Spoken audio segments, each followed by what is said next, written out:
眼见米利亚动身走进巨人丧尸，内心只觉得陈木不当人，居然拿这么小的孩子去吸引丧尸怪物的注意力，自己在从旁寻找机会，这样的人就该天诛地灭。只是下一秒，便看见米利亚凭空不知从哪掏出来一把大枪，手提着瞄准巨人丧尸如流星锤一般甩来的水泥块，就是一炮击得粉碎。尽管巨人丧尸运气不说，侥幸避开死穴，但这肩膀还是被轰出一个大洞，大脑边缘也被擦到一点点，头盔损失大半，左臂此时只剩下一点点皮肉还粘连着，随时有可能掉落。由于没有骨头，再加上不具备自愈能力，这条胳膊便算是废了。看着头盔破洞之下的一片血肉模糊，男人内心一惊，那武器已是让他很没想到，这惊人的破坏力又是个什么情况？自己几发导弹外加100多发子弹打下去都没能击破的金属头盔，他凭什么一发子弹就给破防了？同时破防的当然还有男人这颗心，他对于自己的战斗机在遇到陈木、米利亚之前一直是极度自信，眼见巨人丧尸仍不死心，还想甩出另外一块水泥块想要砸死米利亚，却反被米利亚一枪爆头。男人此刻才反应过来这二人有多危险，不容小觑。击杀巨人丧尸成功，恭喜宿主获得5杀戮点。男人见势不妙，想要跳转机头逃跑，陈木又岂会给他机会，抬脚一踏喊道出来。这话自然是喊给参天蜈蚣王听的。陈木知道他一直在自己脚下的地下世界活动着，轰隆隆，大地轻颤，震感越来越强，随之陈木脚下土地破裂被顶起，而他则直接踩在参天蜈蚣王的脑袋上，原地升天。轰隆隆，轰隆隆，轰隆隆，参天蜈蚣王巨大的身躯如笋一般从地下源源不断地长出，在空中如蛇游荡，很快便追上战斗机。男人一回头才看到漫天的蜈蚣身躯，再一回头又惊恐注意到陈木脚踩参天蜈蚣王从视野范围之下冒头。这幅画面男人一辈子也无法忘记。参天蜈蚣王利用身躯将战斗机脚缠住，利用有力的蜈蚣足迫使其停止运转，只留下个机舱盖的空隙。砰！陈木一步跳上去，弯腰手掌拍打在金属板上，五指一捏，知道的这是金属，不知道的恐怕还以为是橡皮泥呢。抓住那个揪，猛然发力，硬生生靠蛮力从外面将机舱盖给打开。你想干什么？我警告你不要乱来。男人的恐惧强烈到只差没尿出来。呲啦！陈木懒得浪费口舌，伸出手抓住男人的衣襟，猛地一拽，连同安全带直接扯断。赏你的！再一甩手，将1米8几的男人轻松丢出10几米远。参天蜈蚣王游荡而来，张开血盆大口，接的那叫一个准。击杀成功，恭喜宿主获得1级战机基础熟练度，自动升级为 SSS 级战机满级熟练度。陈木没记错的话，这个技能大概率是第一个与其他技能的增益效果相重复的。它是单一性驾驶技能强化，而 SSS 级驾驶大师属于全类型加强。那么多人难免重复，陈木未做多想，比起那个，他的注意力全在战斗机上面。坐进去，拉关上舱门，让参天蜈蚣王先别急着松开，对战斗机开始进行强化。正在强化中，强化成功，恭喜宿主获得超音速战机极速轰炸号。不仅强化了原本被参天蜈蚣王大面积损坏的机身，得以修复。重新启动引擎后，陈木让参天蜈蚣王松开摆足，可以退回地面。他的任务已经完成。参天蜈蚣王照做，缩回地下世界，依旧只留一道天坑般的存在，望步到底，做好准备，随时等待陈木的下一次命令。借助满级熟练度，陈木操纵着战机在空中自由穿梭。经过亲身测试后，他渐渐发现两个天赋技能之间其实也存在着某种细微差别。虽然都能提升满级操作性，但专精技能可以让陈木玩出各种花活，例如特技。而战机升级后的极速炸弹系统更让陈木迫不及待，想试试看威力如何。所谓极速炸弹，是将小型炸弹集合成一般的空用炸弹形态，每个小型炸弹称为子炸弹，因此又称子母炸弹。具体是指在与一般炸弹同样大小的弹体中装入由数个到数百个的子炸弹，子炸弹每颗约网球般大小的球体，由飞行器空投之后在空中分解，借由散布子炸弹到广泛的地面造成区域性杀伤，利用其数量的特性增加涵盖面积和杀伤范围。陈木正想返回房车，利用全图吸怪技能将10公里内的丧尸怪物无限制全部吸到一个小范围内，再利用战斗机的轰炸系统进行大范围打击。拥有无限弹药技能的他根本无需担心火力不足的问题。砰！可就在这时，却听到一声枪响，然后是数声、10几声，越来越多。歪头视线看下去，一伙人正集中在一片空地，玩闹时举起手中的枪，把自己当成靶子打。那嬉皮笑脸、互相推搡的态度，让陈木清楚感觉到对方压根没把自己当做一回事。都说初生牛犊不怕虎，可他看这群人也不小啊。地面空地上，则速度太快，加上距离太远，打不中啊。妈的，今天说什么也要把他给干下来。开个战斗机了不起啊，一直在天上乱窜，瞎掰个屁。谁要能把那家伙打下来，我这还有包辣条可以当做奖励。好小子，你果然藏私货。听到有奖励，众人顿时来了兴趣，眼角余光瞥到有人蹲下身，肩上扛着什么东西。几人扭头看去，喂，不是吧？你不是一直不舍得用吗？现在怎么舍得了？看不惯他太嚣张，不行吗？男人打开瞄准镜，肩扛发射筒，填装上火箭弹，对于击落战斗机很有自信。这火箭弹具有一定跟踪性，远非子弹可以比拟。曾用火箭弹打下一架战斗机，他并不介意在自己的人生履历中增加那么一条。在当下这个工会林立的末世之下，这种经验很重要。强者到哪里都吃香。尽管男人现在靠和其他人组队也过得很好，但看眼下这个形势，迟早是要考虑加入工会的，暂时还处于观望状态。确定成功锁定目标对象后，男人扣下扳机，砰！尽管是第二次使用，这后坐力依旧让男人有些意外，差点摔倒，及时稳住下盘，然后迅速抬起目光，看向火箭弹飞射出去的方向，目光专注，脸上浮现出一抹淡淡的笑容，仿佛已经能够预知到战机被打爆，在空中如烟花般绽放的画面。看着带有白色小尾巴笔直飞来，还会微调角度的跟踪火箭弹，陈木未有半分慌张，按下按钮，发射出一枚挂载的集束炸弹。轰！刚发射出 SSS 级无限弹药技能立刻触发，补充上。集束炸弹射出一定范围后，外壳剥落。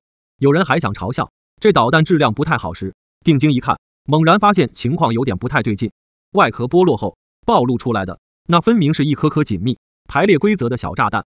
说是小，可看着也足有半手臂长，密密麻麻，肉眼根本无法看清里面到底装载着多少这样的炸弹。看着可不单单只是表面那一层。紧接着，所有子炸弹全部被唤醒，启动，脱离母弹，发射出，以弧线如花一般绽放开，充满视野范围，横扫一眼，满是。而母弹只剩下一根纤细挂住，自由坠落。砰砰砰！火箭弹在如此密密麻麻的攻势之下，直接被撞击引爆，还连同另外几枚子炸弹串联式爆炸。黑烟之中，火光如同岩浆滚动，当漾开，又迅速被黑烟包裹吞噬。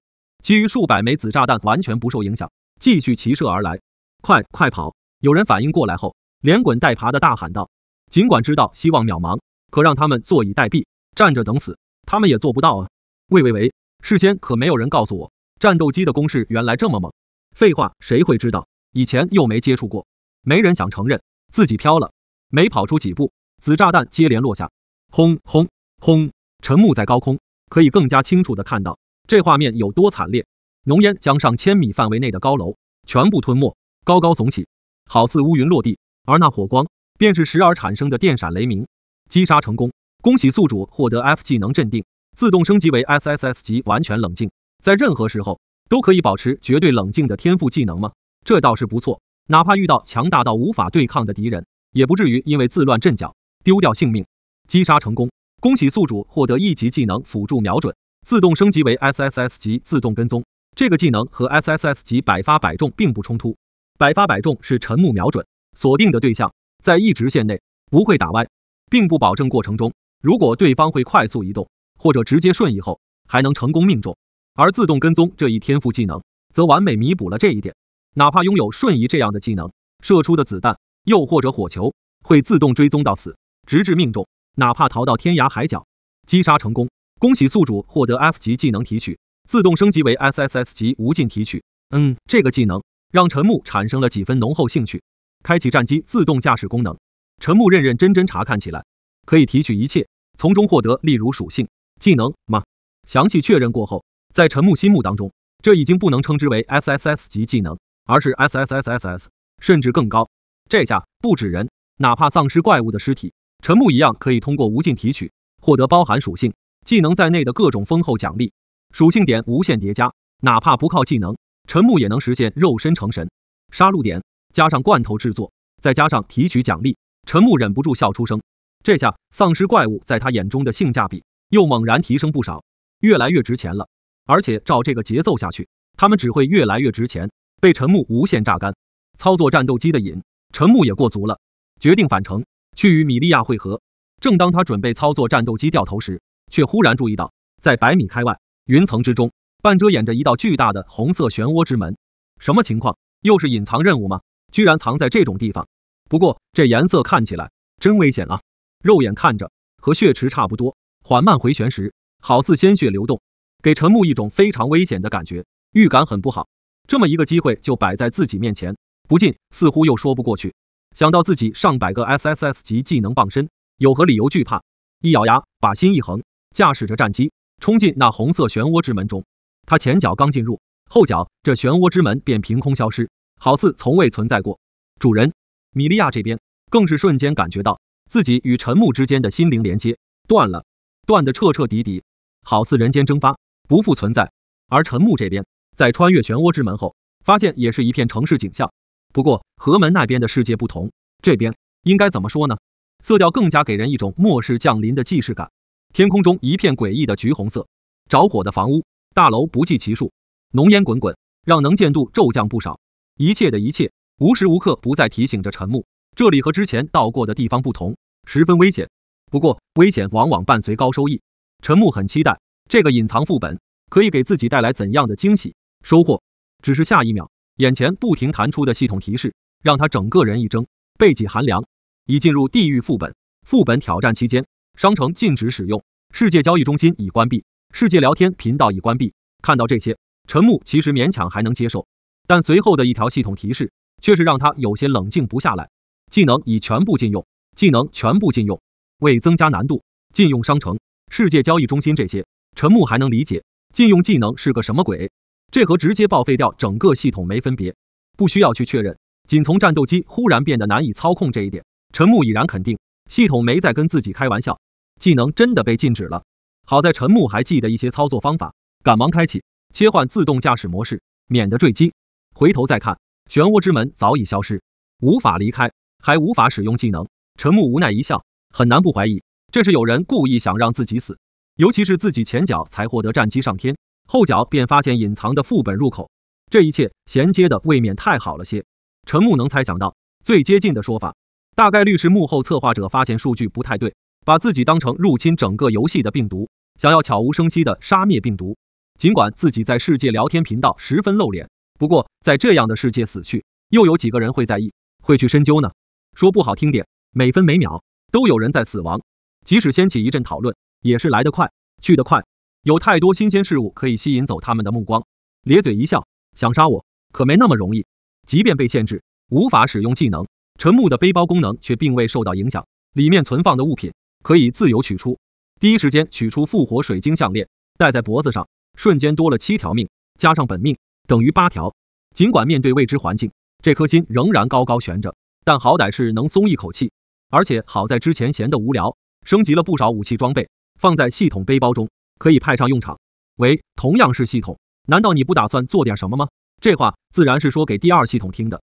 我们属于绑定状态，我若死，你应该也会消失吧？见系统还没反应，陈木继续道：正在尝试夺回部分权限，夺回权限失败，正在2次尝试，夺回权限失败，正在3次尝试。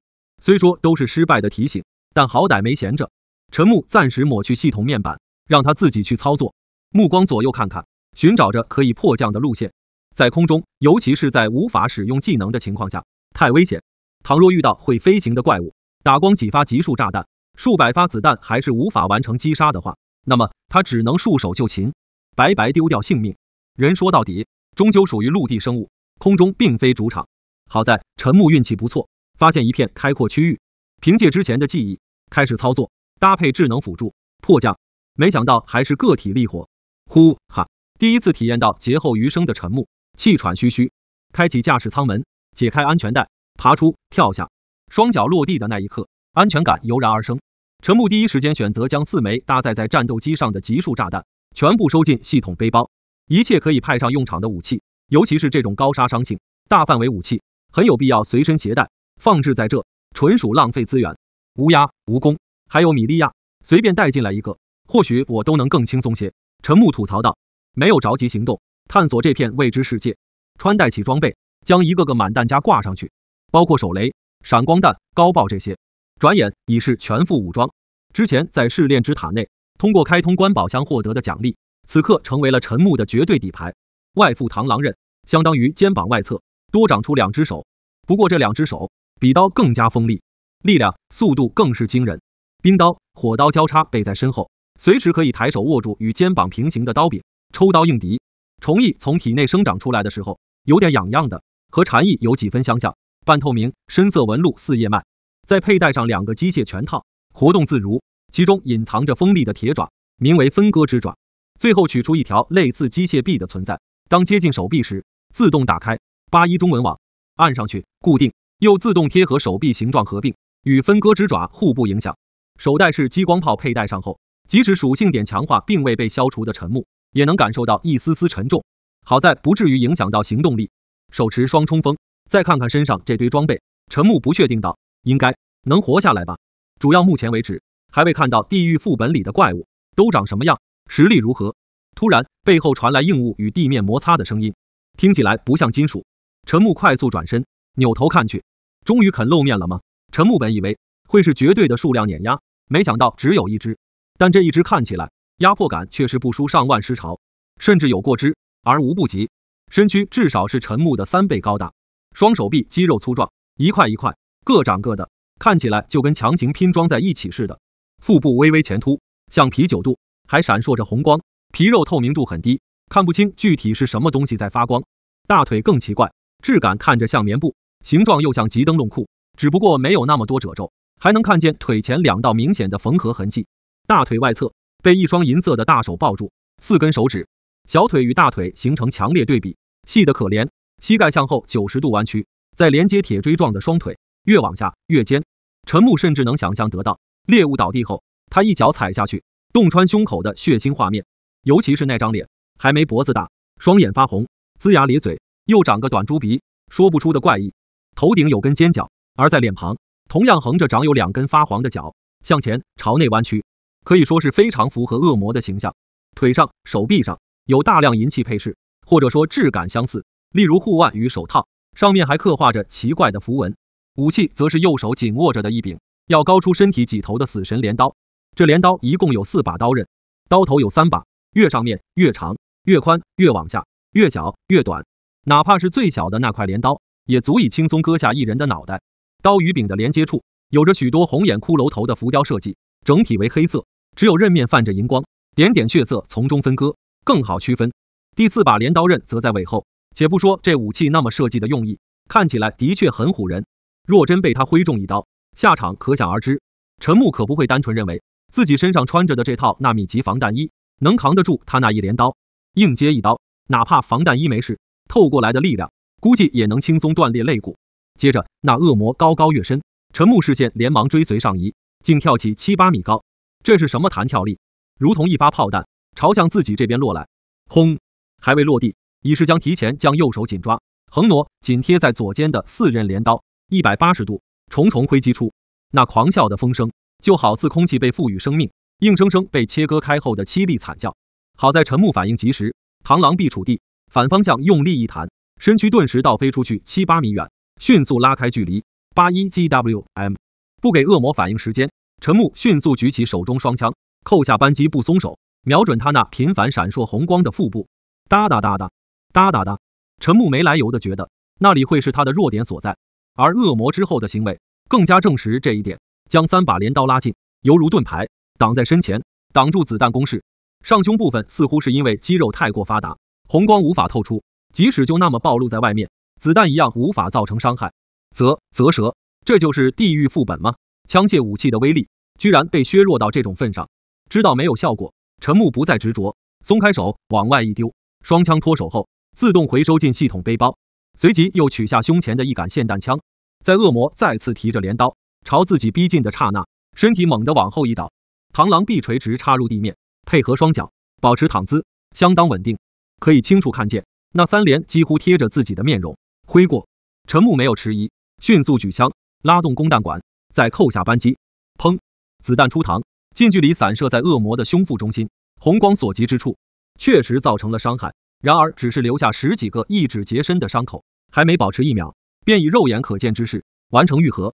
陈木不信邪，趁着恶魔挥刀的动作还没来得及回收，调整姿态，握紧弓弹管，狂拉，弹壳不断抛出，落地，砰砰砰，一发发散弹接连近距离命中。只是这造成伤害的速度远远比不上恢复速度。而这时，恶魔已是双手握连柄，举过头顶，猛然落下。陈木立刻从地下拔出一只螳螂臂，进行横挡。砰！镰刀砸下瞬间，陈木的身躯不由往下一沉，另外一只螳螂臂更加深入地下几公分，双腿虽也如同灌铅一般沉重，好在大部分的力量都被螳螂臂承受住，否则他的骨头绝对会因为承受不住这恐怖的力量被压碎爆裂开。螳螂臂蓄势待发，找准时机，如同被压到底的弹簧，一下弹出，将镰刀弹开。这力量即使恶魔照样无法抵抗，双臂往后一甩，始料不及。陈木再次丢枪，自动回收背包，双手伸至脑后，握紧刀柄，拔出冰火双刀，没有花里胡哨的舞动，只有简单、暴力、直白的刺激。过程中，火焰秒速燃烧起来，覆盖整片刀刃，跳动随风飘荡的烈焰，十分炫酷耀眼。寒冰则不是那么明显，银色刀刃变得微微发蓝，双刀瞄准的正是恶魔腹部，卯足全身力气刺出。恶魔快速转身，那本用于支撑身体的巨尾伴随转身的突然发力，鞭打而来。陈木见势不妙，只得放弃，双脚站立，螳螂臂 X 字形挡在面前。砰轰，音爆，整个人滑行出去几十米远，这后鞋底被磨平一半。陈木的双臂微微发麻，无论速度还是力量皆被碾压。再看恶魔尾巴重新落回地上，折断一半，大面积贴地，支撑起庞大身躯，好似第三只脚。难怪陈木总觉得有那么点既视感，豁然开朗。这镰刀恶魔的原型80%是袋鼠，不能说毫无关系。惊人的弹跳力、发达的肌肉以及用尾巴支撑身体。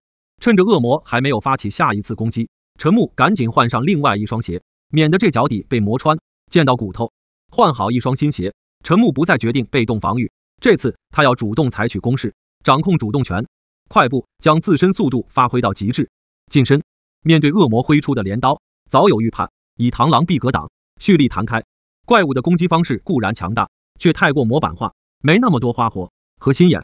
陈木找准机会，双刀乱砍在恶魔身上，火刀斩痕，火焰不息；冰刀斩痕，寒冰覆盖。吼！恶魔总算感受到疼痛，发出咆哮。毕竟这双刀属于魔法，和物理伤害双重叠加，物理破防，魔法持续伤害。突然，一股恐怖威压骤然降下，陈木愣神半秒，被吓得瞪大双眼，瞳孔地震，赶紧拉开距离后撤。内心有一个声音不断告诉他，继续待在原地会死，会死得很惨，几乎是本能的反应。下一秒，果然看见恶魔如同发疯一般，双手狂舞手中镰刀，那速度快到一刀划数十刀，残影无数。陈木若没拉开距离，绝对会在一瞬间被切割成无数尸块。感谢本能，火刀、冰刀伤害结束，斩痕不再深入，愈合。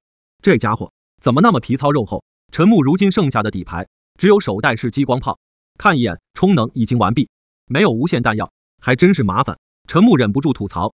此时恶魔停止了动作，方才的行为与其说攻击，倒不如说是防御，防止陈木继续对自己造成伤害。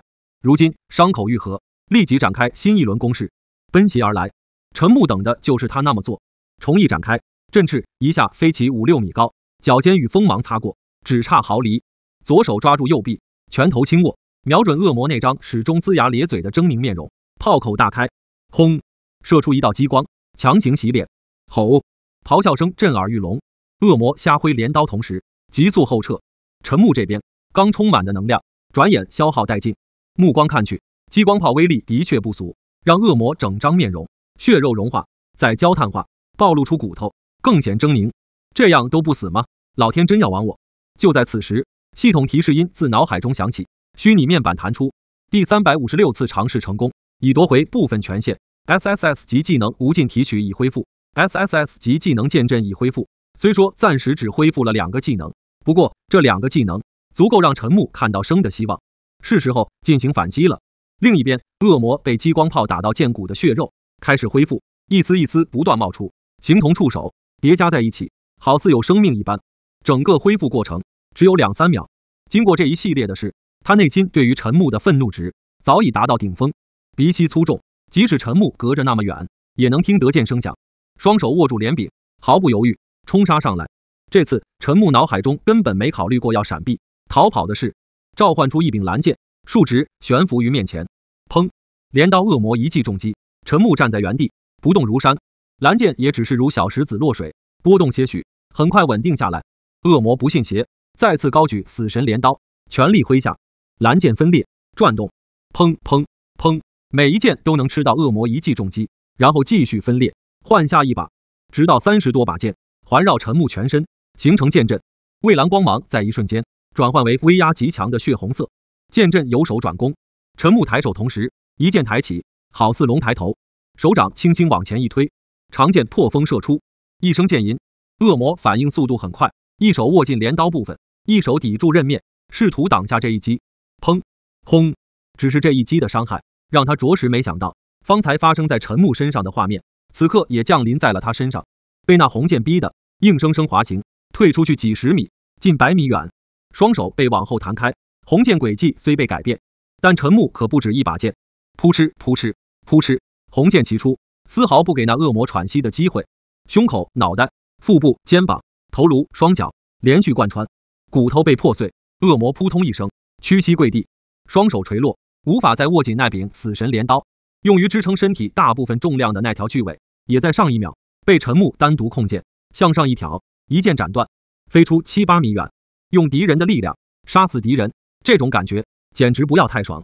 击杀连刃魔属成功，恭喜宿主获得200杀戮点。200杀戮点，陈木呵呵一笑，这都赶上试炼之塔里那些顶层的 BOSS 了吧？而且还不让用技能，是多想让我死啊！召回所有红剑，转为蓝剑环绕身旁，形成剑阵，3名160度无死角守护。陈木来到连刃魔属的面前，先伸手捡起那柄掉落在一旁的4刃镰刀。恭喜你获得4刃镰刀，居然可以直接获得掉落武器吗？挥舞2下，因为太过巨大，哪怕有着力量属性点的加持，挥舞起来还是比较吃力。陈木可没忘记另外一个恢复使用权限，也是最新获得的 SSS 级技能无尽提取。伸手贴在连刃魔属的身上，心中默念提取，正在提取中，提取成功。恭喜宿主获得力量属性10，速度属性8。只有这么点吗？陈木泄愤式一脚踢在连刃魔属的身上，耗费那么大的劲才击杀，还险些丢掉小命，也不知道多给点。但这总计18点属性点，对于其他玩家来说却是可遇不可求，能让自身形成质变的顶级奖励。连刃魔属的尸体不忘放进系统背包，尽管 SSS 级无限背包技能还未恢复，不过陈木之前也获得了不少背包格子，勉强装得下，还想着等烹饪技能解锁后制作成罐头呢。这等高级怪物尸体做出来的罐头，效果是多少雷电杀人风也无法比拟的。轰轰轰！陈木那该死而又熟悉的硬物摩擦地面的声音再次传来，这次还不止一个方向，而是4面8方。陈木直起腰身，抬眸看去，一道道迷你的血红漩涡之门陆续打开，有远有近。相同的是，一只连刃魔属正单手托着死神镰刀从中走出身，一眼范围满是，转身再看依旧满是，内心粗略估计，光这一眼能看到的就有7、80头，看来是真想玩死我啊！陈木笑容无奈，漩涡之门不断关闭，不断打开，越来越多，没有千军万马，堪比千军万马，而且更恐怖。好在陈木这边也不是毫无进展，第543次尝试成功，已夺回部分权限。SSS 级技能杀意震慑已恢复， SSS 级技能骑士召唤已恢复， SSS 级满级闪避已恢复，又恢复3个 SSS 级技能，还有陈木最想要的骑士召唤。地面上一道道阵法图自动完成刻画，形成连接未知空间的大门，一尊尊持剑骑士自其中冒头，将陈木团团层层包围，剑刃对外。这下论人数，陈木未必会输。此刻在他眼中，这已经不是一场生存游戏，而是一场送上门的收割丰收机会。一头连刃魔属价值200杀戮点，外带无尽提取，以及制作成罐头，这难道还不算大丰收吗？看似是他们手里拿着镰刀，实际上真正手持镰刀准备收割的是他陈木。杀！陈木一声令下，无数骑士持剑响应，不畏连刃魔属冲杀出去。跑动间盔甲抖动，相撞的声音很是明显。实力悬殊当然有，毕竟那可是价值200点杀戮点的怪物。但陈木这边占据着绝对的数量优势，阵法图并未消失，守护骑士还在源源不断的从中冒头加入厮杀。从刚才到现在，陈木已经召唤出超过500名守护骑士，反正没限制，无消耗。连刃魔属实力再强又如何？乱剑砍伐，腹背受敌之下，仅凭双手根本难以招架。原本强大的愈合能力，对于巨剑留下的斩痕显得有心无力。没恢复一半，又是同一位置，同一把剑，砍得更深。击杀连刃魔属成功，恭喜宿主获得200杀戮点。击杀连刃魔属成功，恭喜宿主获得200杀戮点。击杀连刃魔属成功，恭喜宿主获得200杀戮点。陈木站在原地，在被剑阵保护同时，像个局外人，目睹着这一切，以及不断刷新的奖励提醒。而他的骑士守护团数量早已过千，正在奔着万字发展。时隔没多久，却让陈木再次体验到 SSS 级技能的强大，以及无限制使用技能的快感。倒也难怪躲藏在幕后的那个家伙想除掉自己。他或者他想看到的，可不是有人在杀戮世界大杀特杀，人才是应该被丧尸怪物猎杀的对象。陈木画出百把蓝剑，操纵百剑为守护骑士挡刀，谈不上减少损失，单纯储存伤害，让剑阵的伤害面达到顶峰。连刃魔属的每一下攻势，都将成为之后陈木杀死他们的利器。砰！意料之外的爆炸声。尽管守护骑士反应很快，及时横立剑身进行格挡，可剑刃还是没能挡得住那一发炮弹。铠甲之上被重创出一个缺口，露出其中宛如星辰般的混沌之色。守护骑士并不具备自愈能力，断剑无法再生，那个破洞同样无法愈合。砰砰砰！随后又是几发炮弹，直接将它彻底破碎，化作几块铁皮。M81ZWM， 其余部分不知化作多小一块，命中射入哪头连刃魔属的身躯，又或飞出几百米开外，再然后如同被打上马赛克，快快消失，原地蒸发，就像从来没有存在过。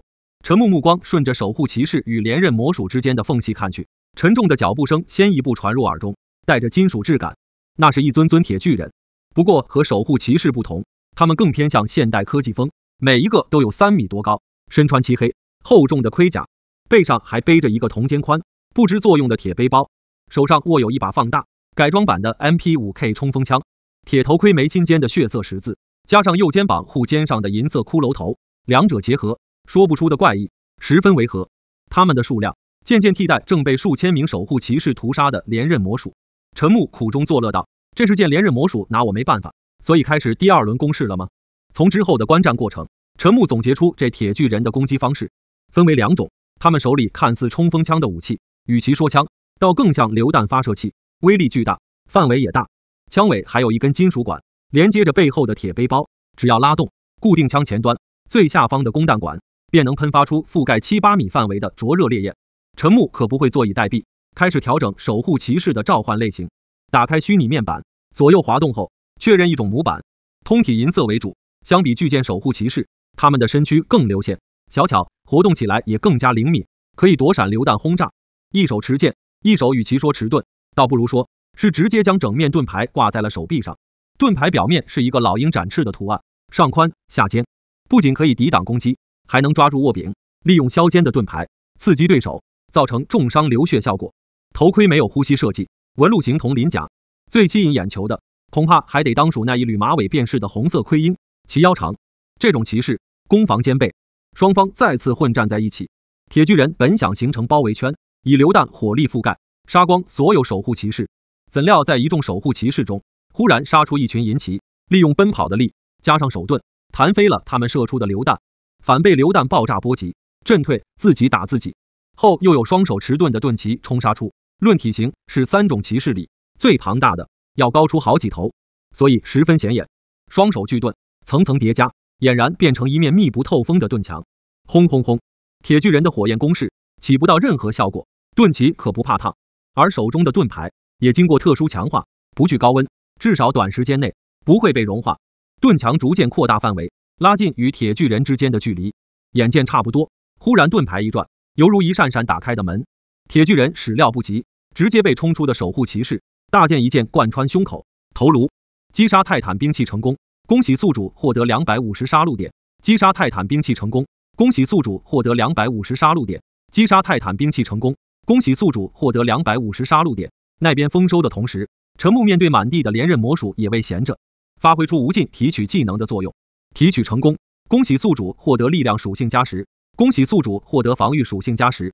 提取成功，恭喜宿主获得技能狂风乱斩，力量属性加8，恭喜宿主获得技能狂风乱斩，自动升级为 SSS 级狂风乱斩。提取成功，恭喜宿主获得速度属性加10。恰巧这时第二系统那边又传来好消息，第1080次尝试成功，已夺回部分权限 ，SSS 级技能无限背包已恢复，只有一个。陈木有理由怀疑系统这是怕自己装不下，所以专门提前恢复了这一技能。那还等什么？当然不能辜负系统这番美意，直接将全部的4刃镰刀收入，数量高达699。陈木很期待，倘若 SSS 级随机装备强化技能恢复后，强化一下会有何效果？不过那还得看第二系统够不够给力。第1095次尝试成功，已夺回部分权限，看来很给力。世界聊天频道功能已恢复。恢复这玩意干嘛？对于陈木来说，这完全比不上一个 SSS 级技能来的作用大。还自己打开了世界聊天频道，随机进入一个，正准备关闭，以免妨碍到提取，就看见有人在聊着关于自己的事情。话说双榜第一，那个叫陈木的名字怎么变灰了？有没有可能太膨胀被怪物干掉了？有这个可能，否则名字怎么会变黑？不止如此，你们点进去看看，画面是黑的，还在撕扯跟乱码，估计真没了。可惜了，他做的罐头还蛮好吃的，而且还有那么多增益效果。丧尸怪物肉做的罐头，真亏你吃得下去。哈哈哈，看来明天登顶榜一的将会是我们樱花人。小樱花也想跟我们鹰派抢第一，不自量力。对于他们之间的争吵，陈木并不感兴趣。关于自己开挂一事，幕后人看样子并未暴露出去的样子，估计是担心失去威信力吧。这种事情说出去，只会让其蒙羞。关闭世界聊天频道，系统虚拟面板，还有大几百只连刃魔鼠等着陈木去无限提取呢。陈木很想看看那幕后主使者设计这一切，非但杀不了自己，还得眼睁睁看着自己借用他的制造怪物越变越强的悲惨表情。那家伙估计做梦都想不到，我比其他人多一个系统吧。这种话陈木自然不可能说出口，心里想想就行了。谁知道这附近有没有对方的耳目？关于第二系统的事，陈木决心带进棺材，永远保密。提取成功，恭喜宿主获得连刃魔属精血+1，力量属性+10，速度属性+10。提取成功，恭喜宿主获得技能跳斩，防御属性+8，恭喜宿主获得技能跳斩，自动升级为 SSS 级跳斩。提取成功，恭喜宿主获得防御属性+10，闪避属性+5。陈木从连刃魔属尸体中提取到的大多为属性点，固定属性点，不像自由属性点那样可以想加力量加力量，想加速度加速度，而这些属性点力量只能加力量，速度只能加速度。好在数量足够多。期间陈木还注意到本已经死亡的连刃魔属腹部竟在蠕动，不等他弄清楚状况，一只小连刃魔属直接破肚钻出，满面血腥，想要啃咬陈木的脸。结果自然不用多说，一发激光炮硬塞进他嘴里，当场轰碎小连刃魔属的脑袋。这种事不多，却也不少，其余的大概率还没发育完全吧。难怪连刃魔属会如此护着腹部。如今陈木手上显然累积最多的力量属性点，高达2300多。这些属性点可以加在自己身上，也可以加在参天蜈蚣王、嗜血乌鸦王身上，以及米利亚。倒是蛮让陈木意外的，力量属性加2800，速度属性加2200，防御属性加2400，闪避属性加2600，没有保留，一口气将所有从连刃魔属尸体中提取到的属性点全部加在自己身上。那一刻，陈木感觉自己的肉身在一瞬间发生了天翻地覆的变化，即使没有瞬移技能，陈木也能在1/10秒间形同鬼魅，无声无息出现在数十米开外的泰坦兵器面前。接着拳头攥紧，平举于腰间，砰轰，一拳全力挥击在还未反应过来的泰坦兵器身上。细看会发现，连空气都掀起了涟漪，蔓延出去上百米距离。击杀泰坦兵器成功，恭喜宿主获得250杀戮点。击杀泰坦兵器成功，恭喜宿主获得250杀戮点。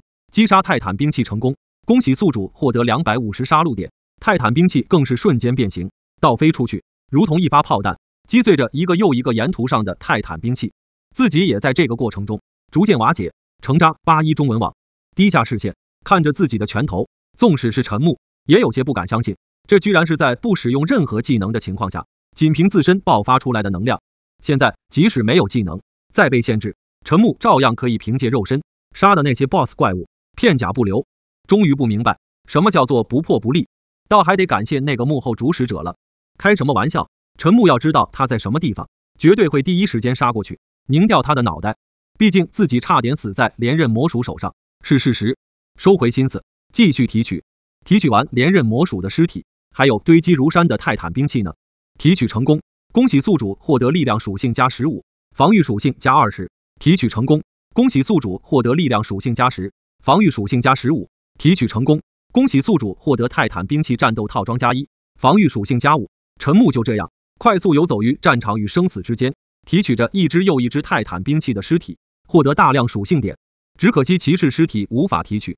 不过仔细想想，要连这都能提取的话，自己岂不是可以无限召唤，让他们自相残杀，再进行提取，刷个上千万，过亿属性点，很难吗？1天之内肉身成神，第2800次尝试成功，已夺回部分权限。SSS 级技能灭世天火已恢复， SSS 级技能枪械全能已恢复， SSS 级技能无限弹药已恢复， SSS 级无限瞬移已恢复。这一次可比前几次给力多了，足足恢复20-30个 SSS 级技能。轰！正在骑士军团大获全胜，快要将泰坦兵器杀到绝户时，忽然瞥见守护骑士一个接一个燃烧起来。这火焰的颜色看着无比诡异，陈木认知当中火焰应该是橙红色的才对，而眼前将守护骑士全身附着包裹在其中的火焰却是蓝白色，好似幽冥之火，一个接着一个燃烧起来，迅速融化崩塌。陈木几个踏空跳，立身于10几米高空而不落，环视一圈，终于找到那偷偷释放火焰燃烧守护骑士的真凶。看打扮似乎也是骑士，一身劣质的黑甲，双腿看着像是锁子甲，腰带看着像极一只倒立的吸血蝙蝠，垂下翅膀保护双腿外侧，一长一短，腹部不受铠甲保护，燃烧着与守护骑士身上同样颜色的幽冥之火。左腿锁子甲上也溢出不少，右腿相对少些。至于铠甲靴内是个什么景象，不得而知。陈木可不会透视，一只手有臂甲保护，五指也被完全覆盖在其中，可见裂纹，裂纹之下泛着蓝光，手肘部分为方便活动，并未连接。看那质感，貌似是比腿部编织更加精密的锁子甲。另外一只手则没有臂甲保护，整条暴露在外，完全由蓝焰组成。陈木很好奇，缠绕在那上面的绷带为什么不被燃烧？但要说最吸引眼球的，恐怕还得是他们暴露在外，隐藏在蓝焰之中的骷髅头脑袋。那些火焰便是他们的皮肤、头发以及眼球。高领铠甲的脖子、双肩之上还围绕着一圈稍显油腻、粘成一股一股的兽毛，显得很高贵。法师陈木不确定，说骑士他们身上又毫无盾剑之类的装备，只会发射火球，一旦被命中，迅速炸开，传染全身，顺着一切可以钻入的缝隙疯狂灌入，从内部进行2次灼烧伤害，加速整个死亡过程。倘若一开始遇到的不是连刃魔属，而是这群家伙的话，陈木还真不敢保证自己称得到系统夺回权限。不过现在解锁了几十个 SSS 级技能，捏在手里的陈木却是无比自信，丝毫不慌。会玩火的可不止他们，没错，像这样的幽冥法师不止一个，和之前的泰坦兵器一样，一出现就是一群，完全不打算给陈木适应的时间。又或者说，幕后人吸取到了第一次想要慢慢折磨死陈木的教训，不想再给他逆风翻盘的机会，只要一有机会直接击杀。陈木猜测他现在一定相当后悔，有机会时却没把我给杀掉吧。他笑了，为什么不笑？这是一个多好笑的笑话。陈木也从中吸取到教训，面对强敌，只要有机会能杀就杀，能1秒杀掉，绝不拖到2秒。撤掉所有守护骑士，他们继续待在这，只会影响陈木发挥，连同他们一并烧成灰烬。好歹是自己人，走个流程。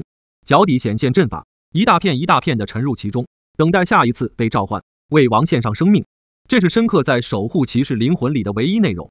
没有守护骑士高大的身影阻挡视线后，那成百上千的幽冥法师完完整整暴露在陈木的视野范围当中，清晰起来。所有人就像是被电脑控制的程序一般，动作整齐划一，举起那只没有穿戴臂甲的岩手，火球从核桃大小迅速缠绕，经过层层流转，最终变得足有篮球大小。轰轰轰！紧接着，那冒着蓝白焰的火球一发接着一发，充满视野范围，密密麻麻的朝向陈木为一点聚集飞射而来，仿佛他身上安装有 GPS 定位器似的。咻咻咻！陈木没有任何动作，仅一念，那白柄悬浮于身下空地上的柄柄杀戮之剑转为守护之剑，以更快的速度先一步回到陈木身边，形成剑阵。旋转过程中密不透风，那火球击打在上面毫无效果，根本没机会燃烧，便被全部吞噬，化作杀戮之剑的养分。第一发火球之后的火球，无论是凝聚速度还是发射速度，都要快上几倍不止。www.81cw。此时幽冥法师一方的攻势，肉眼看着比枪林弹雨还要密集，灼热的火焰使得空气都产生了肉眼可见的波纹，画面轻微扭曲。杀戮之剑能够转化储存的攻击无上限，不过使用一次就会清空，犹如洪水决堤，有多少水量泄多少水量，威力多大全取决于里面有多少水。见时机差不多，陈木缓缓抬起手，显得是那么悠闲。他打个响指，轰轰轰，不用像幽冥法师那么麻烦，还要一颗颗凝聚，上千颗火球直接位于他们头顶，迅速完成壮大。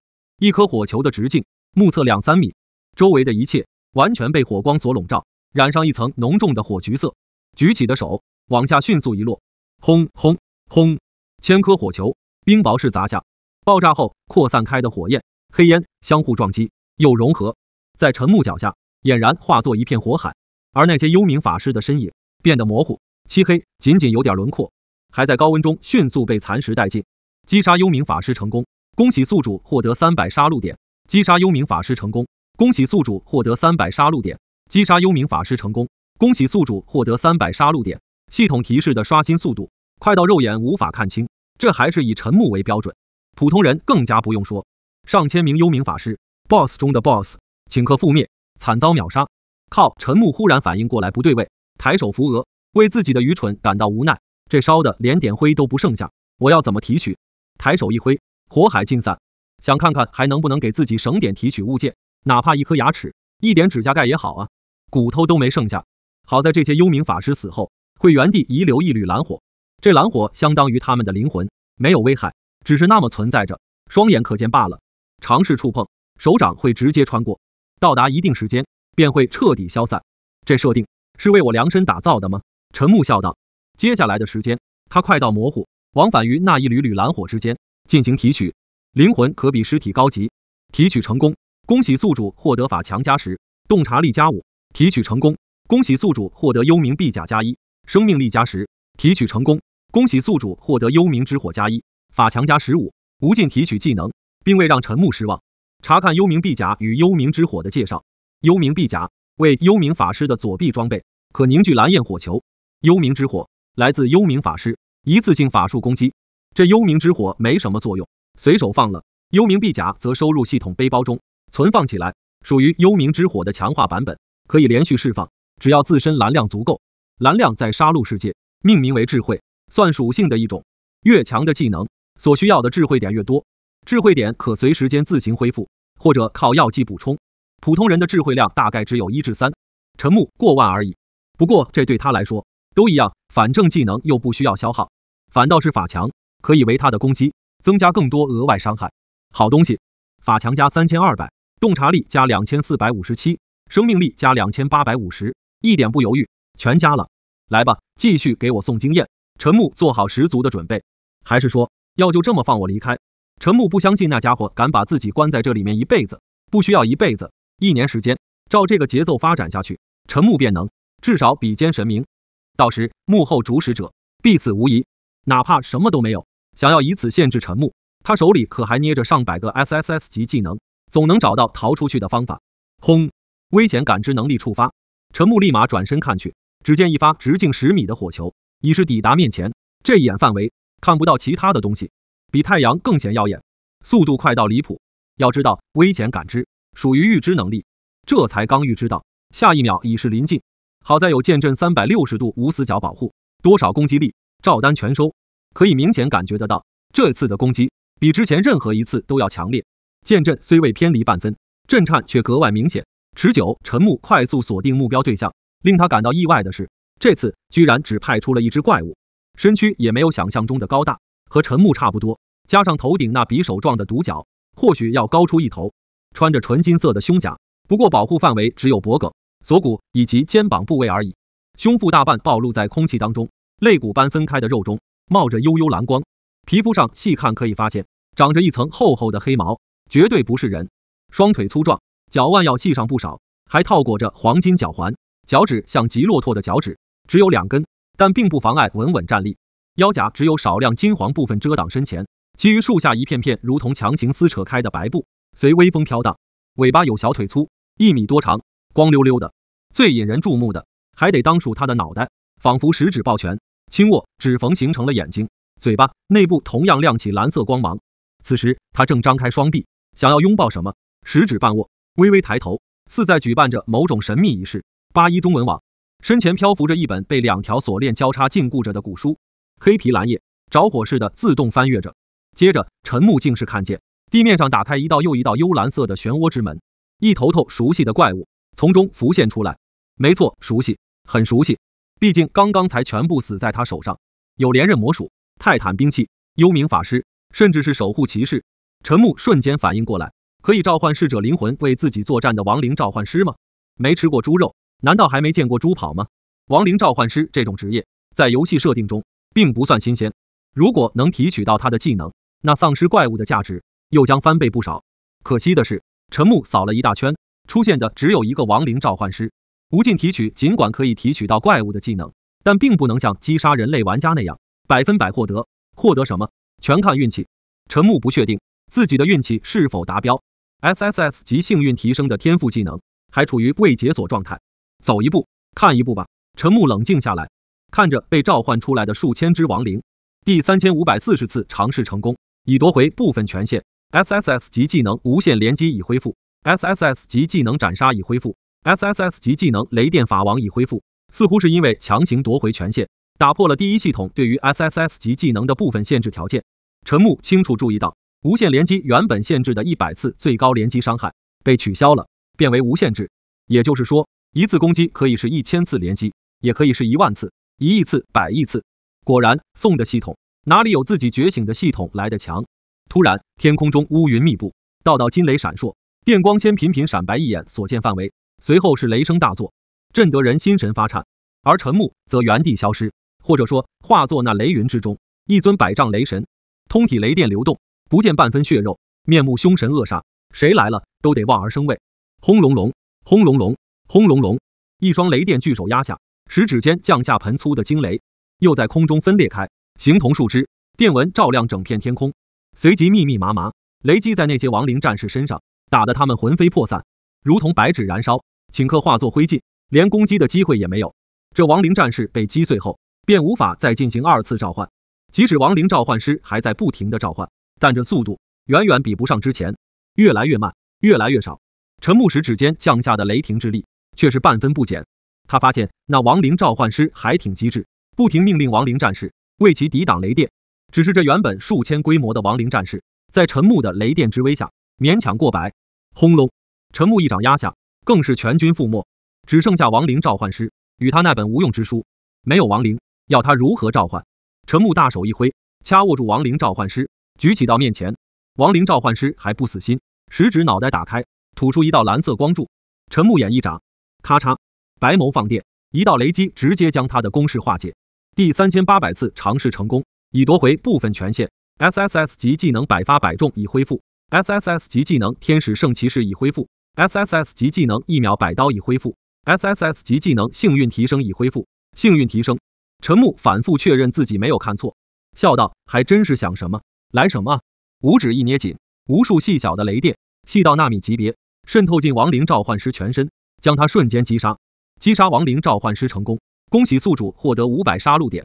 张开五指，看着静静躺在上面，蓝光消失，只剩下一片灰暗的亡灵召唤师尸体。陈木毫不犹豫地选择提取，正在提取中，提取成功，恭喜宿主获得技能亡灵召唤，法强加50，法防加35。亡灵召唤，陈木没想到居然真的提取到了。虽然知道是幸运提升技能发挥到了大作用，但不妨碍他以欧皇自称。恭喜宿主获得技能亡灵召唤，自动升级为 SSS 级亡灵之主。看到这条系统提示，对于陈木来说，那肯定是喜上加喜。亡灵召唤这个技能自己使用和怪物使用不同，有一定几率召唤失败，而且想要召唤比自己更强大的亡灵，失败概率更高，无限接近于0。但升级为 SSS 级亡灵之主以后，这些限制统统被打破。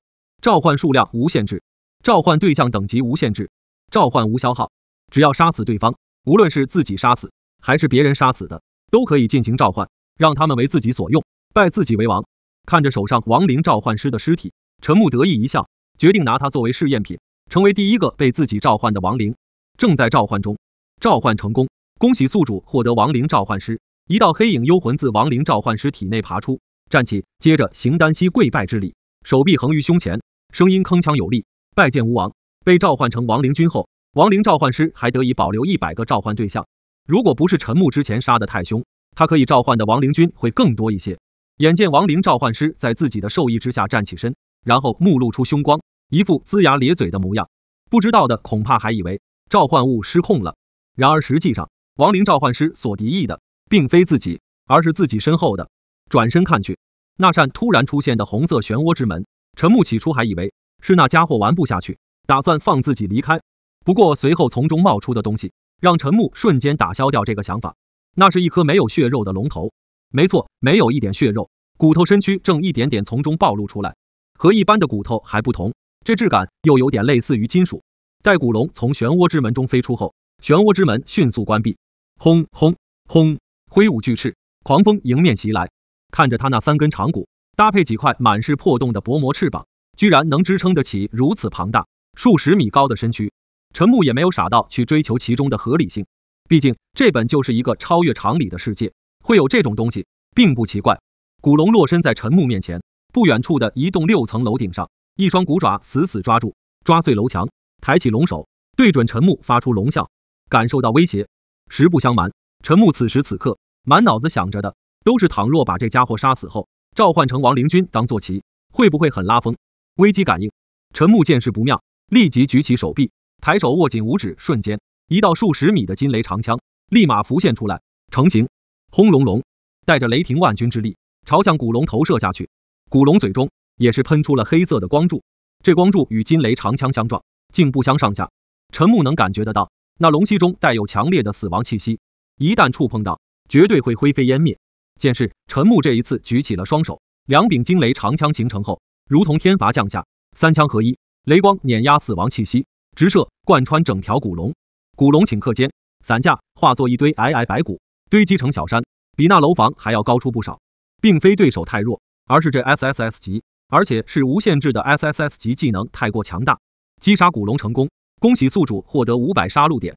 眼见如同血池一般的漩涡之门再次形成扩大化，陈木抓紧时间对古龙进行提取，提取成功，恭喜宿主获得技能死亡吐息，力量属性加100，法强加50。恭喜宿主获得技能死亡吐息，自动升级为 SSS 级死亡吐息。陈木必须承认，无限提取这一技能搭配上自动秒升 SSS 级的系统，简直无敌。哪怕人类全部被怪物杀光，他也无需担心没有技能来源。正在召唤中，召唤成功，恭喜宿主获得亡灵古龙。提示过后，一道漆黑的巨影自那古山中展翅飞出，白骨倾塌。亡灵古龙飞到陈木面前，悬浮埋下龙首，以示臣服。恰巧这时，漩涡之门彻底打开，陈木视线离开古龙，抬眸看去，又是一条龙，不对，5条，准确来说，应该是5条龙首，共享1条龙身，3条黑龙头，其中1条底部偏红，其余则是1条蓝龙头，1条白龙头。龙首形状各有不同，有的长满尖刺，有的长着2扇大耳，还有的在眼后。龙头侧长有2条向前弯曲、似羊角的黑角。果然，这种东西与其说龙，对比陈木认知中对于神话龙的印象，更像是蜥蜴。超大号的蜥蜴，震慑力全来自于体型足够庞大，缩小到正常体型，顶多算变异蜥蜴。挥舞巨翅，处在一个高于陈木的地位，舞龙俯瞰着他，仿佛自认为要高他一头。轰！接着，那长满尖刺的黑龙头直接张开龙口，吐出一道黄亮的烈焰，直冲陈木而来。亡灵古龙见势也不甘示弱，下意识护主，同样龙口大张，吐出漆黑如墨，没有一点杂色的死亡吐息。论威力，黑龙头的烈焰明显被压制。另外的大耳黑龙头与羊角黑龙头见势，也是纷纷大张龙口，同样吐出烈焰。3道龙眼吐息合为一道，轰！正所谓双拳难敌4手，古龙只有1头，逐渐趋于劣势。虽说陈木召唤的亡灵不会因为被击杀就彻底消失，哪怕消失也可以再进行召唤，却没理由眼睁睁看着亡灵古龙被5头龙虐杀。金雷长枪再次值手，雷纹乱闪，噼噼啪啪，找准时机，轰！一枪射上天，砰！那尖刺黑龙头来不及反应，龙头被斩落地。失去1龙头后，亡灵古龙这边颓势减缓，稍有抗衡之力。1龙对双龙，能不落于下风，已经令陈木十分满意。稍显圆滑的白龙头、蓝龙头做不下去，一个吐出水柱，一个吐出寒霜之息，试图将陈木冰封。陈木不打算陪他们继续玩下去，打算迅速结束这场闹剧。大张双臂，身后漆黑的乌云中，一把把尖枪冒头，数量过千，每一根不论粗细，长短都不比陈木之前单独使用的金雷长枪弱势半分。陈木倒要看看那只剩下4颗脑袋，另外还有一头才刚刚愈合过半的尖刺黑龙头，能否扛得住这雷枪的连续射击？奇怪的是，那5头龙在看到这阵仗之后，竟然收起攻势。即使他们不具备像人类那样丰富的表情系统，陈木照样可以清楚感觉得到，他们在害怕，在恐惧着。这就很奇怪，怪物为何会恐惧？他们不应该是只知道杀戮的冰冷机器吗？至少在陈木的认知当中，丧尸怪物不应该存在感情，更不应该恐惧。这在低级丧尸身上都不曾出现过的东西，陈木不明白为何会出现在5头龙这样的高级怪物身上。还是说，越高级的怪物越是容易产生智慧？不论真相如何，事实证明，过多的感情有弊无利，尤其是在当下这样的末世环境之下。陈木不再迟疑，抬起的手重重斩下，轰轰轰，长枪齐射，逃无可逃。变身金雷长枪，电纹密集，闪烁个不停，在空中相连接对撞。5龙口大开，嘶吼声惊天动地。几秒过后，声音消失，翅膀不再挥动，直直从数百米高空中陨落。击杀5头龙成功，恭喜宿主获得1000杀戮点。砰！即使远隔数百米，落地的声音陈木依旧听得清清楚楚。没必要走那么远过去提取，最开始斩落的那颗尖刺黑龙头还没消失，正在提取中。提取成功，恭喜宿主获得技能龙炎吐息、寒冰吐息，力量属性加100，速度属性加50，法强加100。陈木面露意外之色，没想到居然一次提取到2个技能。恭喜宿主获得技能龙炎吐息，自动升级为 SSS 级火化龙。恭喜宿主获得技能寒冰吐息，自动升级为 SSS 级寒冰吐息。等等，龙炎吐息，陈木没记错的话，自己有过那么一个 SSS 级技能。他不确定这个龙炎吐息和自己提升后的 SSS 级技能之间有何关联。如果效果相同，本就是 SSS 级技能，再在此基础上提升为 SSS 技能 3S 级中的 SSS 级，这得是什么变态技能？抬起手，五指张开，一缕火焰迅速化作一条东方古龙，十分迷你，不凑近看估计会误以为是条蛇。可即便如此，小家伙的威慑依旧强烈，围绕那缕小火苗盘旋，时而发出奶凶奶凶的龙啸声。这条龙可以变得多大，完全取决于陈木能为其提供多少火力。恰好陈木玩火无限制，属于强强联合。不过陈木并没有要让火龙变大的意思，五指捏紧成拳，小火龙消失，只留下几缕黑烟从指缝间挤出。正在召唤中，召唤成功，恭喜宿主获得亡灵5头龙。抬眸环视一眼周围，安静到不可思议，没有怪物要继续冒头的意思，一切回归平静。真正意义上的平静藏在暗处，伺机偷袭。不可能，陈木已经将破绽卖得够多的了，又有危险感知技能，却毫无反应。看样子那家伙似乎真打算要把我关在这里面一辈子啊。陈木笑那人黔驴技穷。第11034次尝试成功，已解锁全部权限。SSS 级技能大地掌控已恢复， SSS 级技能无限攻速强化已恢复， SSS 级技能识破之眼已恢复，世界交易中心已恢复。在陈木忙着与各种龙战斗时，第2系统那边并未闲着，顺利夺回全部的权限，甚至可以说取代了第1系统的存在。第1系统有的功能它有，第1系统没有的功能它也有。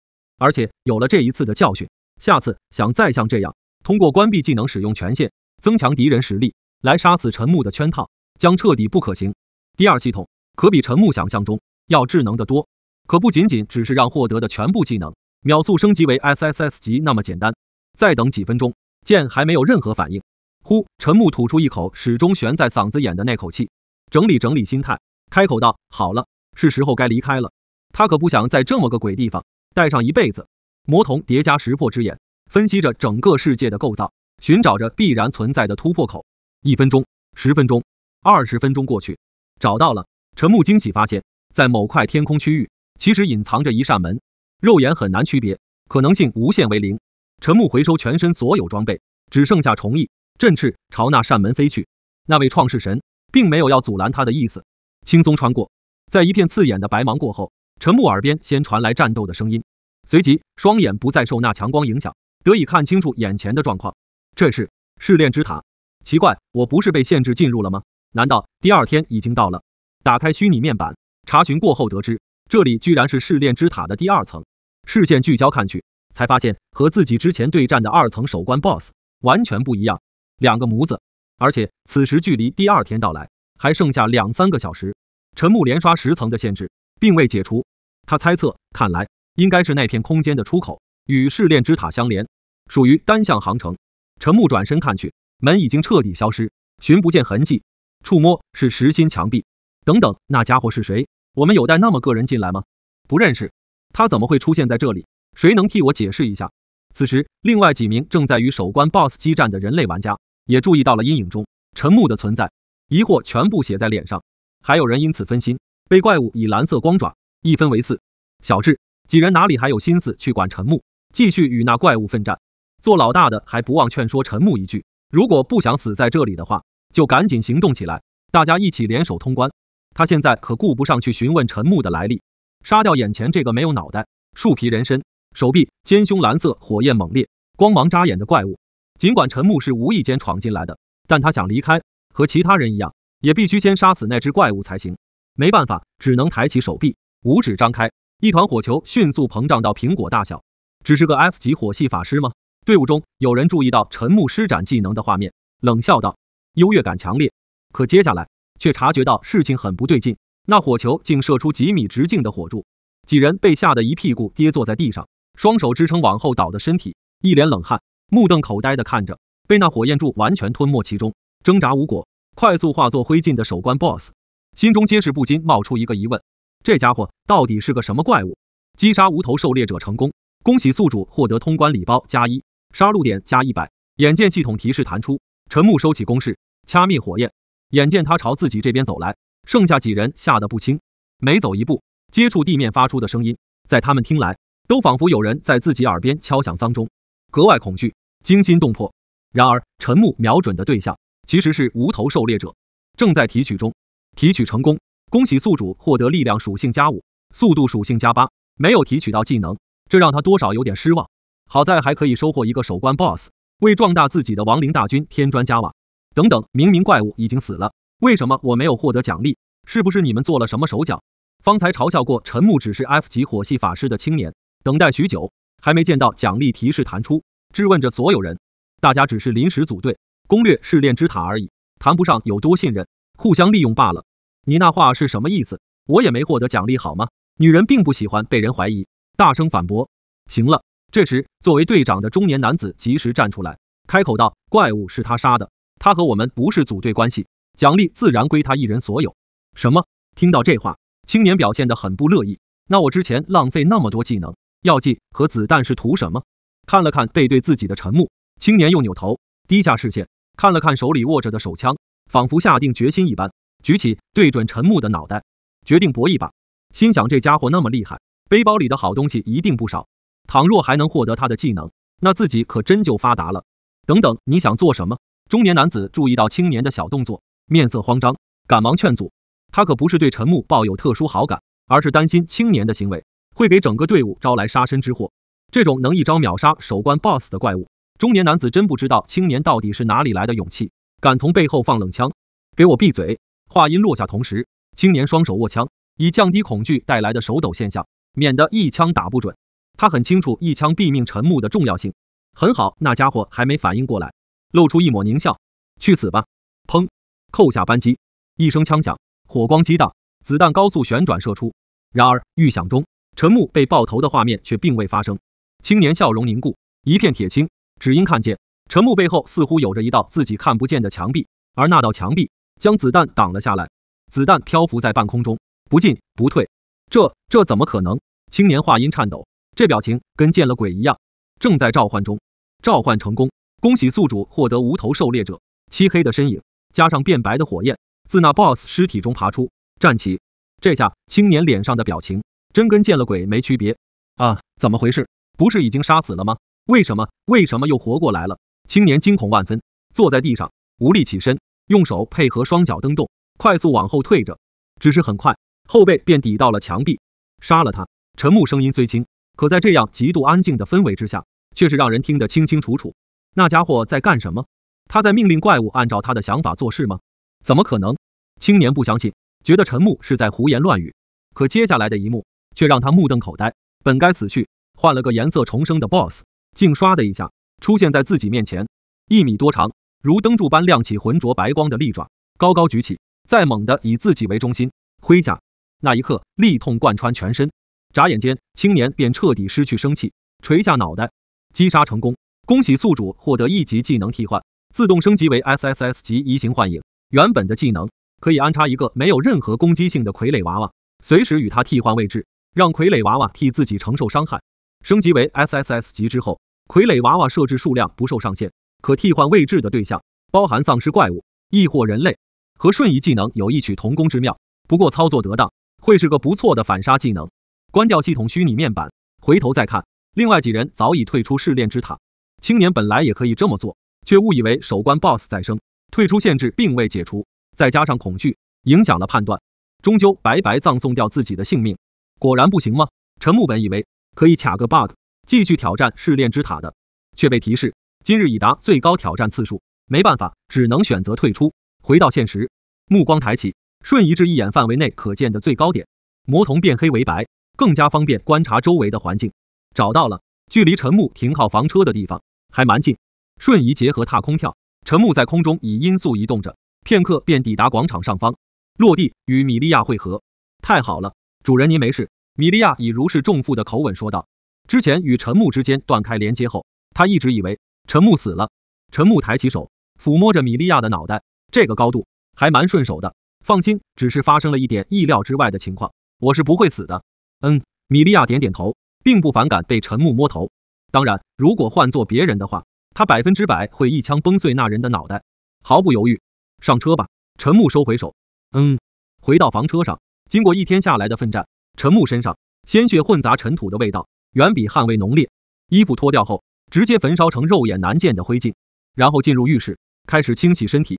双手揉搓头发的同时，陈木脑海中开始整理起白天发生的一切，还是觉得很奇怪，那条龙到底是个什么情况？怪物面对人类居然会选择逃跑，还有试炼之塔中的首关 BOSS 不该是固定的吗？为何会不同？一个个疑问困扰着陈木，但始终没想出个所以然来。冲掉身上的泡沫之后，整个人变得清爽不少，换上一身新衣，用毛巾揉搓着湿发从浴室出来。陈木又打开冰箱，从里面取出一瓶冷饮，啪嗒一声打开拉环封盖，坐在沙发上仰头咕嘟咕嘟一饮而尽，十分畅爽，感觉一天下来积攒的心灵疲惫被横扫一空。对了，我不在这段时间，没人来找过你的麻烦吗？陈木问米利亚。没有，这附近一直很安静。米利亚摇摇头。这样啊，陈木答应一声，不再多问。看一眼时间，还剩下2个小时才到第2天。切换世界交易中心，打开聊天频道，在历史聊天记录中找到秦鹿2字，进入聊天页面。陈木有个想法需要他配合验证一下。陈木，我有件事想跟你合作看看。秦鹿，您说。几乎是秒回复。陈木甚至怀疑那女人专门守在屏幕后，等待自己联系他。不过想想，这种可能性很低，大概人刚好在世界交易中心寻找着有价值的交换物，看到后就回复了。陈木没有拐弯抹角，直接说明来意。我今天的挑战层数已经用光，你邀请我组队，看看能不能进入试炼之塔。再确认问，你到第几关了？秦鹿，好，我试试看。秦鹿，第2关。事实上，自从第2关侥幸翻盘，死里逃生之后，秦鹿一直没勇气去挑战第3层，担心准备不充分的话，下一次真的有可能会死在那里面。他之所以能秒回复陈木，也是隔一段时间就会上线，打开世界交易中心，想看看陈木有没有新上架的交易物品。在秦鹿看来，没有比从他那里交换来的物品性价比更高的东西了。当看到世界聊天频道里有人说陈木在天地双榜名字变灰，个人页面无法查看之后，秦鹿一度无法接受。眼下得知陈木还活着，秦鹿悬着的那颗心得以落地不少。还是那句话，好不容易与那么一位大人物之间建立联系，秦鹿不想失去。秦鹿向你发起组队挑战试炼之塔的申请，是否同意？同意。陈木直接确认。下一秒，玻璃茶几对面便出现了一道等身高的传送之门，果然可行。陈木得意一笑。个人单日最高挑战层数为10，且无法重复进入已经挑战过的层数，却没限制组队挑战。至少在系统给出的规则里，陈木并未看到相关说明。主人，您不休息吗？见传送门出现，陈木站起身，米利亚跟着起身。我还有些事要去做，很快就会回来，不用担心。陈木没有要带上米利亚的打算，他的攻击方式太过粗暴，陈木担心会将那些首关 BOSS 轰杀的连渣子都不剩下，到时候还怎么提取召唤亡灵？陈木现在满脑子想着的都是要如何扩张自己的亡灵军团，一人之力终究有限，脚抬起，正准备迈入传送门，陈木又收了回来，放出亡灵古龙、亡灵召唤师，让他们相互配合，猎杀更多丧尸怪物，再由亡灵召唤师负责召唤，扩充军团。于是，亡灵召唤师骑上亡灵古龙，飞升上空，准备实施杀戮。做好这一切准备，陈木再次抬起脚，迈入传送门。待人走近后，传送门消失。另一边，陈木来到试炼之塔第3层，见到了先一步抵达，正与巨人丧尸战斗着的秦鹿。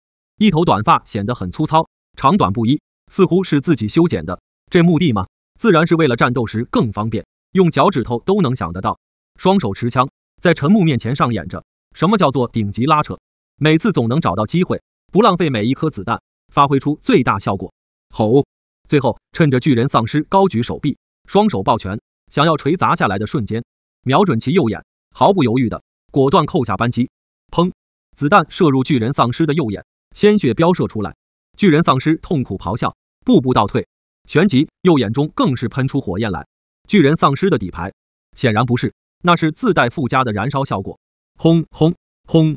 不止眼睛，很快鼻子、嘴巴、耳朵、七窍全部冲出火焰，在这漆黑的环境之下格外明亮。巨人丧尸的脑袋被灼烧熟透，接着轰然倒下，宣告死亡。陈木清楚记得，这是由自己亲手利用 SSS 级技能强化过的枪，子弹附带燃烧效果，伤害可持续。您就是陈木陈先生对吧？看到陈木走来，秦露面露兴奋。没错。陈木点头肯定，注意力却都在那巨人丧尸身上，正在烹饪中。烹饪成功，恭喜宿主获得丧尸午餐肉加50，分出25个，一半给秦鹿。毕竟自己现在与他之间属于合作关系，反正这东西对于他来说，要多少有多少，单纯只是不想浪费而已。日后还需要继续用到秦鹿，二次进入试炼之塔，刷更多 BOSS， 提取召唤更多亡灵军。谢谢。秦鹿只管收下，没有多说，更没有多问，内心却是十分惊骇，原来罐头是那么做成的，还真是方便啊。跟我来。虽然不确定第3层的守关 BOSS 有没有再次改变，但陈木可以肯定的是，这里的环境没变。既然如此，通往 BOSS 的房间路线也应该没有改变才对。好，秦鹿跟在陈木身后，手持双枪，小心警惕起四周，防止突然冒出丧尸怪物偷袭。觉得今晚有陈木愿意和自己组队刷试炼之塔，没准可以通关第5层。他清楚记得陈木之前说过，单纯只是因为他已经刷到第10层，没办法进入试炼之塔，才会和自己组队。还剩下1个多小时，以他的实力，连续通关3层，肯定没问题吧？毕竟陈木可是目前为止唯一一位通关到第10层的人，而且是单人，不靠组队。81中文网排在攻略榜第2名的是赫赫有名的工会，数千人也才通关第5层而已，不到陈木的一半。所以秦鹿会对陈木那么有自信，一点不夸张，理由非常充分。拐角处突然冲出来一只丧尸，秦鹿结束多想，举枪准备射杀时，就看到陈木抬起手，掐握住那丧尸的面容。轰！接着一股火焰自他掌心喷涌而出，包裹住丧尸整颗脑袋。松开手，砰！闷响，丧尸往后直挺挺倒下，脑袋撞击在地上，粉碎，完全化作焦炭。那密密麻麻的孔洞就跟蜂窝煤似的。击杀丧尸成功，恭喜宿主获得5杀戮点。这么轻松，这只丧尸在秦鹿看来远比外面的丧尸等级要高，自己对付的话也得耗费些力气。没想到陈木直接给秒杀了，召唤成功，恭喜宿主获得巨人丧尸。视野下方意外注意到一道黑影涌向陈木的影子，当秦鹿低头向下看去时，却发现一切正常，安慰自己应该是太过紧张，看错了。事实上单纯只是陈木让召唤成功的亡灵军融入了自己的影子，在他的影子之下是一片混沌世界，所有被召唤成功的亡灵军都将进入蛰伏其中，随时等待下一次被召唤。之后一路有惊无险，陈木总能先秦鹿一步，将那些埋伏在暗处想要冲上来从自己身上啃咬走一大块血肉的丧尸瞬间秒杀，提取召唤亡灵，一步到位，顺利来到 BOSS 房间所在的石门前。砰！轰隆隆！秦鹿还想说让自己准备一下调整装备，可没来得及开口，陈木已是一脚踢开，踢碎哪怕秦鹿用尽全力也只能艰难推开一人身位的厚重石门。轰！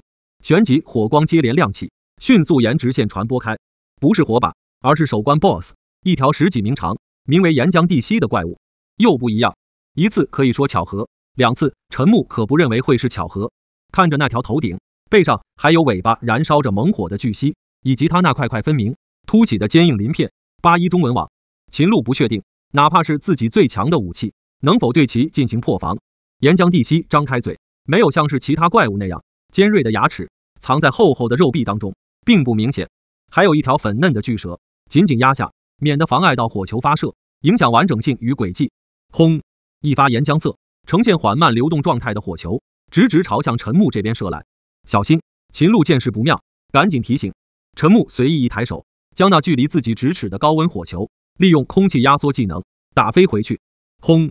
以更快的速度撞击在刚刚才闭合上嘴巴，黑烟从两边嘴缝挤出的岩浆地蜥头上，火焰爆炸式延伸，覆盖包裹岩浆地蜥1/3的身躯，好似朵未开的蘑菇，很快消散，并未对其造成任何伤害。它的鳞甲本身就具有极强的防御力，更别说又是一头擅长用火的怪物，火抗自然不会低到哪里去。陈木反弹回去的攻势，仅仅只是让他身上附着的烈焰被吹动晃荡的厉害，仅此而已。很快趋于稳定，但这在秦鹿看来已经相当厉害。那样的攻击加上速度，凭借自己躲开的几率不到50%，更别说反弹回去。真不愧是通关了10层的大神。陈先生，需要我去吸引他的注意力吗？秦鹿不好意思站在旁边，什么都不做，用不着那么麻烦。出来吧，出来吧。秦鹿还没弄懂陈木想要表达的意思，就注意到他的影子被拉长了，接着有什么东西从里面冒出，赶紧退后几步，拉开距离，不想踩到它。那竟是一条龙，而且还有5颗脑袋。秦鹿傻眼的抬头看着这一切，误以为在第3层的 BOSS 房间，难道有2个 BOSS？ 不过很快，从陈木那淡定不回头的表现，再结合他刚刚亲口说过的出来吧3个字，秦鹿脑海中诞生出一个十分恐怖的想法。很离谱，可又没有比这更合理的解释。这条5头龙8成是陈先生召唤出来的。左看看右看看，对比之下，秦鹿甚至更愿意相信眼前这头巨龙才是 BOSS。 那条岩浆地蜥在他面前显得十分渺小。又退了。陈木清楚注意到，岩浆地蜥本来张开的准备吐火球的尾巴闭合上，甚至开始往后退步。难不成这些家伙真的具有智慧？一个注定被人类玩家反复屠杀的怪物，怎么可能会具有智慧呢？陈木还是理不清楚头绪，越想越烦，越想越乱，干脆直接下令5头龙干掉岩浆地蜥。轰！黑龙头率先张开嘴巴，从中吐出如注的白灰色烈焰。眨眼功夫，陈木便看到眼前弹出系统提醒：击杀岩浆地蜥成功，恭喜宿主获得通关宝箱150杀戮点。同样看到这条提示的还有秦鹿，什么都没做，却拿到如此丰厚奖励的他有些为难，不知该不该收。陈木没去太在意他，更不会刻意去揣测他的想法。来到岩浆地蜥被烤焦的尸体前，很显然他的火抗还没有高到可以与5头龙相提并论，用以卵击石来形容都有些太过高看岩浆地蜥。正在提取中，提取成功，恭喜宿主获得技能岩浆火球，法强加15，防御力加20。恭喜宿主获得技能岩浆火球，自动升级为 SSS 级岩浆喷发，正在召唤中。召唤成功，恭喜宿主获得岩浆地蜥翼，亡灵军团数量加1，依旧是一步到位。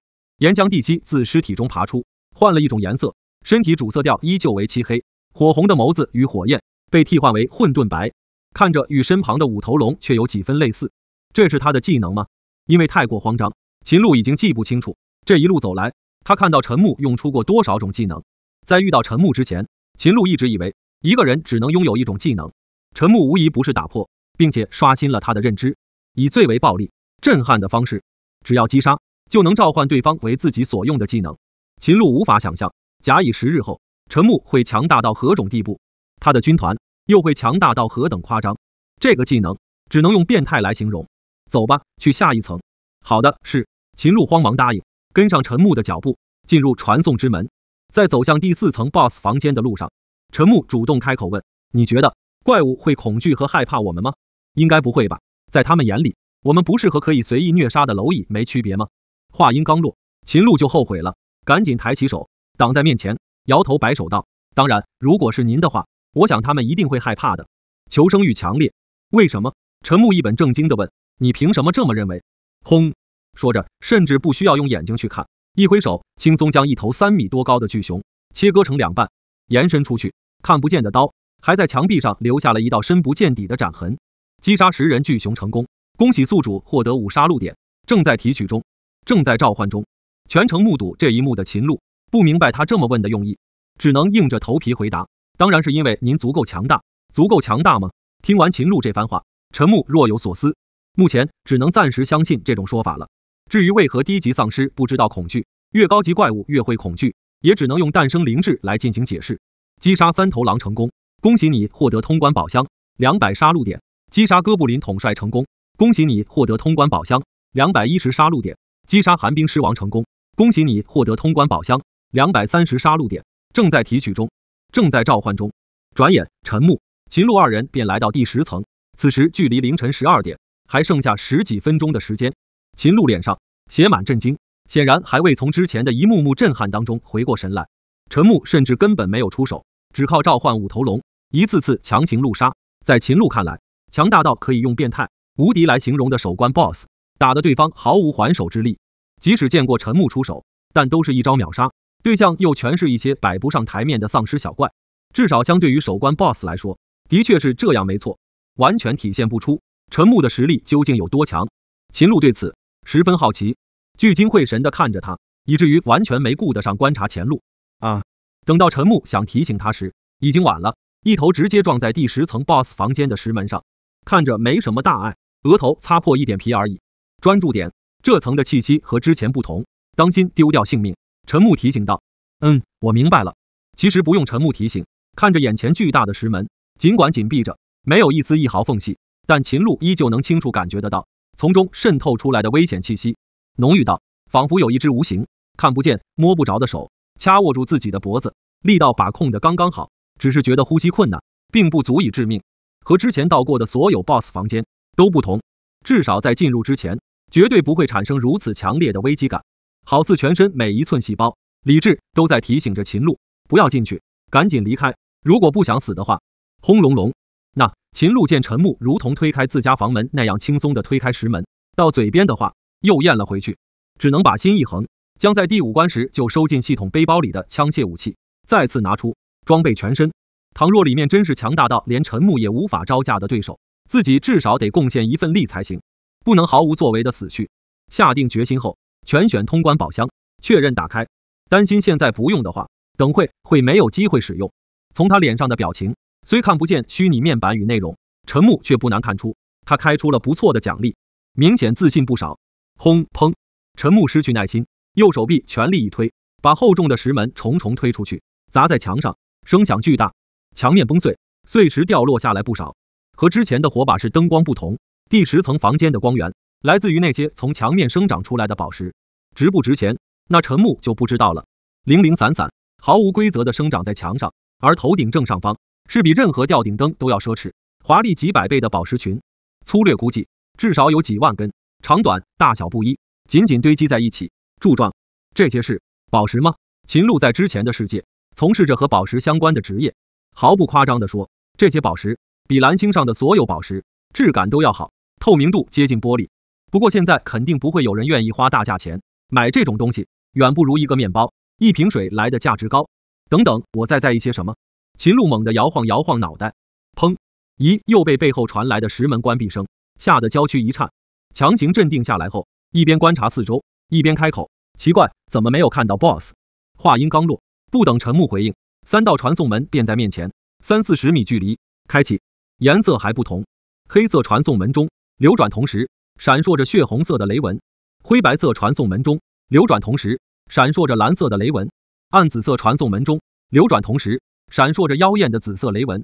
果然又不一样吗？陈木之前在第4层遇到过的 BOSS 可不是这么一副场景。砰砰砰，有东西从里面出来了。秦鹿举起双枪，对准其中2扇门，眉头紧蹙，紧张到耳边甚至能清楚听得见自己的心跳声。陈木没有回应，双目死死盯着那3扇传送门。盔甲、武士，不对，这质感看起来不像是金属，更类似于骨质。随着3个怪人从其中走出，那雷纹越发密集耀眼。待他们完全走出后，陈木嘴里下意识地吐出2个字：龙人。这可不是陈木乱取名字，而是他们的血条旁边那么写着。真正能让陈木一眼看出来是龙人的，只有那头通体灰白色、胸口一道 X 字形、似蓝水晶图案的白龙人。这种水晶在手臂、腿部铠甲的连接处以及肩膀、五指下都能看见。细看会发现，不止一种蓝色，其中还泛着类似钻石在太阳光下的华丽火彩，五光十色，十分璀璨。龙头之上只有独角，面容凶恶，躯干四肢的布局与人很像，要不然也不会叫龙人。外甲骨骼似瓦片一样，层层堆叠，衔接的十分平滑，看着形容肌肉线条，尤其是腹部，跟石块腹肌似的，无比工整。但它们没有脚趾，而是一根锥形的腿，接地面积大概只有陈木的小手指粗细。翅膀长在腰部，白龙人有4翅，张开状态能看到不断向上层层弯曲，如长鞭的主骨，然后是一根根横向长出的腹骨，连接龙翼薄膜。灰蓝色的龙翼薄膜上刻画着奇怪的圈状纹路，同样泛着钻石火彩。紫龙人则是其中块头最大的存在，面部宽阔，6只对称的紫眼，怪异感拉满，脸庞还长出了类似蚂蚁一样的骨质大颚，头顶的龙角酷似一把3叉戟，胸口、双腰泛着火彩的紫色水晶部分最多，其余零星，线条形遍布全身，肆意生长在背后，快与身同长。比起白龙人的龙翼，更像鸟羽，十分厚重，能看见一束一束的羽毛线条。翅膀正上方突出的骨骼朝内弯曲，钩状，泛着紫光。要说3者中最不像龙的，那必定得是黑龙人。那8只对称的红眼，结合骨甲线条，看着跟鱼鳃似的，形状令陈木分不清是脑袋还是脖子。头顶王冠状的龙角斜上弯曲，一双小龙翼生长在背后，主龙翼则长在腰间。比起龙翼，倒更像是长出了一双巨手，而在手腕处又落下2扇黑羽，食指尖锐，还能活动。羽毛线条比起紫龙人更加清晰，胸口的红色宝石部分形似一张鬼脸。一句话总结，龙人和不像龙人的龙人，以及比起龙人更像天魔降世的龙人。刚刚才因为开启通关宝箱获得不少自信心的秦鹿，看到这一幕画面，内心顿感不安起来。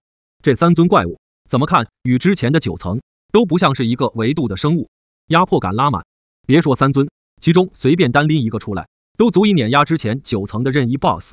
秦鹿甚至感觉，哪怕那9个 BOSS 联起手来，也未必是他们的对手。 BOSS 级的怪物会联手这件事，陈木在地狱副本时不是没见过，但还是觉得很怪异。再加上他们后登场的方式，看起来就好像自己和秦鹿才是首关 BOSS， 被攻略的一方。白龙人缓缓抬起右臂，那晶体状尖锐修长的五指对准陈木。秦鹿在他眼中显得无足轻重，不值得认真对待。轰！旋即一股凌冽的寒风龙卷清晰可见，贯冲而来，距离越近，覆盖范围越大。秦鹿双眼可见的范围已是被那寒风龙卷充满，细看还能发现，在那龙卷当中混杂着不少比刀片还要锋利几分的冰块。人一旦被卷入其中，肉体恐怕会被瞬间绞杀成血浆，骨头粉碎成沫。陈木防御力再高，也不可能乖乖被白龙人攻击。脚下影子再次拉长扩大，五头龙迅速从暗影世界浮现出来。轰轰轰！似乎也感知到这攻击很不妙，3条黑龙头同时喷吐出混沌白色的烈焰，冲击入那寒风龙卷当中。那灼热的气浪逼得秦鹿抬起双手挡在面前，连连后退10几步，怕再离近些会被活活榨干水分，沦为一具干尸。寒风热风交替袭来，一冷一热，这冰火2重天的世界令他十分不适。缓缓放下双臂，看着2道龙卷之间势均力敌的对抗，这规模秦鹿很清楚，不是自己一个凡人能够参与的，还是老老实实的等待陈木的命令吧，免得好心帮倒忙。陈木无心去注意秦鹿的表现，视线聚焦，来回在3龙人身上移动着，清楚注意到，在自己召唤出5头龙之后，他们那细微的身体动作体现出了诧异感，就好像没想到自己会召唤出这般能与他们势均力敌的恐怖生物一样。难道真的是双方互相攻略，适者生存，81中文网？目前只是猜想，陈木无法肯定，毕竟他不懂龙人的语言，无法与他们之间进行交流，确认心中所想。白龙似乎很不满在同伴面前丢面子，肆意后移，旋即猛地一挥，轰轰轰轰，又掀起4道寒风龙卷，两两相融合，从侧翼以弧线之势打算杀5头龙一个出其不意。但他显然忘记5头龙还剩下2头没用呢，象征冰属性的白龙头与象征水属性的灰龙头动作一致，大开龙口，轰轰吐出寒霜之息，以及如同泥浆水般浑浊的水柱与其对抗。双方陷入僵持，谁也奈何不了谁。如果陈木没有提前通关过10层试炼之塔，或许不会觉得有什么奇怪之处，可如今试炼之塔10层的 BOSS 居然可以与创世神特地为消除自己的存在而创建的地狱副本中价值1000杀戮点的最终 BOSS 你来我往，有来有回，不怀疑不行。更何况像白龙这样的怪物还有2个，他们还在按兵不动呢。在陈木的认知中，以他们的等级不该出现在这里。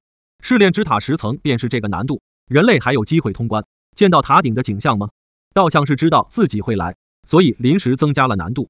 你说有没有一种可能，这些怪物和我们一样，都是被那所谓的系统召唤到这个世界来的玩家？陈木侧目看向秦鹿，说出自己心中所想，想听听看他在听到这番话后会有何说法。的确有这种可能性，我也一直认为丧尸和怪物不是凭空产生的。秦鹿先是一愣，然后回答道，没想到陈木会在这种生死一念的时刻和自己谈论这种话题，果然不止自己一个人那么想。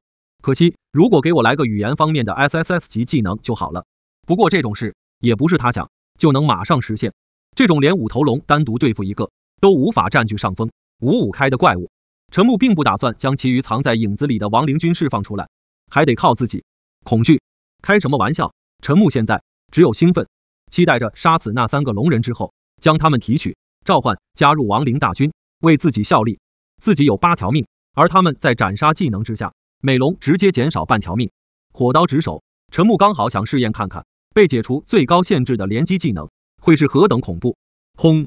刀刃在手中360度一转，过程中火焰覆满刀刃。以秦鹿的角度看去，内心极为触动，单单一个帅字肯定不足以形容。他看出陈木想亲自上场去对抗那3尊龙人，尽管秦鹿内心无比好奇陈木的个人实力如何，可仅凭那么一把会冒火的刀，想解决那3个怪物很难吧？说不好听点，甚至是异想天开。他当然害怕陈木会死在龙人手上，因为陈木死了，他同样会死。BOSS 房间内 ，BOSS 不死，他永远无法离开。这里的规矩不是你死就是我活。陈木顺身上前，好快！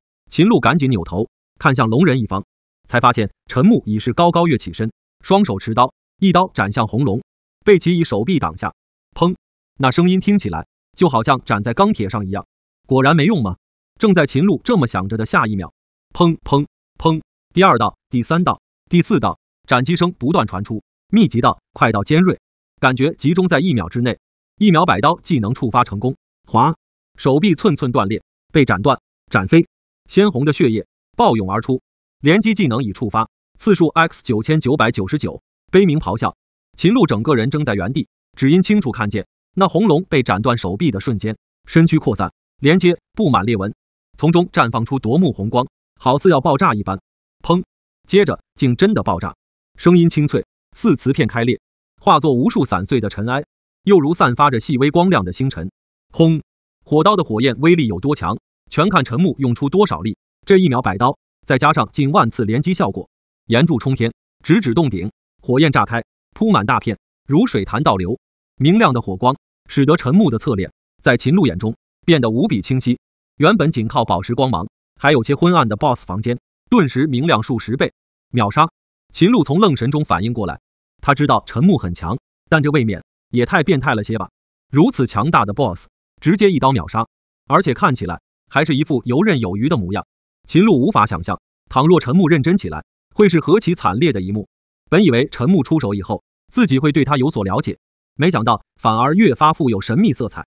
击杀红龙成功，恭喜宿主获得1000杀戮点，还真是1000杀戮点吗？和5头龙同等实力，陈木觉得自己似乎离这个世界的真相越来越近了。白龙与紫龙的细微身体动作再次体现出他们对于红龙的死有多始料未及。白龙无法分心，稍有差错，与5头龙之间的平衡就有可能会被打破。至于紫龙，显然还是一副没有反应过来的表现。陈木抓住这一时机，开始提取召唤，正在提取中，提取成功，恭喜宿主获得技能可塑之火，法强加100，速度属性加70，力量属性加50，防御属性加50。恭喜宿主获得技能可塑之火，自动升级为 SSS 级可塑之火，正在召唤中，召唤成功，恭喜宿主获得红龙红帝。红帝吗？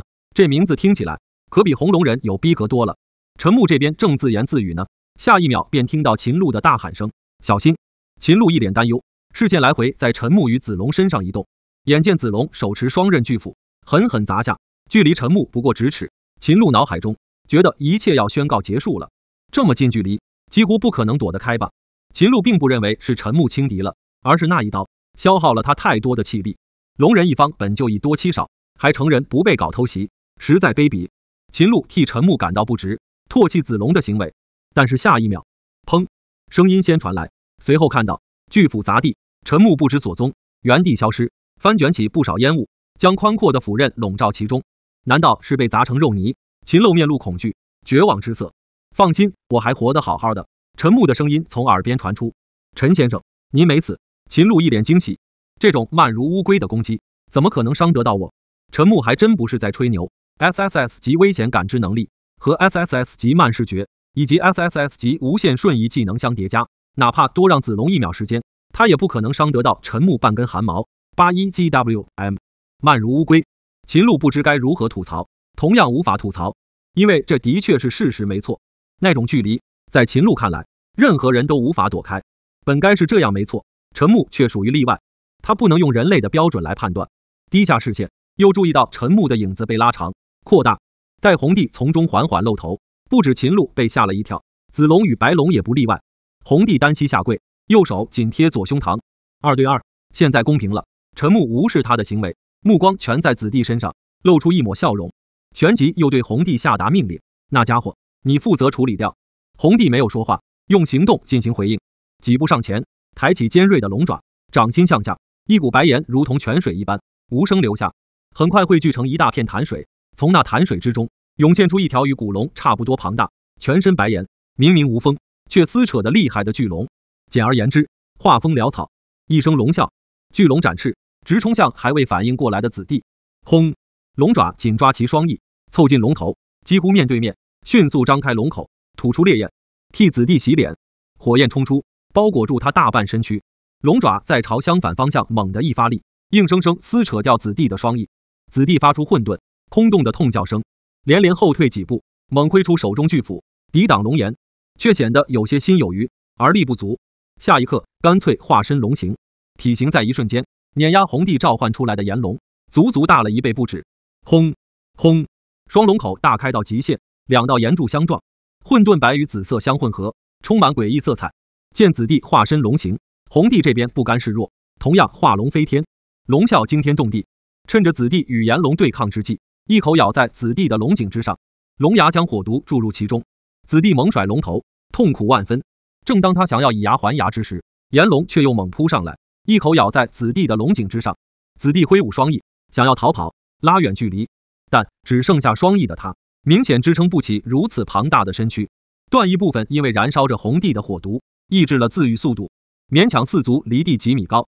双龙爪快速伸出，掐握住炎龙与红帝的龙头，强忍疼痛，全力推开，被撕扯下大块皮肉。因为燃烧着火毒，灰白色，所以无法看清其中是幅怎样的画面。注视着这一切的秦露，切身体会到什么叫做神仙打架，这便是神仙打架。他这个凡人完全找不到插手时机，感觉即便打光全部子弹，恐怕还不足以给几条龙挠痒痒。又是一声凄厉的龙啸声，带着层层声浪，响动烟尘，碎石喷涌而来。秦露猛然回过神，可见红帝双翼之上的副手捏紧成拳，猛地挥击出去，并非用拳头去攻击子弟，而是那弯折绷紧硬化如刀般锋利的羽翼，一刀砍入2-3米深，斩断子弟右前足。子弟连连落败，还想吐出龙炎，张口瞬间，红帝又是一龙翼全力击出，龙头被削掉大半。轰！沉声落地，接着与炎龙一起喷吐龙炎，对其伤口疯狂灼烧，让火毒入侵子弟身躯内部，蚕食一切，直至毙命。红帝的龙炎具有持续燃烧以及阻断自愈能力的特殊效果，纵使子弟再如何反抗，也只有被以肉眼可见之势蚕食的一点不剩的结局。击杀子龙成功，恭喜宿主获得1000杀戮点。看到系统提示的那一刻，陈木可以肯定子弟陨落，不复存在。接下来便轮到他出场，一个瞬身来到还剩下一点肉身的子弟面前，开始提取召唤，免得来不及错失一员猛将。正在提取中，提取成功，恭喜宿主获得技能化龙，力量属性加100，防御属性加100，速度属性加50，法强加80。恭喜宿主获得技能化龙，自动升级为 SSS 级龙人化，正在召唤中。召唤成功，恭喜宿主获得子龙子弟。这边刚看到召唤成功的提示，下一秒子弟便从陈木的影子当中被释放出来。尽管对此早有预料，但亲眼目睹见后，秦露内心还是难免觉得震惊万分。以极其残忍的手段杀死敌人后，还能让其死而复生，为自己所用，如此手段令秦露内心对于陈木的敬畏猛然暴增不少，心中更是坚定，哪怕无法与陈木成为伙伴，也绝对不能与他成为敌人，否则下场只会有一个死。看到包围自己的五头龙，又加上红帝以及他召唤出来的炎龙，现在又多了一个子弟，陈木只觉得可惜，他们脸上没有像是人类这样丰富的表情管理系统，否则一定会相当精彩。龙形化，龙啸声歇斯底里，那声浪强大，硬生生将秦退好几步。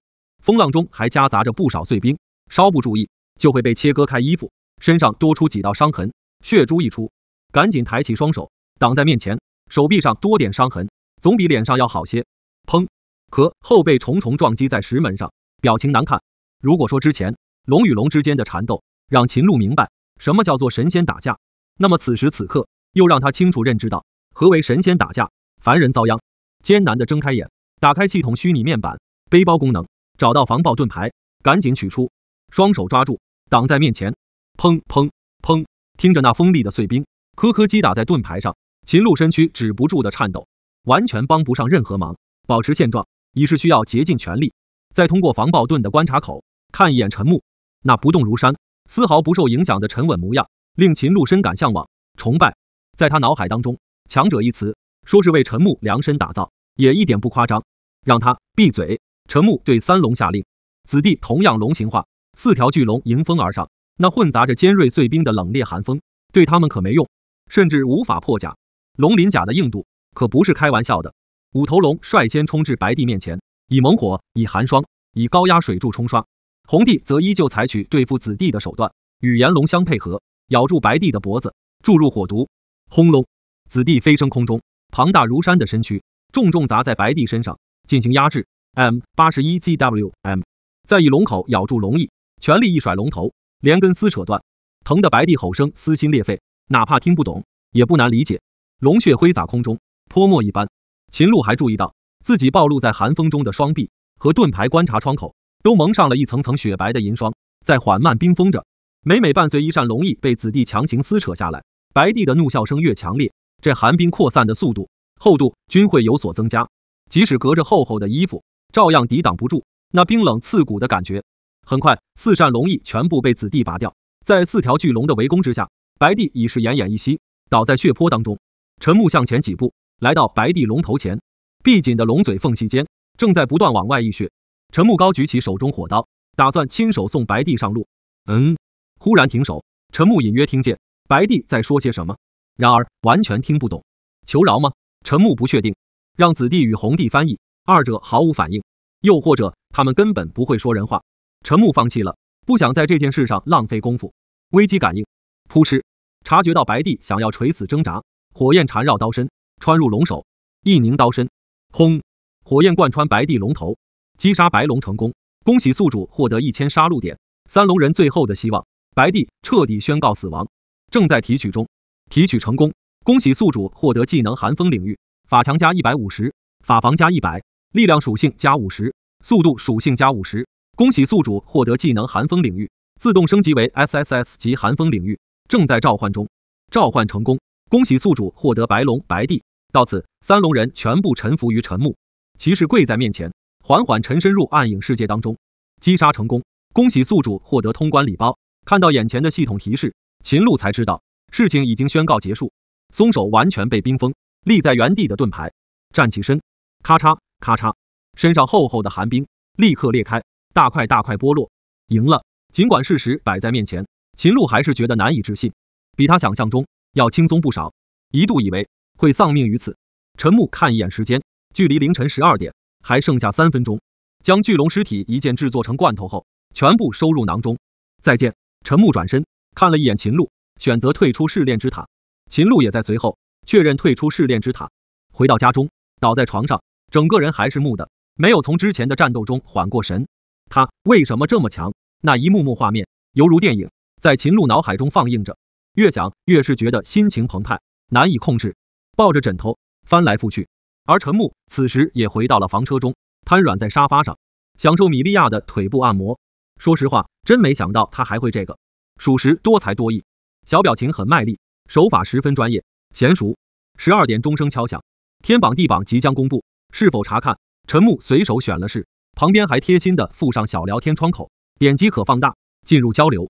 这次的前10位一定是我们樱花最多，没有陈木那家伙的话，大概率会是鹰派人登顶吧。我听人说，看到过拥有 SSS 级的鹰派人。卧槽 ，SSS 级，我目前见过技能等级最高的，也就是我们工会会长 A 级而已。不过他有2个 A 级技能，技能还能有2个，怎么做到的？看到一大群人为有人掌握2个 A 级技能聊得起劲，陈木看了一眼自己的技能页面，100多个技能，还都是 SSS 级。话说回来，我明明活得好好的，怎么都说我没了呢？看到那一众惋惜，又或者冷嘲热讽，陈木不禁露出一抹苦笑。排名10位之后，公布的速度很快，直接一大片显示。或许是为了增加趣味性，前10名会一层层往上显示，还有雷文边框、高亮提醒。不知道的恐怕还以为这创意是跟某些游戏厂商学的。第10名平山夏季，击杀数684。第9名千叶荣幸，击杀数988。看到连续出现2个樱花级玩家，发送弹幕的樱花人明显增加不少，起码2-3倍。哈哈，前10已经有2个我们大樱花的人了，统一世界指日可待，真的超级争气啊！好样的，平山桑、千叶桑。当然，这其中也不乏各种反对的声音存在，真不知道你们在得意个什么？樱花人，你确定现在他们还会愿意承认自己是樱花人吗？说的没错，这个世界早就没有国家的说法，有的只是工会。我觉得不一定，工会强大后，迟早会转为国家，到时候大概率会继续沿用上个世界的名，这样可以吸纳更多成员。他们自顾自聊着，榜单更新速度不减。第8名艾迪伯伦，击杀数1888。第7名鲍里斯科汉，击杀数3567。第6名诺亚戴维森，击杀数4987。第5名林华强，击杀数7823。越靠前差距越大，甚至可以用断言式来形容。看到人家都是4位击杀数，刚刚还得意叫嚣个不停的樱花人，立马隐身。第4名周高明，击杀数9777。这前后悬殊，即使陈木照样不免如此觉得。第2名稳稳破万。回想自己这一天下来的经历，陈木忽然有些担心，自己能稳占第1吗？总觉得把第1的奖励拱手让人，始终很不爽。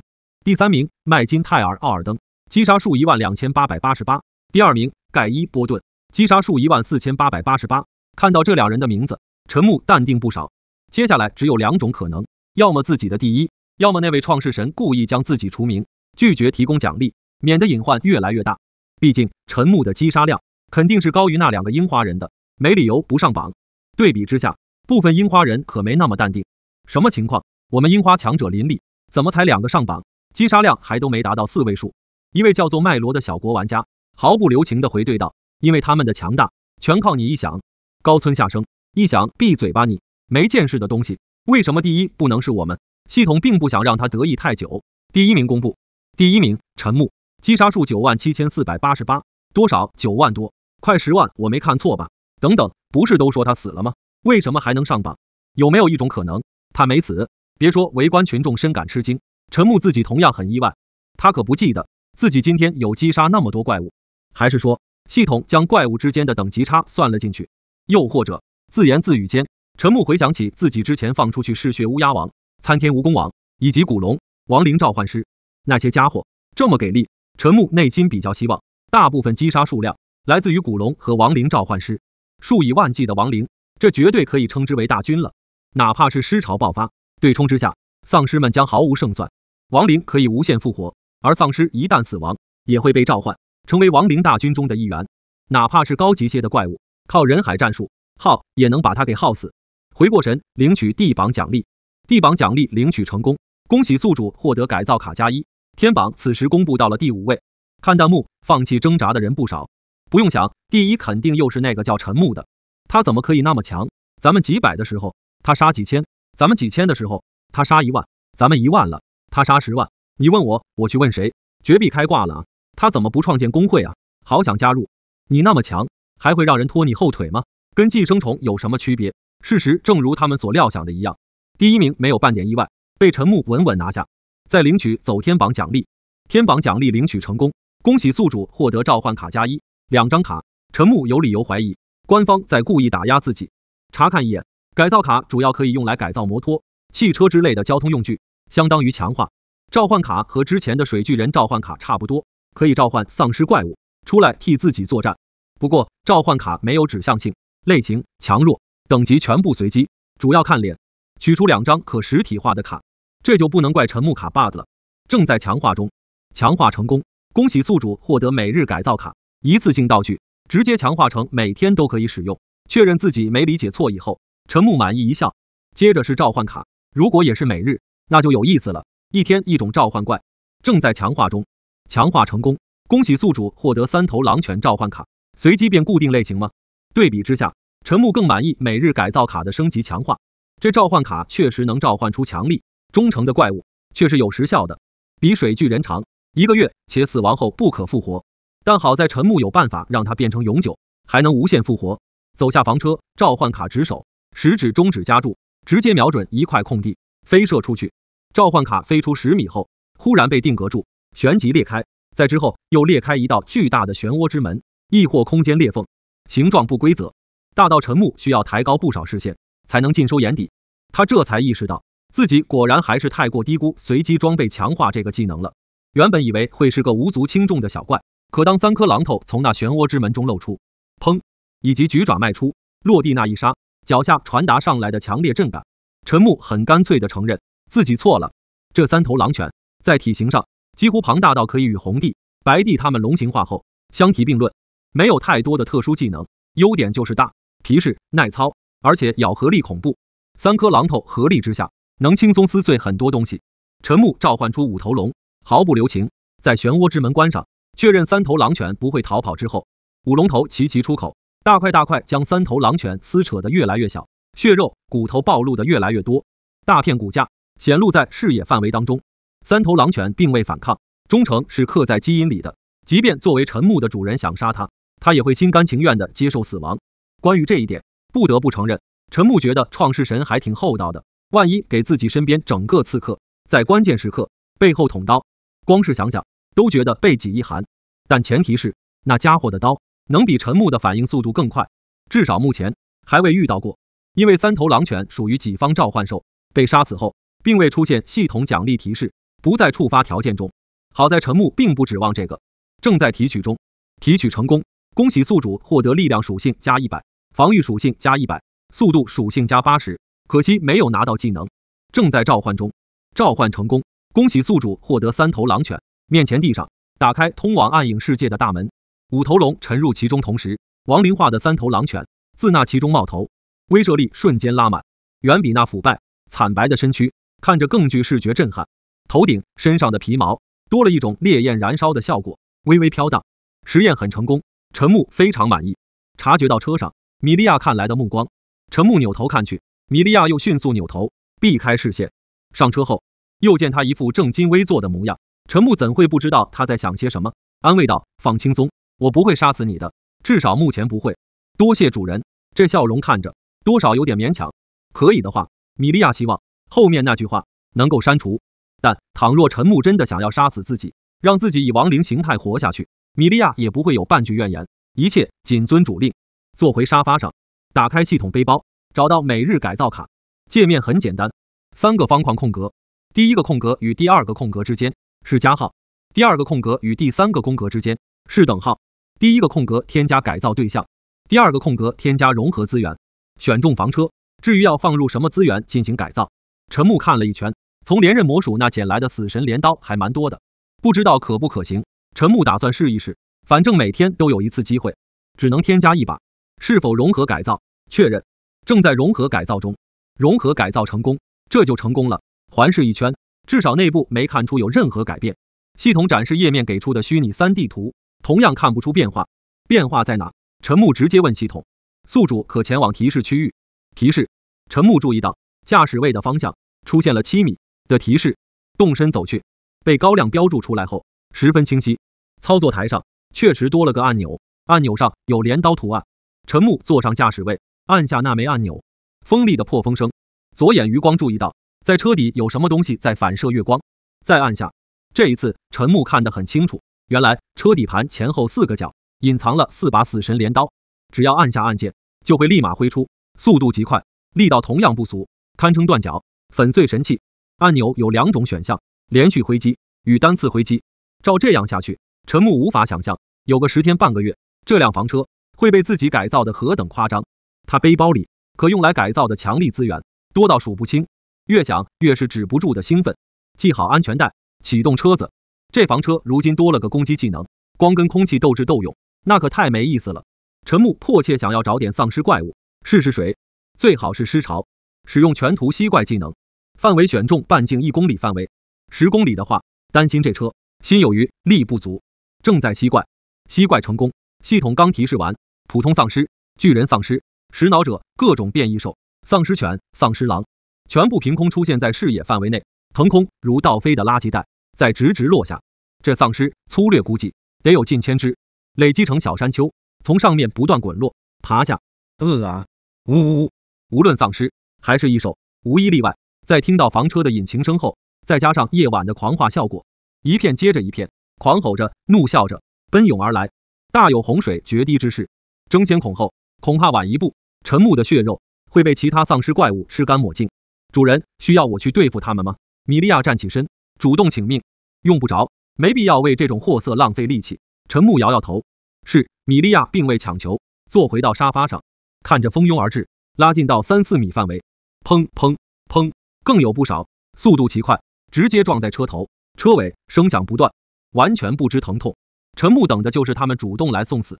按下按钮，长按3秒，开启连续房车的挥刀模式，刀光频闪，血液如网，洒在玻璃窗上，残肢乱飞。那些丧尸怪物被切割成一段又一段，快速矮出视野范围。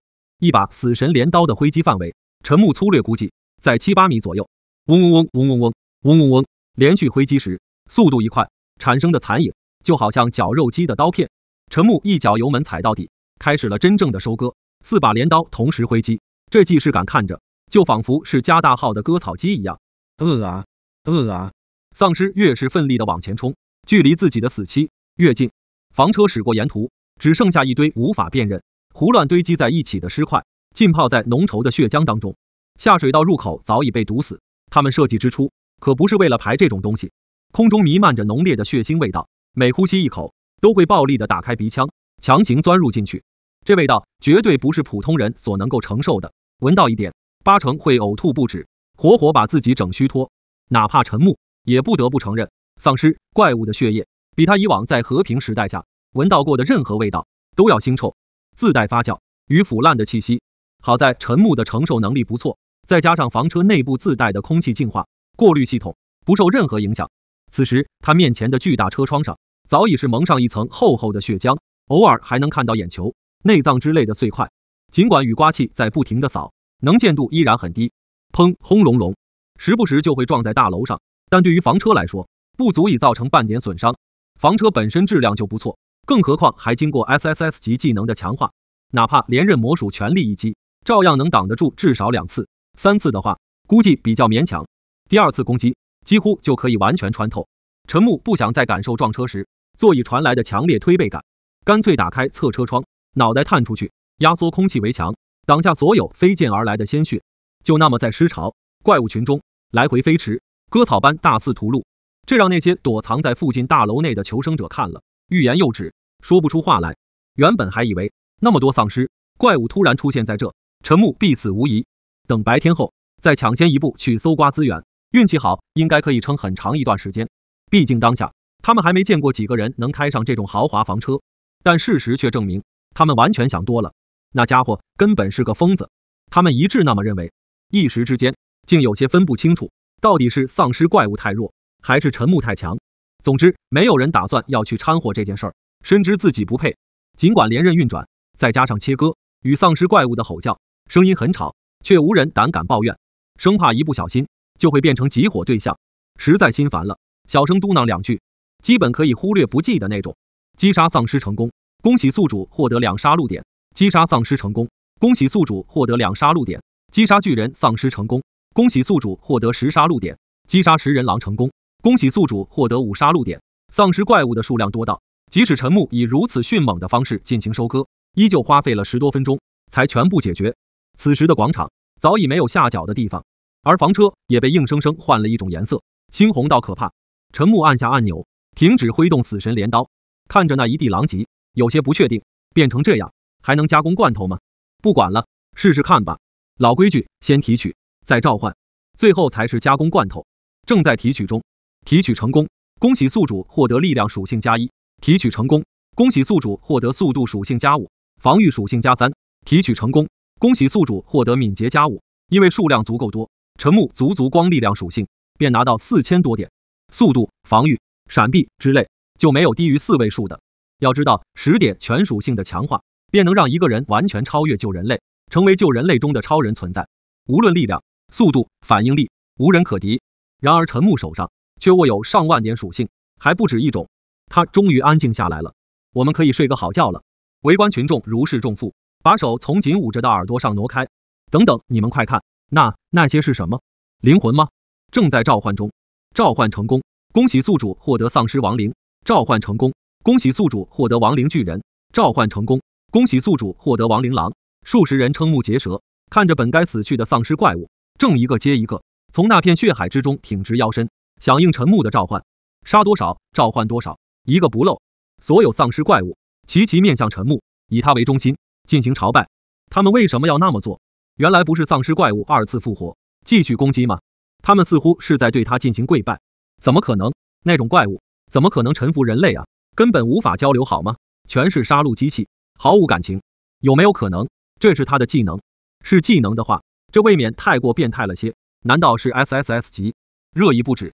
这场面带给他们的震撼，根本不是3言2语就能解释得清楚的。上万只他们认知当中恐怖的杀戮机器，竟然选择臣服于人类。这种事原本在他们看来应该是不可能实现的才对，但陈木做到了，而且让他们所有人亲眼所见。通往暗影世界的大门如宇宙黑洞般展开，覆盖整片广场。所有亡灵军全部沉入其中，一切恢复正常，气氛安静下来。死寂到好似置身坟地，真要比较起来的话，可以说比坟地里的氛围更加恐怖。接下来便是收尾工作，正在烹饪中。居然真的可以吗？陈木露出意外之色，本不抱多大希望，试试看而已。烹饪成功，恭喜宿主获得杂肉罐头加1万。烹饪成功，恭喜宿主获得内脏罐头加8988。烹饪成功，恭喜宿主获得脆骨罐头加3425。人们才刚从亡灵大军的震撼中缓过神来，又看到血池倒流，一束一束升起，不断演变成一个个罐头，漂浮在空中。这时忽然有人试着说道：等等，那些罐头，他该不会是那个叫陈木的人吧？陈木那是谁？女人提出疑问。什么？你连陈木都不知道？那可是从开始到现在一直蝉联霸占天地双榜的大神人物。提到天榜地榜第一，再结合陈木这个名字，女人立马回想起来，问身旁的男人怎么办？我们要不要去投奔他？想死的话你可以去，别带上我。男人满脸写着拒绝。能抱上那种人的大腿自然衣食无忧，可一旦抱大腿失败，只会是自寻死路。他不想赌。女人闻言没说什么，只是一脸向往地看着陈木，声若蚊吟道：我怎么就不是他的女人呢？男人听后一脸铁青，嘴上却没说什么，免得自找不快，万一吵起来引起陈木的注意。而在陈木这边，拿到近2万个罐头后，他准备驱车驶离这个地方。他是能承受这浓郁的血腥味，但没必要硬在这种恶劣环境睡觉。启动房车，逐渐驶离众人的视野范围。只是没行出几百米，这眼前便弹出了系统提示：玩家徐悦向你发起竞技场挑战申请，是否接受？陈木一度以为自己是不是看错了，竟然还有人会主动向自己发起挑战，点错了吗？他不确定道。不过面对送上门的机会，没理由不把握住。正在确认周围环境宿主状态，确认无误，即将传送竞技场。熄火，停车，告诉米利亚自己很快回来。传送成功，眨眼功夫，陈木人出现在竞技场，依旧拒绝观战。此时他和站在10几米开外的那个叫做徐悦的人都处于限制活动状态，头顶是60秒在倒数。上下打量一眼，陈木眉头微皱，这家伙真的是人，身上有着许多机械设计，最多的部分集中在腰间，看起来像是机械版裙甲，黑色外壳，泛着金属质感，连接部分有滚动的红黑色警戒线图案。裙甲之下则是不那么搭调的运动短裤，露出赤红的小腿与脚上踩着的厚底机械短靴。没错，之所以让陈木怀疑他是不是个人的主要因素，不是因为他那一身装备，而是他赤红的皮肤。至少陈木印象当中还从来没有这种皮肤颜色的人类。上半身稍显清凉，穿着束胸背心，毫无赘肉的平坦小腹，腰肢就那么暴露在空气当中。双臂之上佩戴着外甲装备，看着很轻便，连接录指手套刚好到手肘，肩膀与胳膊没有任何遮挡。目光向上，看不清长相，因为佩戴着一张漆黑鬼面，头顶还长着2根红色的恶魔尖角，头发雪白，从耳边竖下来2束，其胸、脑背后则是更大的一束。陈木不知道这算不算马尾，都快等身长、等身宽了，至少比那腰要粗大不少，越往下越粗，或者说他的腰太细，总感觉双手可握。观察间，头顶的数字已是倒数至10、10、9、8、7、6、5、4、3、2、1，数字变化得很快。获得自由行动权的一瞬间，陈木清楚注意到徐悦脸上佩戴的黑色鬼面，双眼位置亮起鲜红光芒，杀意凛然，旋即大步冲其而来。奔跑间，伸手抓住右腰上一块凸起的黑甲部分，拔出，按下按钮瞬间，刀柄延长，刀形护手展开，血红色的激光刀刃嗡的一下射出，足有2米长。快步紧身陈木后，血红的食指握紧刀柄，一刀斩下。喂，招呼都不打一声吗？陈木瞬移至徐悦背后，徐悦一刀挥空，没有像正常人那样愣住，而是反应迅速，准备继续转身挥刀攻击。陈木看穿他的意图，一脚抬起，踢出，砰轰！徐悦这身才转到一半，刀刃才挥到一半，人已是被陈木踢踹出去，如人肉炮弹，狠狠砸在几10米外的墙上。墙壁属于电子屏障，即便碎裂，也可以迅速修复。陈木完全有能力一招秒杀徐悦，之所以给了他喘息的机会，只是觉得一切太过反常，想要弄清楚，解开心中疑惑。问你为什么要向我发起挑战？他可不记得天地双榜之上有徐悦这么个名字。按理来说，他的实力不应该会上不了天榜、地榜才对，完全有资格。但徐悦的刀却不是对准丧尸、怪物，一心瞄准自己，就无法理解。难道自己跟他有仇？且不说陈木有没有相关记忆，他都变成这副模样了，陈木怎么可能认得出来？笼罩住徐悦的烟尘散开，徐悦缓缓站起身，双手再次执刀，鬼面嘴巴部分打开，带着机械声音，后又从中喷吐出一口灰烟。陈木笑了，正常人的呼吸怎么可能会是这种颜色？回答我，你到底是什么人？为什么要挑战我？陈木口吻强势，奈何徐悦根本没有要回答的意思，又是几个劣质板瞬间移动，往陈木这边持刀冲杀而来。近身，双手将边缘平整，好似固态物的激光刀举过头顶，重重斩下，刀刃近在咫尺。然而徐悦却永远失去了杀死陈木的机会，他的身躯被定格在原地，整个人被完全冰封在后冰当中，包括他背后1/5的竞技场地与大片观众席位，越远越宽。对于这种不愿意配合的人，陈木的处理方式很简单，直接抹杀。抬起手，大拇指按住中指，一个脑瓜崩弹在寒冰上，咔嚓，寒冰瞬间裂穿，跟着4分5裂，裂开的可不止寒冰，还有血脉一样化作冰渣的徐悦。击杀成功，恭喜宿主获得技能1级技能恶鬼化，自动升级为 SSS 级技能恶鬼化。击杀成功，恭喜你成为最终赢家。没有掉落物，还是说他本就抱着必死的决心来挑战我？图什么？越想越奇怪。趁着强制退出竞技场的时间还没有到，陈木赶紧完成提取召唤，正在提取中。提取成功，恭喜宿主获得力量属性+10，速度属性+5，正在召唤中。召唤成功，恭喜宿主获得赤鬼。赤鬼他不是叫徐悦吗？陈木越发糊涂。而在距离他上千公里外的某处实验室，坐在一大堆精密仪器前的白发老者抬手推了推眼镜框，正注视着眼前巨大屏幕上跳出的提示：122号改造体赤鬼已死亡，秒杀吗？还真是不尊重我的劳动成果啊！白发老者自嘲一笑，双手抬起，在面前的操作台上食指飞舞，跟着屏幕上出现一大面数据。对于一个人类来说，这数据会不会太离谱了些？很快他又试着说服自己，毕竟是世界第一，正因为他如此强大，才有资格作为我的数据研究对象。如果能通过收集他的数据，打造出一个完美的改造体，再以此为模板，批量进行生产，不敢想，他不敢再继续想下去，因为现在已是止不住的兴奋到身躯颤抖。他非常感谢上天给了自己这么一个征服世界的机会。他获得的天赋技能为改造实验室，可以改造，亦或称之为对人类进行升级进化。目前研究出现了一点瓶颈，研究对象数据不够，以丧尸、怪物作为数据收集对象，并不是一个很好的选择。他们确实具备强大的攻击能力，但攻击方式太过单一，只是强大而已。这才想到以人作为研究对象，又自然而然地联想到在天榜、地榜大出风头的陈木，所以才会派遣出最新研究开发出来的新人类前去向陈木发起竞技场挑战申请。事实证明，陈木的确没有让白发老者失望，在他眼里，陈木就仿佛是一座取之不尽用之不竭的金山，值得发掘。我的战神计划能不能成功，可就全靠你了。白发老者露出一抹期待的笑容。然而他不知道的是，陈木这边已经带着他改造出来的赤鬼亡灵形态，从竞技场回归到正常世界。房车中召唤出赤鬼，颜色上发生了些许变化。陈木有些没想到，原来亡灵除了灰白黑3种颜色以外，还有额外的红色，只不过比起原来的赤鬼更加深沉几分，否则估计得改个名字叫白鬼。果然，不管怎么看，陈木都觉得这家伙不像是个人。可说他不是人，他又能使用人类才可以使用的竞技场功能，并且向自己发起挑战。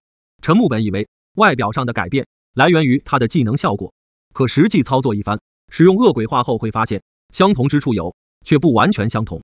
恶鬼化属于全属性提升技能，身体会变红变强壮，但没有那些机械装备。如果赤鬼当时使用的是 SSS 级技能，或许一切还能解释得通，但一个1级技能不该爆发出那样的实力，完全不相符。由此可以证明，赤鬼的大部分战斗力全来自于那一身装备。运气爆棚，完成任务所得吗？除此之外，似乎又没有其他更好的解释。说到底，在陈木看来，1级技能获得至少可以匹敌 A 级的实力奖励，还是很奇怪。他不确定是不是自己太过多疑了，总觉得从地狱副本之后，任何一件事无论大小都值得被怀疑，各种猜忌。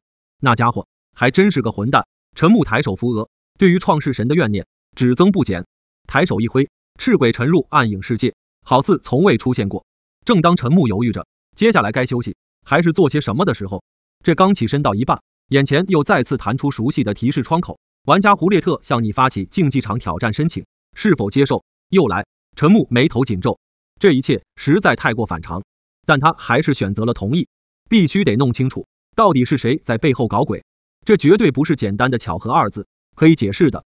正在确认周围环境宿主状态，确认无误，即将传送竞技场。这一次没来得及和米利亚多做说明，米利亚也很乖巧的没有多问。传送成功，2人出现在竞技场。没错，2人，至少这次陈木看得出来对方是个人，打扮很狂野，像是远古部落出来的人，一身棕黄，搭配奶白色的野兽皮毛服饰，皮肤偏向小麦色，头发是棕黑色，高高冲起，下半身厚重的野兽毛皮装扮与赤鹿的上半身形成强烈对比，上半身还纹着不少陈木辨认不出用意的纹身图腾，充满神秘色彩。颈带白色兽毛与不知是什么动物的黄色獠牙，手臂上用皮带拴着砍断的兽爪，利爪为伸出状态，并非自然生长。用狩猎对象的身体部位作为武器吗？还真是原始啊！陈木一时间真有些无法确定，眼前这家伙和赤鬼之间到底有没有关联？你为什么要挑战我？陈木大声问。胡列特又不打算回答吗？单纯只是为人冷漠，还是说根本没把我放在眼里？陈木自言自语道：10、9、8、7、6、5、4、3、2、1。60秒倒数时间结束。和赤鬼一样，胡列特选择了主动出击，抢占先机。论行动速度，比赤鬼要慢上一些，但比起普通人要快几倍不止。迅速近身陈木后，高举起佩戴在手腕上的兽爪，双爪挥下，火花飞溅，被陈木召唤出一面土墙抵挡住。胡列特的兽爪仅仅只是在上面留下了一道几厘米深的爪痕，完全不足以破防半米厚的土墙。接着胡列特快速后退，忽然趴在地上，四肢着地。陈木以为他是想向自己表演五体投地，却没想到他的身躯四肢开始暴涨，这个过程中还生长出了茂盛的白色毛发。不对，这更像是兽毛，它正在变得越来越像一头野兽，还长出了粗大毛茸茸的尾巴。这面容看着像是狼与狮子的结合，鬃毛旺盛，颇有几分神圣。右脸毛发竟还扎着条垂落下来的小辫子，前爪侧边生长出黑色的硬骨部分，似黑岩附着，而在那之上是一块伸出的黄色晶状体，透明度极低。左爪形状酷似匕首，右手则是长枪尖，更大更长，颈部也被3块这样的石甲叠加保护着，而在那之上犹如天使光环悬浮着一样的黄色晶体，与肩臂同宽，分为3块，两边大小长宽对称，再加上最上排列在最中间的那块像是叶子的晶石，作用是什么？暂不得而知，或许只是装饰品，显得神圣。原本只是个1米5几的小不点，这一下野兽化后，哪怕一头成年雄狮在它面前也和小不点没区别，论体型比得上一头成年大象。再加上那厚密且长的白毛，夹杂着一点棕灰，看着就很不好惹的样子。低垂下脑袋，一对金眸抬起，向上盯着陈木，敌意浓郁，并不停通过转换步伐，试图从侧翼攻击陈木，绕开那石墙。哈一声叹息，颇感无奈，这一个个的都不说话，连招呼也不打，就要和自己生死斗。这种被蒙在鼓里，什么都不知道的感觉，已经是第2次，只能靠猜，让陈木十分不爽。创世神所为，陈木觉得可能性很低，判断的原因也很简单，无论赤鬼还是眼前兽化的胡列特，只能说相对于人类来讲，实力算强大的，但和之前陈木在地狱副本中遇到的怪物 BOSS 完全没法比。两者真要对上，前者只有被秒杀的份，而后者只有被陈木秒杀的份。这也是为什么陈木能像这样心平气和地与他们说话。真的什么都不打算说吗？陈木最后确认问。胡列特依旧没有要开口的意思，脉动四足，狂奔而来，爪子与厚厚的脚垫踩在地上，哒哒作响。陈木手臂液态金属化，延长尖锐化，看着好似骑士枪矛，再固化。面对飞扑而来的胡列特，一击刺出，扑哧！由于距离实在太近，胡列特根本来不及反应，被一枪穿入胸膛。啪嗒，一滴温热的鲜血溅射落在陈木脸上。胡列特还想挥击兽爪对陈木进行攻击，陈木手臂稍微后移一点，旋即猛然刺得更深，枪尖直接从胡列特的后背穿了出去。胡列特放弃攻击，双爪抱住陈木液态化的手臂，双脚落地发力，迅速后撤，拔出贯穿胸口的枪矛，拉开距离。这样都不死，要知道陈木刚才瞄准的可是胡列特的心脏所在，难道和绝大部分丧尸怪物一样，弱点在头部？他猜测道。胡列特转身快步奔跑出去10几米远，然后猛地一转身躯，前爪从肉掌中伸出，发力抠住地面，摩擦的火星直冒，声音尖锐刺耳，用兽身完成漂移。沿途一滴鲜血，腹部此时还清楚可见，鲜血大量牵线，顺着凝成一股被染红的白毛流淌落地。那血量，陈木甚至感觉自己用不着刻意去做什么，胡列特也会因为失血过多而死。他刚那么想，紧接着血便停止流动，突然一下就断了。自愈能力还是道具？不用去看，照样判断得出来。胡列特抬起左前爪，准备发起下一次攻击。陈木懒得再在他身上浪费时间，高举枪矛手臂，重重挥下，一道3、4米长宽，足够贯穿胡列特的锋刃，持续划破地面，朝他快速斩去。地面被破开，外翻出大量碎石、沙土。见此情景，胡列特抬起的左爪猛然落地，旋即让陈木万万没想到的一幕发生了，机甲竟从头到脚再蔓延全身，连尾巴也一并覆盖住，完全变换一种模样，从野兽派转科幻风。砰轰轰轰，锋刃正面斩在，重重撞击在胡列特的头部，火花激荡，将其庞大的身躯硬生生逼退，足足20、30米远，才终于减缓速度。被金属包裹的利爪轻易刺破地面，借此减速，还真被他给挡了下来。原来在这等着我吗？陈木苦笑。从这外附轻机甲的质感，陈木基本可以肯定，这家伙和赤鬼之间绝对有关联，有人在背后故意给自己找麻烦。但转念一想，这似乎又不能称之为麻烦，完全是在送装备啊，战斗力还都不低。无论赤鬼还是眼前的胡列特，陈木表示十分满意。全身外附机甲的胡列特看起来可比单纯兽化更具威胁，样貌更凶，神圣化消失无踪。哒哒哒，奔跑间金属触地声异常吵闹，略带节奏，越来越快，越来越快。液化的枪毛融化，在双手抱拳过程中，火刀从系统背包中取出，高举过右肩，轰！在胡列特达到他的攻击距离，飞扑起身同时，陈木全力落刀，火焰燃烧，使得原本透明的锋刃不再透明，烈火熊熊，如同高挂夜空的半月，不比那更加璀璨夺目。落地过程中，无数裂纹在一瞬间产生，机甲破碎，皮毛被燃烧成灰烬，清楚看见在火焰中的漆黑骨骼线条，随后连同骨骼一并蒸发。轰！穿透灭掉胡列特后，锋刃又劈斩在电子屏障上，破出一个巨大的洞，洞口拉上横幅，亮起红光，提示不可接近，来不及恢复。而陈木眼前唯一关于胡列特的存在，只剩下那空中飘荡如雪的黑尘。平静，不，陈木慌到了极点，力用大了，差点直接让胡列特魂飞魄散，一点不剩。赶紧提取召唤，正在提取中，提取成功，恭喜宿主获得技能野兽化，力量属性加20，速度属性加5。恭喜宿主获得1级技能野兽化，自动升级为 SSS 级兽王模拟，正在召唤中。召唤成功，恭喜宿主获得机械狼师，不是以人，而是以野兽形态保留吗？好在陈木并不挑剔，反正胡列特的人类形态挺弱的，完全没必要。而且又是个男人，不像赤鬼那样还有一定欣赏余地。屏幕后，我最得意的作品也只能撑到2分钟吗？那家伙还真是个怪物。因为陈木选择了拒绝观战，所以即便白发老者在胡列特身上安装了实时传输摄像器，也会被一并屏蔽掉。他唯一能收到的只有胡列特与陈木的战斗数据。寒冰之后又是火焰与风刃吗？他到底有多少技能？眉头紧皱成一个大大的川字。今晚他不决定再派遣改造人去挑战陈木，决定好好想想怎么提升防御力，顺便收集素材。改造人类的材料可不会凭空出现。陈木则是顺利回到房车上，等了半个小时，顺便补充点食物、水分。他现在能够断言，看来某位好心人不打算继续给我送装备了。完全没有困意，又闲不下来，干脆打开试炼之塔，看看挑战次数有没有恢复，是否前往试炼之塔11层。看着眼前弹出的系统提示，陈木浅笑一声，居然没有限制进入吗？还是说是系统你夺回了这部分的权限，让他无法对我进行限制？对此系统并未进行回应。陈木不再多问，这一次决定带上米利亚，免得他闲得太无聊。毕竟本来就是为战斗而生的兵器，一直闲着不符合他被创造出来的理念。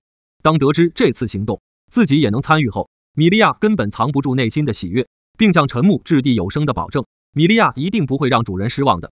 得亏陈木提前知道米利亚属于机械生命体，否则定会怀疑他只是部分身体经过机械改造而已。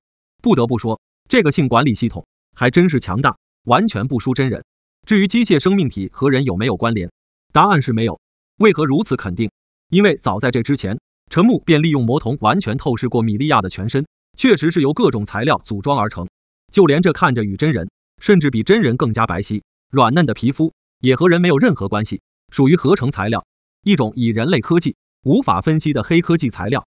陈木不认为这有什么问题，某种程度上来说，机械比人心更易懂，更容易掌控。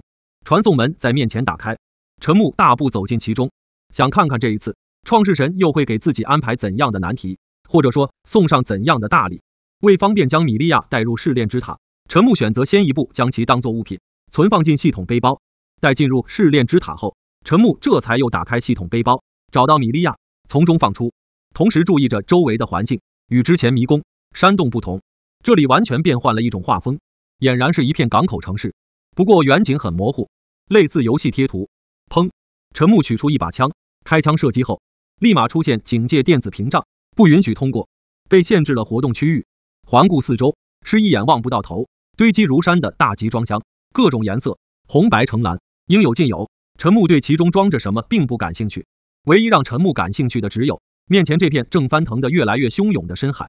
这是一座人造大陆，位于深海区，加上不停翻滚的白浪气泡，陈木肉眼无法看清在那之下究竟潜伏着什么。但他可以肯定的是，那下面一定有着什么东西在作祟。原因很简单，那么大片海域，为何只有这里大浪滚滚？太不正常了。看得到什么吗？见米利亚目光专注地盯着海面，陈木好奇问。米利亚摇摇头，回答道：太过浑浊，无法分析。以数据来说，这现象很反常。这样啊，陈木施展技能踏空跳，几个跳跃已是处于10米高的位置，高度提升，视野范围扩大后，这观感瞬间就不一样了。能明显看出，这小片海域的颜色比旁边更深，却不是因为海水浑浊，而是在那之下有一大片漆黑的阴影。这阴影是什么？结合试炼之塔3个字，并不难猜。陈木开口喊话：米利亚躲远点，旋即继续踏空跳，提升至近100米高的距离。同时注意到米利亚撤出100米范围，正站身于一集装箱上，手持变换枪炮形态的黑魔方，随时准备战斗支援陈木。打开系统背包，向下滑动，目光停在先前从战斗机上拆卸下来的集束炸弹上，取出一枚，利用 SSS 级控物术使其悬浮半空，保持不落状态，弹头对准那片藏于深海之下的阴影。既然你不想出来，那我就帮你一把好了。陈木露出一抹阴险笑容，平举的双手猛然压下，集束炸弹手动触发，垂直快速落下，整个落入深海之中。在海水中母弹解体，子炸弹开始分散。砰砰砰，先是火光在深海中点亮，从这明暗程度，不难判断出这海水有多深。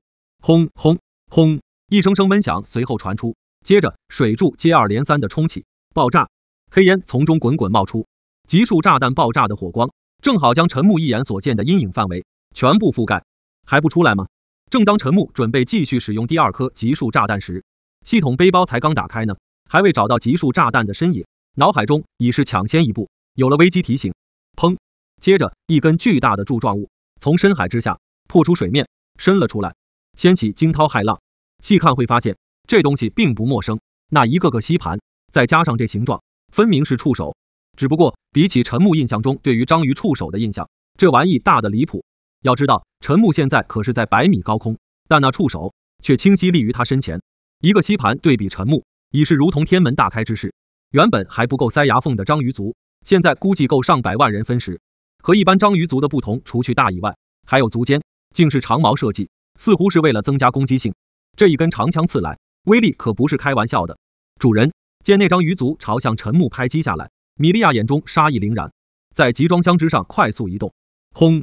移动过程中，一股生命烈焰燃烧，包裹全身。待冲破之后，又完成了从萝莉到御姐之间的转变。待距离拉近到攻击范围后，前脚一个横挪，急刹车，双手提举起手中枪炮，对准那条章鱼族，便是一发激光射出，效果则显得有那么些不尽如人意，烧焦的痕迹甚至没有覆盖满一个白底吸盘。来不及失望，米利亚跳下集装箱，单手举起枪炮，往右一挥，枪身与身体平行，松手间，枪炮开始3次变形，切换重炮模式，炮口调整，对准章鱼族。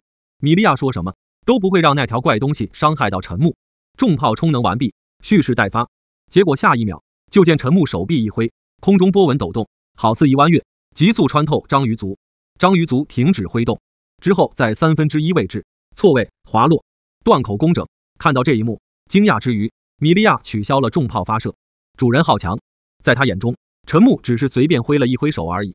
与此同时，巨大的章鱼断足正在快速下坠当中，这大小体量大概率会直接让这座人造大陆被砸出一个巨大的缺口。但事实与陈木脑海中所想却是截然不同。那断足下落过程中，迅速被一块块红色类似马赛克攀附上清除掉。几乎同一时间，断足清掉多少，章鱼触手恢复多少，也是一块块红色的马赛克快速出现，快速消失。只不过这边的马赛克是为了替那头深海巨怪恢复伤口，断口以肉眼可见之势迅速长成，和被陈木斩断之前没有任何区别。整个过程发生得很快，快到那章鱼断足都没来得及落地，一点声响没造成。81中文网，陈木知道章鱼的再生能力很强，没想到怪物化后会强到这种份上，看来想杀死他还得从海下入手才行。难怪这家伙一直藏在里面不露头。陈木还没行动呢，砰砰砰，一条条章鱼触手便从深海之下毫无规则地伸出刺来，对陈木形成包夹之势，看着就好像他被关在了牢笼当中。触手间往后弯曲，一副准备齐齐鞭打下来的趋势。陈木手臂抬起，单手握住凭空出现的冰刀，想再验证一下心中的想法。平举刀刃，原地360度一转圈，挥刀一阵圈，这寒气叠加上刀气，就好似在酷寒之地泼洒出热水一样。8条章鱼触手瞬间被斩断，掉落过程中迅速冰封，2头冰封。至于这效果吗？不能说没有，但只是延缓了章鱼触手恢复的速度而已，并不能完全阻止，妨碍再生。水下，尤其还是深海作战，对于身为人类的陈木来说，不可预知性太高。果然还是得想办法让他从水下出来才行。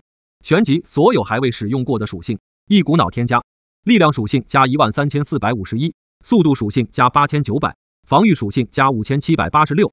陈木踏空而行，随机选中一条章鱼触手，双臂长大到极限，整个抱住。数万力量属性加上 SSS 级10000倍力量，陈木想试试看能不能凭借蛮力将那胆小鬼从深海之下强行给拽出来。吼！诡异的吼叫声，如此多的力量属性搭配上万倍力量后的真实效果，远超陈木想象，甚至让他没有感觉到深海巨怪在反抗。睁开眼便看见一坨庞大如山的巨物从自己眼前掠过，双臂再猛地一发力，360度翻转，狠狠将其砸在码头上。集装箱破损，滚落的声响不断，十分嘈杂刺耳。人造码头甚至因为那家伙再加上陈木向下摔打的压力，下沉大半，随后又浮了上来，海浪滚滚。同时证明这人为填海造出的码头绝非豆腐渣工程，质量好的离谱。这样居然都没被干碎，那大家伙似乎被摔懵了，暂时没有反应。陈木可以确定的是，他绝对没死，因为自己并未看到任何关于击杀的系统提醒。观察其外表，和认知中章鱼应该有的模样相似度还蛮高的，只是这皮肤质感宛如沥青，带点灰白，凹凸不平，麻麻赖赖。倘若渔民出行遇到这种东西，那绝对是史诗级的灾难，再大的渔船也不可能扛得住他的进攻。单凭一条章鱼足，便可轻易绞扁、弄散架一艘巨轮。陈木又取出一发集束炸弹，移动到更高的位置，给集束炸弹充足的发挥空间。双手狠狠盖下，母弹解体，子炸弹爆炸式分散开，密密麻麻击打在巨型章鱼的身上、触手上，砰砰砰，轰轰轰。这一次爆炸后的景象要直观很多，声音、爆炸威力不受任何影响，完美发挥出其真正效果，将那巨型章鱼炸得遍体鳞伤，却又是在几个呼吸的功夫完成愈合。绝望？怎么可能绝望？陈木已经开始期待起拿到这技能后的自己了。任何伤口，哪怕整条手臂被砍断，堪称肉酱，照样能恢复如初。对手得多绝望啊！目光回到巨型章鱼身上，伤口尽管已经愈合，可他内心的愤怒却是无限膨胀、发酵，已然到了难以抑制的程度。竖起几条章鱼腿，缠绕住吊塔机器，亦或插入地下，支撑起庞大身躯，翻转一些，头朝下，底部朝上，对准陈木。吸盘菊花式的口，一瞬间如黑洞般打开，露出鲜嫩粉色的肉，以及长在那之上一圈圈排列的獠牙。这獠牙可以说相当有个性，有的尖长，有的粗大，有的带弯钩，还有的方向不同。总之充满个性，各长各的，互不影响，整齐又凌乱，一圈圈排列进去，根本望不到底。那深渊巨口向陈木袭来，并且自带强劲吸力，比起真正的深渊更加恐怖。一旦被卷入其中，面对那比绞肉机还恐怖的满嘴尖牙，下场会何等惨烈，用脚趾头也不难想到。喜欢吃是吧？陈木双手举起，徒手搓火球，汇聚速度快到眨眼1秒，又壮大了10几倍。转眼这火球的大小已是与那巨型章鱼的口相差无几。等到巨型章鱼反应过来不对劲，有所后退动作时，哪里还来得及呢？两者近在咫尺。陈木距离最近的那颗尖牙不过10几米远而已，双手托住那发大火球，带着灌篮的气势，全力盖下。轰隆隆，天大的火球迅速降下，灼热到海水表面沸腾，白烟缭绕，好似浓雾，一下仿佛置身于仙境当中，淹没不少巨型章鱼的身体。刚刚还看得见身形的米利亚，此时完全被笼罩在其中，只有重炮的炮管口勉强露出。大火球精准灌入巨型章鱼的深渊巨口当中，嚎叫声不止，烫得滋滋响，还想逃脱。陈木可不会给巨型章鱼机会，这东西他吃也得吃，不吃也得吃。陈木手腕相触，食指半握，掌心对准火球，形同一朵绽放的花，压缩空气，为其增加推力。轰！大火球加速冲击，完全没入到巨型章鱼的体内。见巨型章鱼还想反抗，陈木一个瞬身接近，高抬起脚，有多高？这小腿已是快接触到脸，猛然落下，砸在巨型章鱼嘴唇上，迫使它的皮肉拉长，将整张深渊巨口遮盖住。轰隆隆！接下来清楚可见，巨型章鱼身躯开始快速暴涨。另外一种状态显然不是如此，是被强行撑大的。是什么？从那被拉扯到几乎快要透明，能依稀看见火光在那之下层层绽放的画面，已是不难猜出。轰轰轰！下一秒，火光从巨型章鱼的眼紧闭的嘴部缝隙中大数，长短不一的冲出。它有多痛苦，从胡乱鞭打着的8条章鱼足清晰可见，响声不断。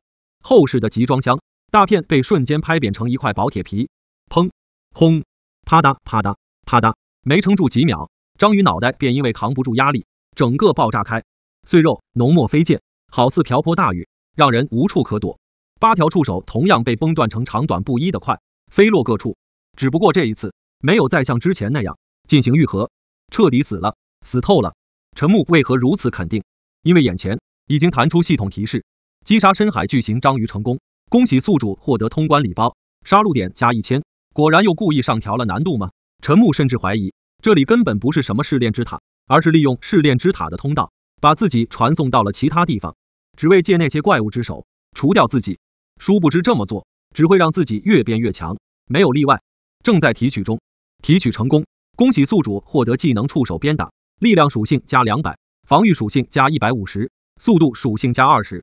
恭喜宿主获得技能触手鞭打，自动升级为 SSS 级无限召唤触手。看到无限2个字，陈木总觉得自从地狱副本之后，系统完全掌握第一系统的功能以后，原本 SSS 级技能的一些固有限制正在被逐一打破。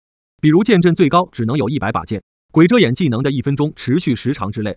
抛开以前不说，现在的技能不仅无限制秒升级为 SSS， 升级后的使用更没有任何限制存在。创世神虽然给了人类觉醒 SSS 级技能天赋的权利，但 SSS 级技能并不代表无敌。冷却、消耗、时长、数量，这些都是枷锁，给人一种矛盾感。想让人类变强，可又不想他们变得太强。或许是怕失控，比如像我这样，陈木开着自己的玩笑，虽说是玩笑话，但确实能够说明一些事。若非担心失控，又为何要3番5次调整规则，想要除掉自己呢？总不能是真心想给自己送装备吧？自己与他非亲非故，为何要那么做？更别说先前在地狱副本里，自己是真的差一点就要丢掉性命。单凭这一点，千万别让陈木找到他，一旦找到，哪怕是神也杀给他看。回到正题，开始召唤。这么大一尊亡灵君，陈木可不愿意错过。正在召唤中，召唤成功，恭喜宿主获得深海巨型章鱼。漆黑高大的身影重塑在面前，看着相当惊人。一想到这大家伙日后要为自己所用，陈木更加感觉屠神似乎不是一件难事。暂且将深海巨型章鱼沉入暗影世界，陈木落下身，与米利亚会合。呼，狂风大作，抬手一挥，吹散破开那还笼罩在这片范围的白气。怎么样，没事吧？陈木关心问。多谢主人关心，我没事。米利亚摇摇头，一脸歉意。很抱歉，我没有帮上您的忙。没事，之后的时间还很长，你有的是机会。陈木摸摸米利亚的脑袋，让他别灰心。总感觉御姐形态下那么做有点怪异，不过好在米利亚并不排斥，依旧一脸享受。米利亚一定会努力的。米利亚的斗志再次燃烧起来，抬起手，手掌贴在重炮上面，自动折叠，变为第一形态。黑魔方是否前往试炼之塔更高层？面对眼前弹出的系统提示，陈木毫不犹豫地选择了是。开玩笑，不把剩下9层全部通关的话，陈木可是会睡不着觉的。传送门在眼前打开，准备好了吗？陈木扭头看向米利亚，确认问。准备好了。米利亚重重一点头，肯定道。陈木让米利亚和自己同时迈步进入传送门，省得拿进放出麻烦。两人一起步入传送之门，来到试炼之塔第12层。这里和第11层的环境又有所不同，周围一片昏暗，笼罩着灰黑色，看着像是有毒的迷雾，能见度极低。陈木如果不动用魔瞳的话，只能看清楚半径6米左右的范围。青灰色的地面上，好似斑秃一般，零零散散长着矮小枯黄的杂草，亦或称之为苔藓。这还算是塔吗？陈木笑道。自从10层之后，每一层形容为一个世界，也丝毫不为过。正当陈木准备发动魔瞳，查看周围是个什么景象时，眼前却刚巧不巧弹出提示窗口，关于试炼之塔有新公告发布，是否查看？新公告？能有什么新公告？该不会打算说技术问题无法退出，把我一直限制在这里面吧？陈木不负责任地猜想着，还是决定打开看看。试炼之塔新增奖励，登顶后可与神会面，获得1次许愿机会，金钱、权力、实力。与神见面，那家伙难道就躲在？陈木抬起头，那上面吗？他不确定自己倘若登顶屠神会引起怎样的后果，但最后陈木轻松说服自己，管他什么后果，对于一个想要自己命的人，不杀难道留着过年吗？一时之快又如何？有一时算一时，天塌下来他照样顶得起。关掉系统提示，陈木低下视线，眼瞳变换一种颜色，开启魔瞳，顿时大片密密麻麻的颜色，代表丧尸怪物的颜色涌入，充满视野范围。真正意义上的充满，一眼所见全是。从颜色的轮廓来判断，陈木觉得是蜘蛛，脑海中能想得到与之最相近的便是这种生物。那8条腿还不足屁股1/10大的脑袋，实在太像了。这家伙大的离谱，一只蜘蛛居然快赶得上一头成年体型的大象，让其他人见了指定的吓得抱头鼠窜，更别说那么大一群。陈木试过，这浓雾吹不散，属于固定环境增加难度用的，视野受阻极大程度上会增加人的恐慌情绪，因为他们不知道什么时候会从什么地方跳出什么东西，恐惧来源于未知。一头蜘蛛率先从浓雾之中冲了出来，脸盘很大，形状像人脑的俯瞰图，身躯质感类似于水泥，更深沉一些。2颗漆黑的大眼珠之下，还有一圈小眼珠，在这种肤色之下并不明显。再往下便是一对暴露在外，负责扒拉食物进嘴的大鳄，上面长满钢针一般的绒毛，8条粗壮的蜘蛛腿，那骨刺凸起，不知道的还以为是狼牙棒呢。头身之所以会有那么大的差距，还因为上面爬满一只足有半身长的小蜘蛛，距离像他妈妈这样大的体型相差甚远。上面结满蜘蛛网，身上还残留着不少剑，何剑一看就知道没少被讨伐过。结局如何，从他还能站在自己面前，不难猜出。哒哒哒，哒哒哒，尖角触地，这敲击地面的声音十分急促，让人的心也情不自禁地急促起来。米利亚见那猪母背着一大群小蜘蛛，打算朝陈木发起进攻，赶紧让魔方变为第二形态，双手提举起，对准便是一枪，轰！激光直接射爆猪母的身躯。简单，作为能在试炼之塔第12层活动，而且专门用来对付自己的怪物，怎么可能会简单？猪母身躯虽然爆炸，但那些小蜘蛛却奇迹般的毫无损伤，迅速啃食、吞吃猪母的血肉，并且以肉眼可见的速度成长为完全体。10几只小蜘蛛仅靠一头猪母的身躯便全部长大，这效率看得陈木一惊。原来猪母本身其实是个陷阱，说傀儡也不为过。它所存在的目的只是为了给小蜘蛛提供养分，养分惊人。小蜘蛛成长后，与其他相继冲破浓雾的猪母形成包围圈，将陈木与米利亚围困在其中。低吼着，陈木手持火刀，火焰覆盖刀身，在身边画了个圈，旋即抬脚一踏，轰！火势增加，火圈扩大，直逼蜘蛛们而去。很显然，他们惧火，尽管很馋陈木这块美肉，却纷纷选择后退，不愿被猛火灼烧。原来真的怕火啊！陈木得意一笑，通往暗影世界的大门打开，五头龙、红帝自其中浮现出来。轰轰轰！五头龙直接挥动双翼，飞升上空。接着可以看见一道道火光从天上直冲而下，火柱在浓雾当中扫荡着。红帝紧随其后，化作龙形，挥舞4翼，召唤出4条炎龙，飞升至空中，占领制空权，对蜘蛛群实施火力覆盖打击。黑灰色的浓雾被漫天火光照亮，在那之中俨然变成一片火海。这烈火可不管什么猪母、小蜘蛛，通通烧死，大部分连开口补给营养的机会都没有，便被烧成焦炭，蜷缩成一团，稍微触碰一下就会裂开成几瓣。凄厉的惨叫声此起彼伏，不断传来。米利亚还以为自己能帮得上忙呢，没想到根本不需要自己出手，并未失落，决定接下来继续努力。之后，陈木让米利亚待在火圈之中，不要出去，自己则在堆积满半径100米范围的蜘蛛尸海中快速移动，提取召唤，正在提取中，提取成功，恭喜宿主获得技能供养，防御属性加100，速度属性加50，恭喜宿主获得技能供养，自动升级为 SSS 级强制共享。陈木本以为这上万蜘蛛亡灵军与10几万、几十万的属性点会是最大收获，没想到技能才是其中最强的存在。谁又能想到，从这种以数量取胜的小 boss 身上，居然能提取出如此逆天的技能？可强制共享技能，各种物品，相当于所有人在陈木眼中都可以是供养自己这只贪婪小蜘蛛的猪母。逆天属实逆天，收起心思，继续办事。正在召唤中，召唤成功，恭喜你获得亡灵猪母。召唤成功，恭喜你获得亡灵猪母。召唤成功，恭喜你获得亡灵猪母。很忙，却忙得不亦乐乎。陈木并不介意像这样多手忙脚乱一阵。五头龙再加上红帝与他召唤出来的炎龙，杀伐速度超乎想象。陈木这边也终于提取召唤完最后一头猪母，共计增加了17886只猪母。这只是明面上的数字，要知道在每只猪母身上还背负着不少于12只小蜘蛛。按照最低来算，陈木仅在试炼之塔12层便收获了214392只亡灵军，20多万，这才是真正的军团，而且还是一支由怪物亡灵组成的军队，以一敌10，以一敌100，敌1000，敌10000才对。抛开那些低级丧尸不说，这五头龙、红帝、白帝哪一个拿出来，不能在杀戮世界掀起一场腥风血雨？陈木抬头望天，低声细语道：“你就好好洗干净脖子，等着被我斩首吧。”所有亡灵，包括五头龙与红帝，全部回到暗影世界。陈木自迷雾之中走出，回到米利亚面前，一脚踏在火圈上的瞬间，火焰自动熄灭，从两头连成圈消散，剩下点点黑烟，随走动间掀起的微风飘荡，越来越稀薄。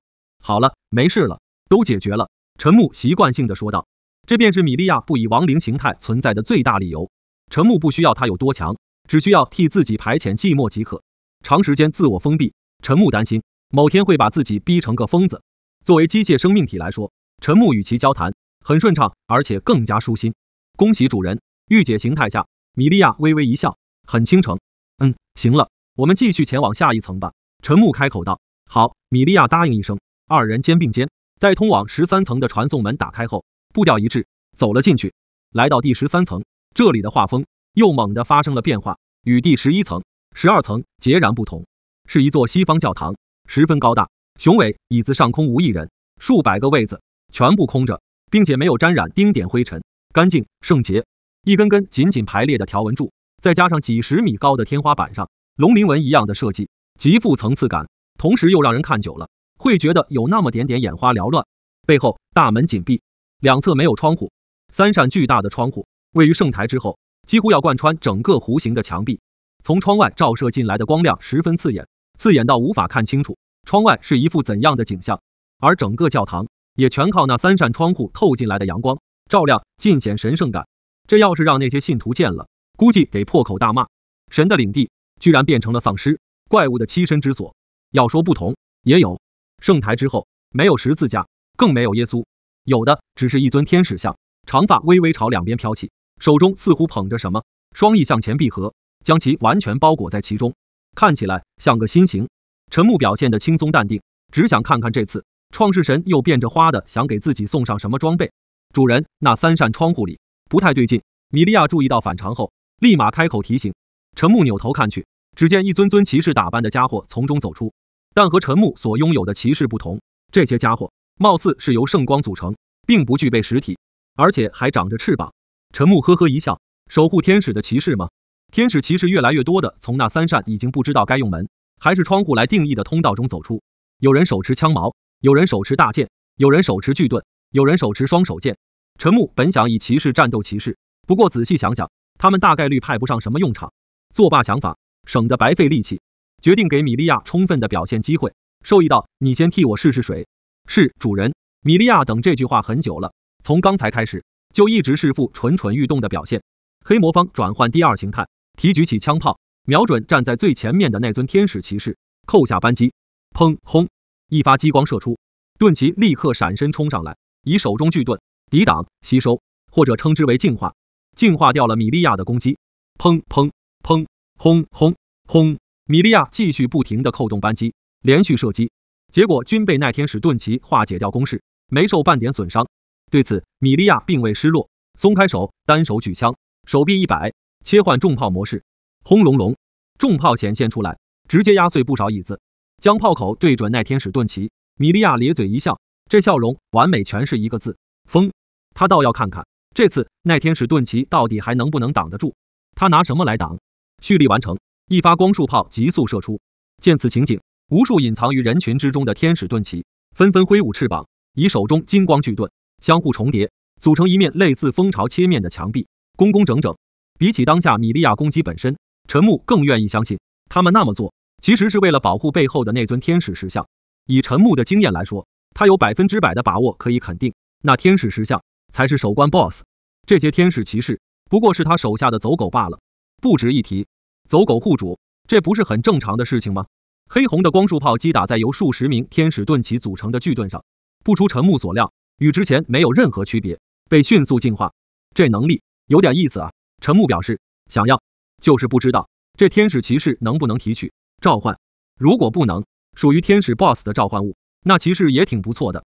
将天使变成自己的所有物，再让他召唤天使骑士，而自己也能大概率提取到他所拥有的召唤技能，属于是强强联合了。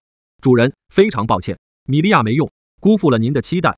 在又尝试几次失败后，米利亚深知以自己的实力根本敌不过那些冒着圣光的骑士，主动请罪，不必放在心上。这每提升一层的怪物，实力都会更加强大，放到外面属于能毁天灭地的类型，你能限制住他们的行动已经很不错了。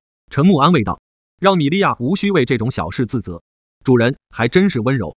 米利亚满眼感动。陈木打算亲自试试看那盾墙到底有多硬。走动间，左手抓住右手手腕，右拳捏紧，转动转动，旋即一个瞬移，加上踏空跳，来到盾墙中心，可以说是最坚硬的地方。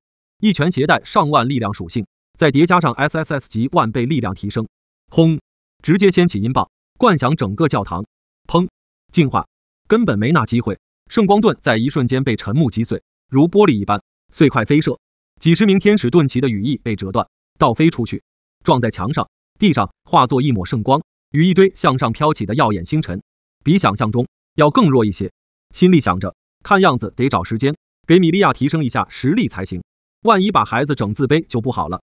其余天使骑士见此情景，没有表现出任何惊慌，纷纷挥动羽翼，举起手中的兵刃，朝向陈木接二连三的席卷而来。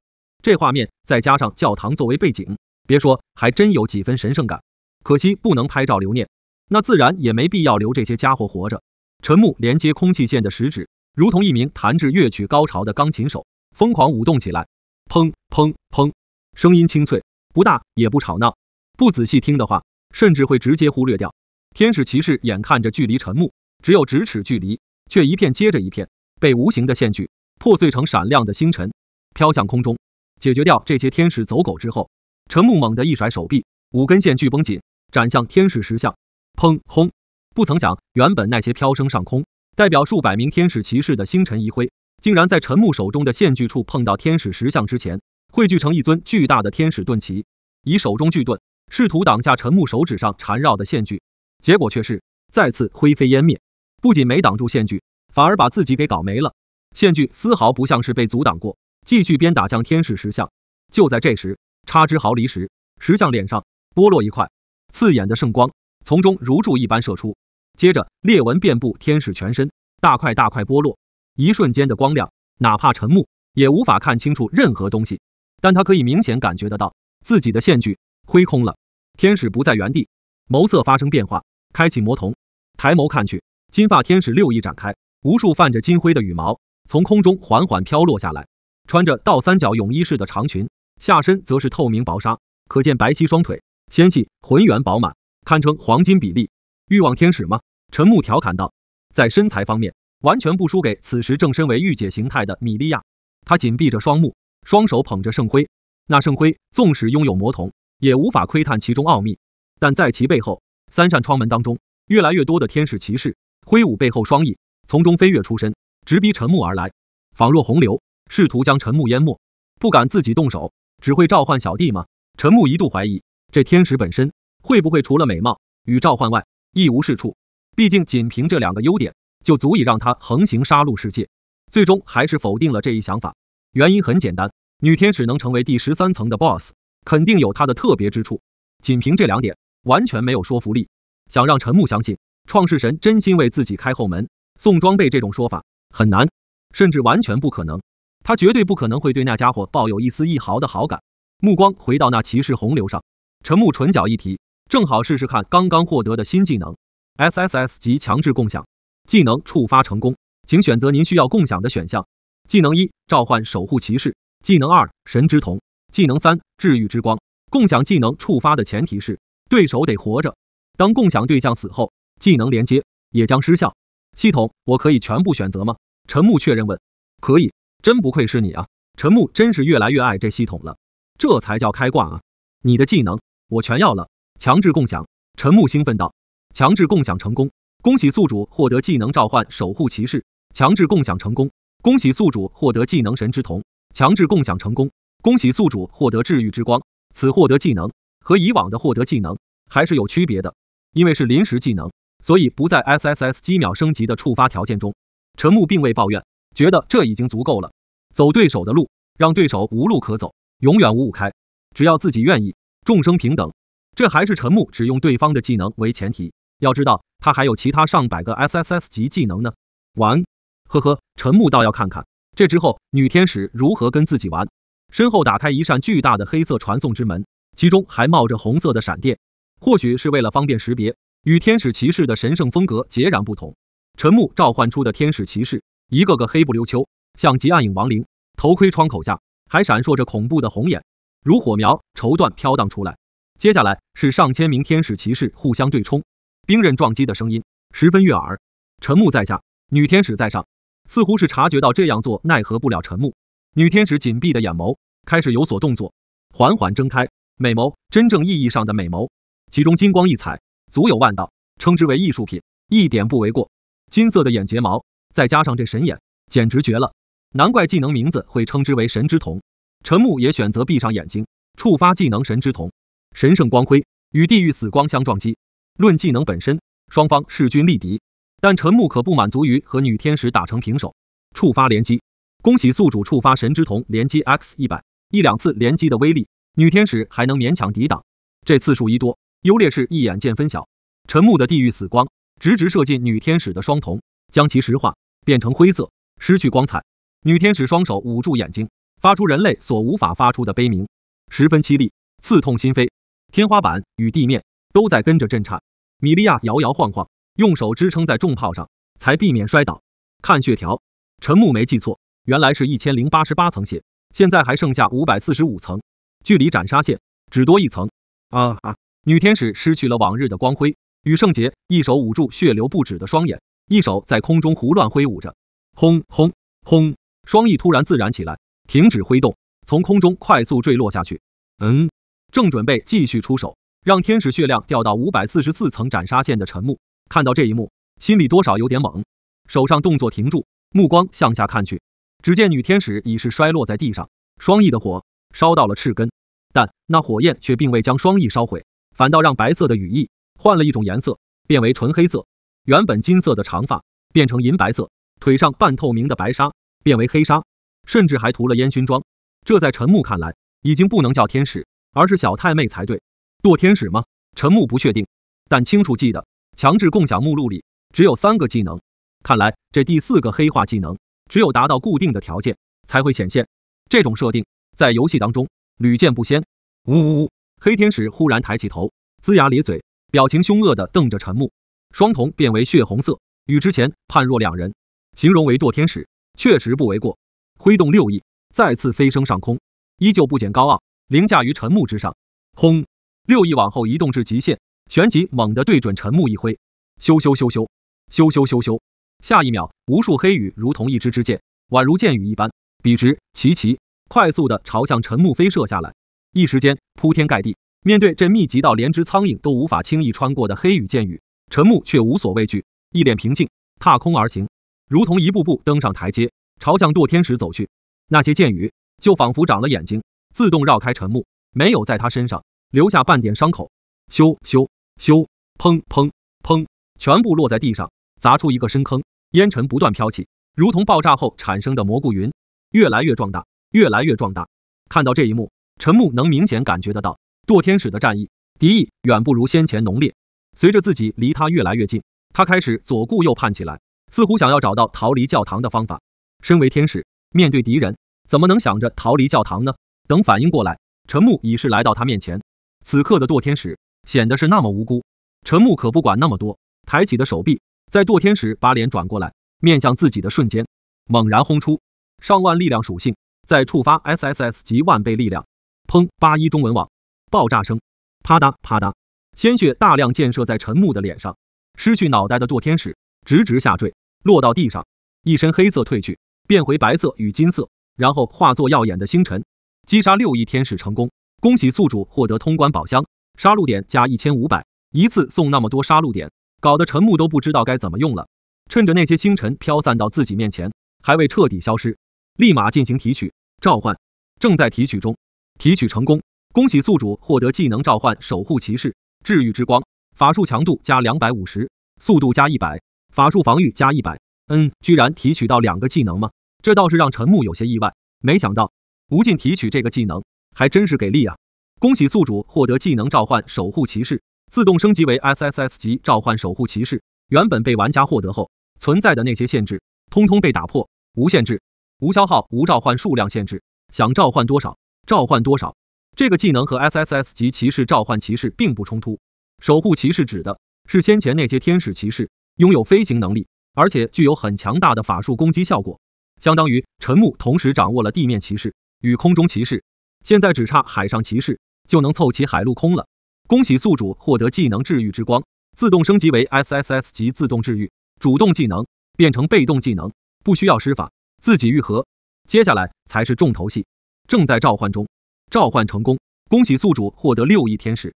从暗影世界召唤出来后，陈木发现这6翼天使并未被明显亡灵化，外表与之前没有任何区别，自嘲一笑，是照顾到了我的眼睛吗？确实，这6翼天使保持原样最好，亡灵化的话绝对可以称之为车祸现场。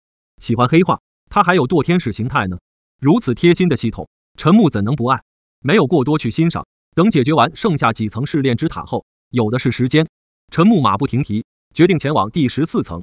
和其他人不同，他的内心没有恐惧，只有期待，无限期待，期待着在下一层能遇到怎样的强劲对手，然后将其击败，化作自己的部将，与米利亚一同步入传送之门，来到第14层，环境再一次发生了完全变化，不是码头，看不见大海，没有迷雾，没有教堂，一眼看去是望不到尽头的荒漠。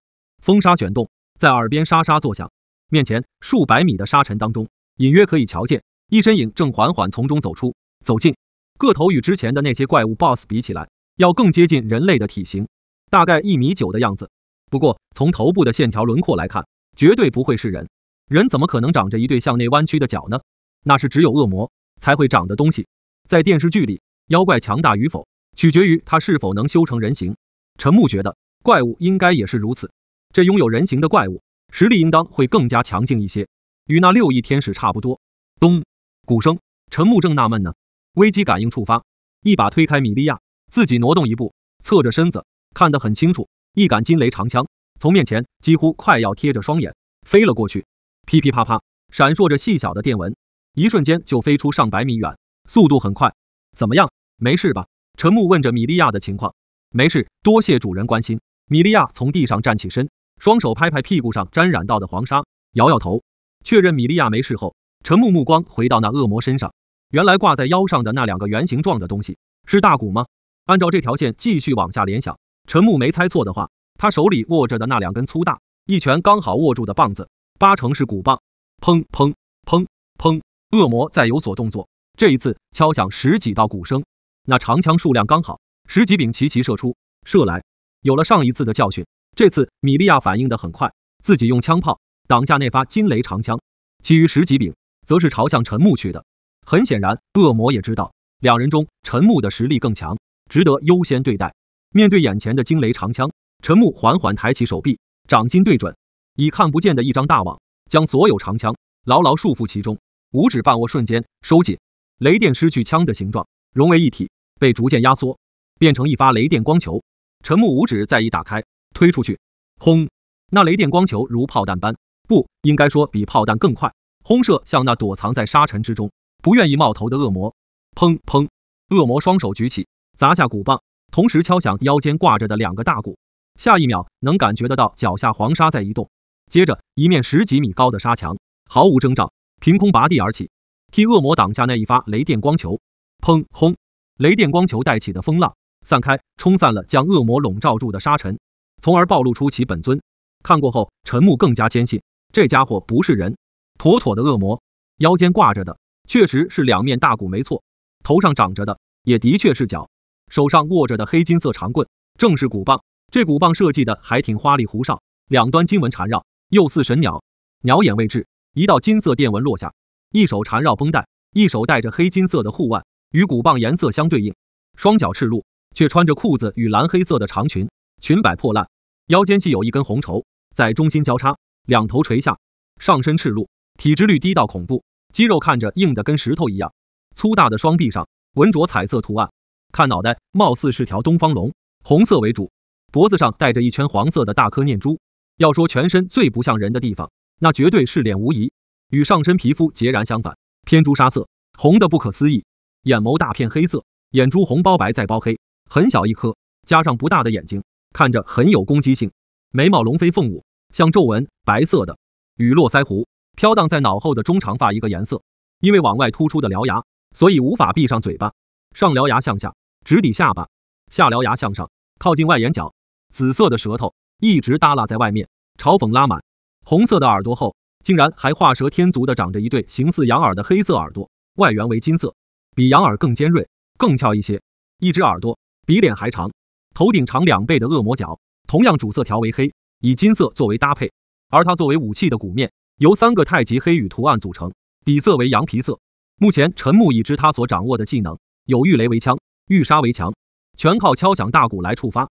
名字既然叫雷鬼，说明他的主要攻击方式应该是以雷电为主。雷电吗？陈木突然很感兴趣，不知道这雷鬼和 SSS 级雷电法王技能比起来，谁会更厉害些？陈木全身雷电化，已然看不到半点肉色，双眼更是绽放着雷光，身后雷环串联一个大雷环，抬起手臂，凭空制造出上百杆雷电长枪，空气小范围抖动，形同石子落入平静的水面，掀起涟漪道道。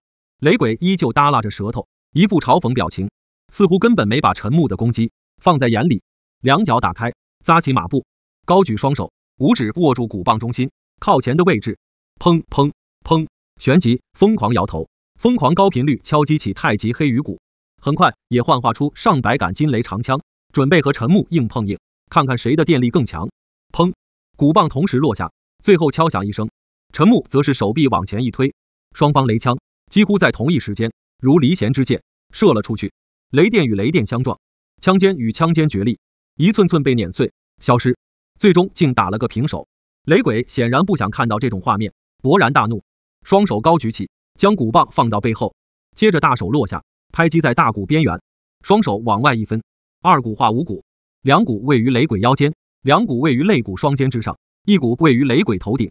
雷鬼一个跳跃转身，背对陈木，面对五鼓，双手再次举起，握住肩后的鼓棒，抽出，侧目嘲讽一笑，旋即快速且富有节奏地敲响五鼓。陈木竟是看到黄沙倒流，如海浪卷起几十米高，而在其中雷电频闪，以黄沙作为媒介，引发雷潮吗？陈木看破雷鬼的想法，真要被这黄沙卷入其中，再加上雷电的效果，恐怕很难脱身。让米利亚后退，保持距离。陈木双臂平举，大范围雷击而已，谁还不会？而且陈木的雷潮还不需要像雷鬼那么麻烦，要以黄沙作为媒介，头顶大片乌云汇聚，能见度骤然下降几分。咔嚓咔嚓咔嚓，一道道雷柱降下，紧挨彼此之间不过一手掌宽的距离，将天与地相连接，形成一面雷墙，覆盖数百米宽。哪怕陈木在那之下，也显得很渺小。另外一边，雷潮越卷越高，看着固然恐怖，却远不如雷墙来的更具视觉效果。双方谁都不服谁，雷墙平移，雷潮猛然压下，贯冲而来，雷墙轻松击溃雷潮，将其所蕴含的雷力全部转化吸收。黄沙失去支撑后，瞬间倒塌，没了活力。但那雷潮的威力却远不止如此，和海浪一样，一浪接着一浪拍打过来，汹涌澎湃。砰砰砰，雷鬼的鼓声从刚才开始到现在就没停过。可即便如此，依旧是螳臂挡车。在确认雷鬼进入预想范围，并且无法逃脱之后，陈木抬手远程操作，雷墙开始折叠，从四面将雷鬼围困其中，不忘封顶。砰砰砰，无论雷鬼再怎么敲，只要诞生一点雷电，便会立马被牵引吸收走。这可把雷鬼给气坏了，直跳脚。陈木上一秒刚以为雷鬼无计可施之时，下一秒雷鬼身躯暴涨，五鼓合二，鼓棒从侧面对进。这可不是病急乱投医，而是确实可以那么用。鼓棒与大鼓结合，像集团扇，轰轰，巨人身躯重重挥舞，惊雷千丈，同样连接天地，与雷龙对拼，雷声震耳，地动山摇。看到一丝缺口后，雷鬼立刻缩小身躯，从中飞了出来。那无时无刻不在嘲讽着别人的表情，让陈木看了很想给他一巴掌。雷鬼双手抓紧鼓棒，甩出两个太极黑羽鼓，再次二分为五，环绕陈木身边不停转动，竖直状态加上快速转动的风力被敲响，雷电串联，好似廉价版的雷龙，想要以此锁住限制陈木的行动，再找寻机会杀掉他。陈木必须承认，这家伙想法是有的，只可惜实力不够，太弱了点，不准备继续陪他玩下去。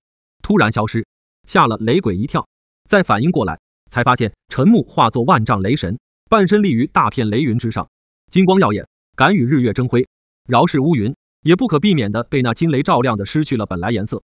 哪怕雷鬼化作巨人形态，依旧不敌陈木一根手指粗。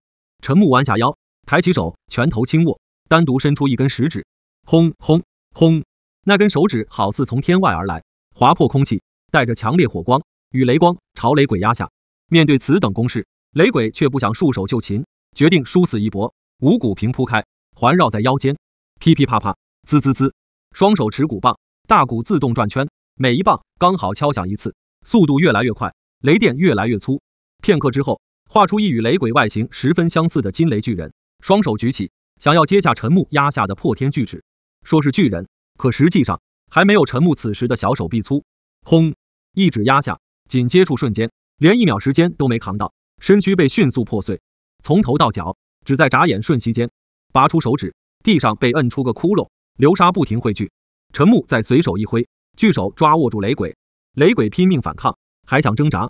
陈木五指用力一捏，几十万根如细针般的雷电同时刺入雷鬼体内，再松手，雷鬼已是化作焦炭，黑尘随风飘落。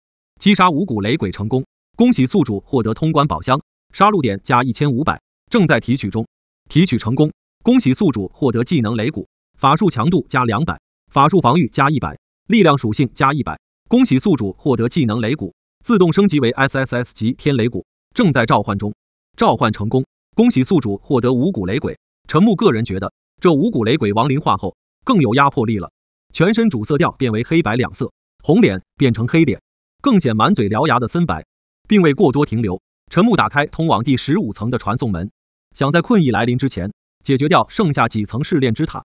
尽管可以靠能量饮料来驱除睡意，但陈木觉得没必要，能睡个安稳觉，睡到自然醒，对于现在的他来说是一件很幸福的事，心理上也会大受满足。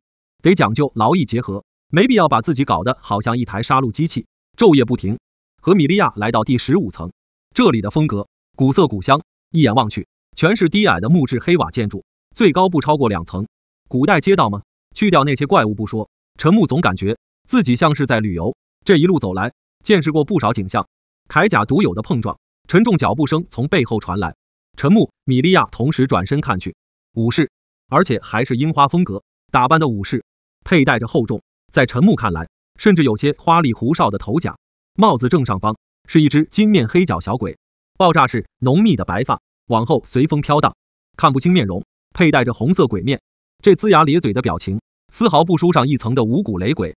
左胸与臂膀露出，没有任何保护，绿色的手臂加上红脸与深绿身躯的无数小鬼纹身，让人一看就知道绝非善类。腰间别着2把武士刀，一柄小一柄大，小的那柄武士刀还没一半大，体型上接近2米，看起来十分魁梧。只有一只吗？陈木施展魔瞳，扫视四周，除了自己与米利亚，还真的只有这名红面武士。在走近到还剩下50-60米范围时，红面武士忽然停下身，抬起佩戴着臂甲的右手，左手抓住大武士刀刀鞘，右手握住刀柄，缓缓拔刀剑，绿色自带荧光效果的浓雾从中爆溢出来，形同浪潮在背后卷起。细看不难发现，其中有浅绿、深绿色勾勒出来的一只只恶鬼形象，三目、尖鼻、骷髅头，光陈木一眼扫到的就有数十种。红面武士彻底武士刀，双手握住，竖直面前，高高举过头顶，绿光冲天，一刀斩下，空间被斩断开，一扇门出现，无数恶鬼从中飞出，朝向陈木这边蜂拥而来。召唤亡灵，陈木觉得应该称之为鬼怪才对，会召唤的可不只是红面武士。陈木想看看天使骑士能否净化掉这些山精鬼怪。背后一扇扇光门打开，一尊尊挥舞双翼的天使骑士，手持武器，凌空而立，俯瞰着那伴随浓雾袭来，面相狰狞，恨不得把陈木撕碎嚼烂的鬼怪。只等陈木一声令下，所有天使骑士纷纷举起大剑、巨盾、长枪，冲杀上前。别说这天使骑士自带净化的攻击，对于这些山精鬼怪还真有超乎想象的效果，刀刀秒杀，斩断扯烂，最后如烟雾消散殆尽，渐渐爆头，瞬间萎缩。红面武士见状，开出更大的鬼门，放出更大体型庞大恐怖的鬼怪，上演百鬼夜行，充满整条街道。幽幽绿光替代黑暗，俨然一副地狱景象，充满低吼、凄厉、尖锐的哀嚎，让人直起鸡皮疙瘩。陈木限制条件，召唤出300名天使弓箭手，站立在空中，围成圈，将这片范围以及红面武士与他召唤出来的那些鬼怪全部包围，准备实施围杀。动作一致，光剑上弦，陈木手臂落下，放，咻咻咻，咻咻咻，数百支箭如雨一般降下，劈头盖脸砸在鬼怪身上，破灭着他们的身躯。因为箭矢带有天使祝福，拥有净化效果，使得他们无法愈合身躯，大片大片消散，箭雨一刻不停，直到最后一只鬼怪被洞穿成筛子，化作一缕青烟，飘散殆尽。这天使骑士远比陈木想象中要好用不少。如果换作召唤普通的守护铁骑，即便能对那些鬼怪造成伤害，但一刀斩开后，对方下一秒就能完成愈合，作用不大。红面武士的实力只是如此的话，陈木还蛮失望的。或者说天使骑士太强，又刚好对他的能力进行克制。见自己召唤出来的数百只恶鬼尽数被箭雨消灭，红面武士并未表现出明显的慌张，依旧十分淡定，双手高举武士刀，这一次没有斩下。轰！绿光冲天，好似火焰燃烧，越来越猛烈，最终化作一只巨大的参天鬼手。这鬼手之上还长着无数密密麻麻、大小不一的眼睛，而在掌心间，那只眼睛大得离谱，所有眼球在同一时间做着不同角度的移动，有的向上，有的向左，有的向右，有的向下，毫无规律，看起来诡异至极。轰！那绿手大得惊人，一掌压下，将一眼可见的天空范围全部笼罩。对比之下，天使骑士显得只有弹丸大小。见势，陈木强忍下心中的不适，命令所有弓箭手对那些眼睛放箭。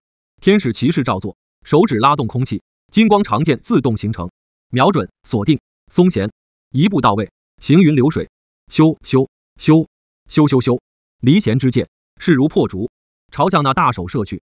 不曾想，箭矢刚要命中那些眼睛，一只只青白色的眼睛突然从中间裂开，变成一张长满尖牙利齿的嘴，将数百支箭全部吞入。手被裂开，让光箭穿出，期间没有触碰到半点。还能这样？陈木看笑了。天使骑士还想箭矢上弦，发起第二轮攻势。轰！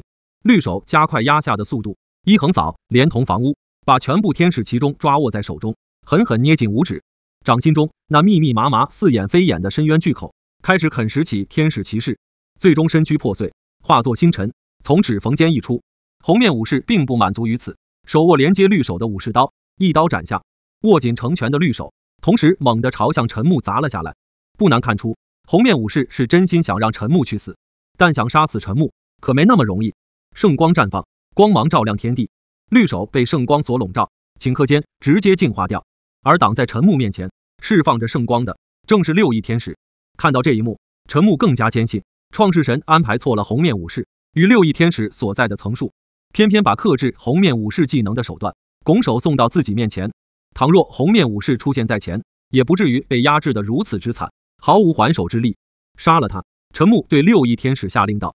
六翼天使飞升上空，翅膀舞动时，掉落下来不少包裹着灿烂星辉的白羽，好似人参果似的，落地瞬间消失，找不到踪影。陈木有些无法理解，明明能直接杀死红面武士，六翼天使为什么要飞到空中？生前喜欢凌驾于万物之上的习惯，带到了死后。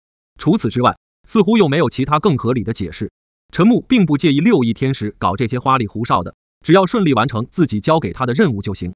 陈木双目紧盯六翼天使，见他似乎想要使用之前堕天使对付自己时用过的漫天飞羽招式，再低下视线看一眼红面武士，他竟将刀收回刀鞘中，抬起手摘掉红面。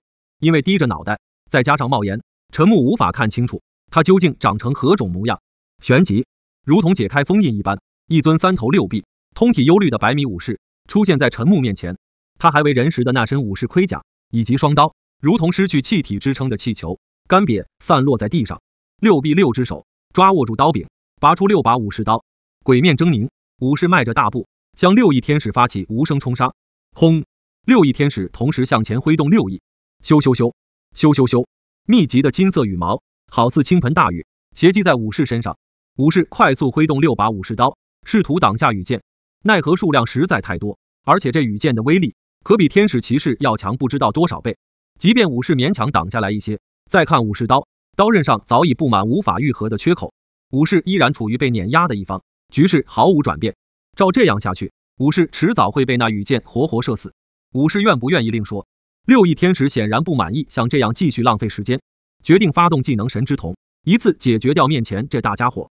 武士好不容易扛住一轮箭雨，遍体鳞伤，本以为有机会反杀，岂料天使睁眼，圣光如注，完全不给他反应的机会，破灭巨人身躯。这效果类似于吐出一口烟雾，再用手一挥，散得很快。神之瞳与识破之眼有异曲同工之妙，可以发现对方的弱点。81中文网，六翼天使这一击便是奔着要武士的命去的。手指松开，6把武士刀落地，身躯向后倒下，均未触地便破碎成幽绿的尘灰，飘向远方，只留下一地狼藉，满目疮痍。击杀镇鬼武士成功，恭喜宿主获得通关礼包，杀戮点加1800。随后，陈木一个瞬身来到镇鬼武士遗落的武士铠甲与2把武士刀前，正在提取中。提取成功，恭喜宿主获得技能百鬼夜行，技能杀神话，法术强度加250，力量属性加200，速度属性加100。恭喜宿主获得技能百鬼夜行，自动升级为 SSS 级百鬼夜行。恭喜宿主获得技能杀神话，自动升级为 SSS 级杀神话。又是2个技能吗？给力啊！正在召唤中，召唤成功。恭喜宿主获得镇鬼武士，亡灵大军再添1员猛将。陈木此时此刻心情大好，这试炼之塔在他看来妥妥的宝藏埋藏地。那2把武士刀与武士铠甲，陈木抬手一挥，收进系统背包。好歹是守关 BOSS 身上穿戴的装备，再弱应该也不会弱到哪里去吧。实在不行，自己还可以使用技能进行强化。另一边，世界聊天频道，陈木通关试炼之塔第15层的消息再次通过滚动横幅告知所有玩家，引起热议。尽管已经不是第一次像这样讨论，但他们依旧乐此不疲。这家伙还是个人吗？这才多长时间，都到15层了。纠正一下，是攻略15层，将要上到16层。现在第2名也才刚好攻略第10层吧，第3名可以说是断崖式下跌，才第4层。没办法，这试炼之塔真不是人去的地方，里面的怪物 BOSS， 外面这些丧尸怪物和人对比起来，跟幼儿园小宝宝没区别。那个叫秦露的什么来头，听起来像个女人，居然能通关10层。我听人说，他亲口承认过，他靠个人力量只能勉强通关第2层，之后的8层是有人帮他组队过的。谁那么大的本事？废话，你觉得除了陈木以外，还有谁能有那么大的本事？那家伙还搞代练吗？多少钱？我想雇佣他。别想了，他们之间肯定有关系，才会帮忙。你瞎凑啥热闹？万一她是绝世美女呢？哈哈哈！我有预感，他还会继续通关。不一定，你没发现越往上通关时间越长吗？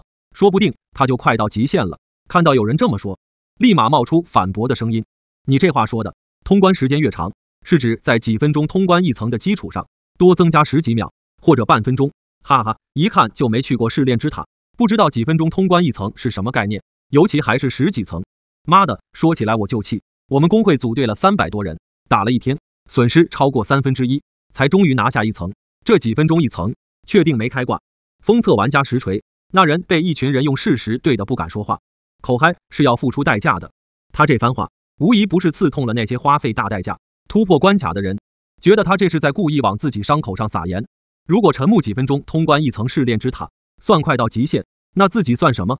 不对他，抱歉，他们可没那么好的脾气，惯着这种键盘侠，是不知道他在哪里，知道的话非逼他进入试炼之塔送死不可。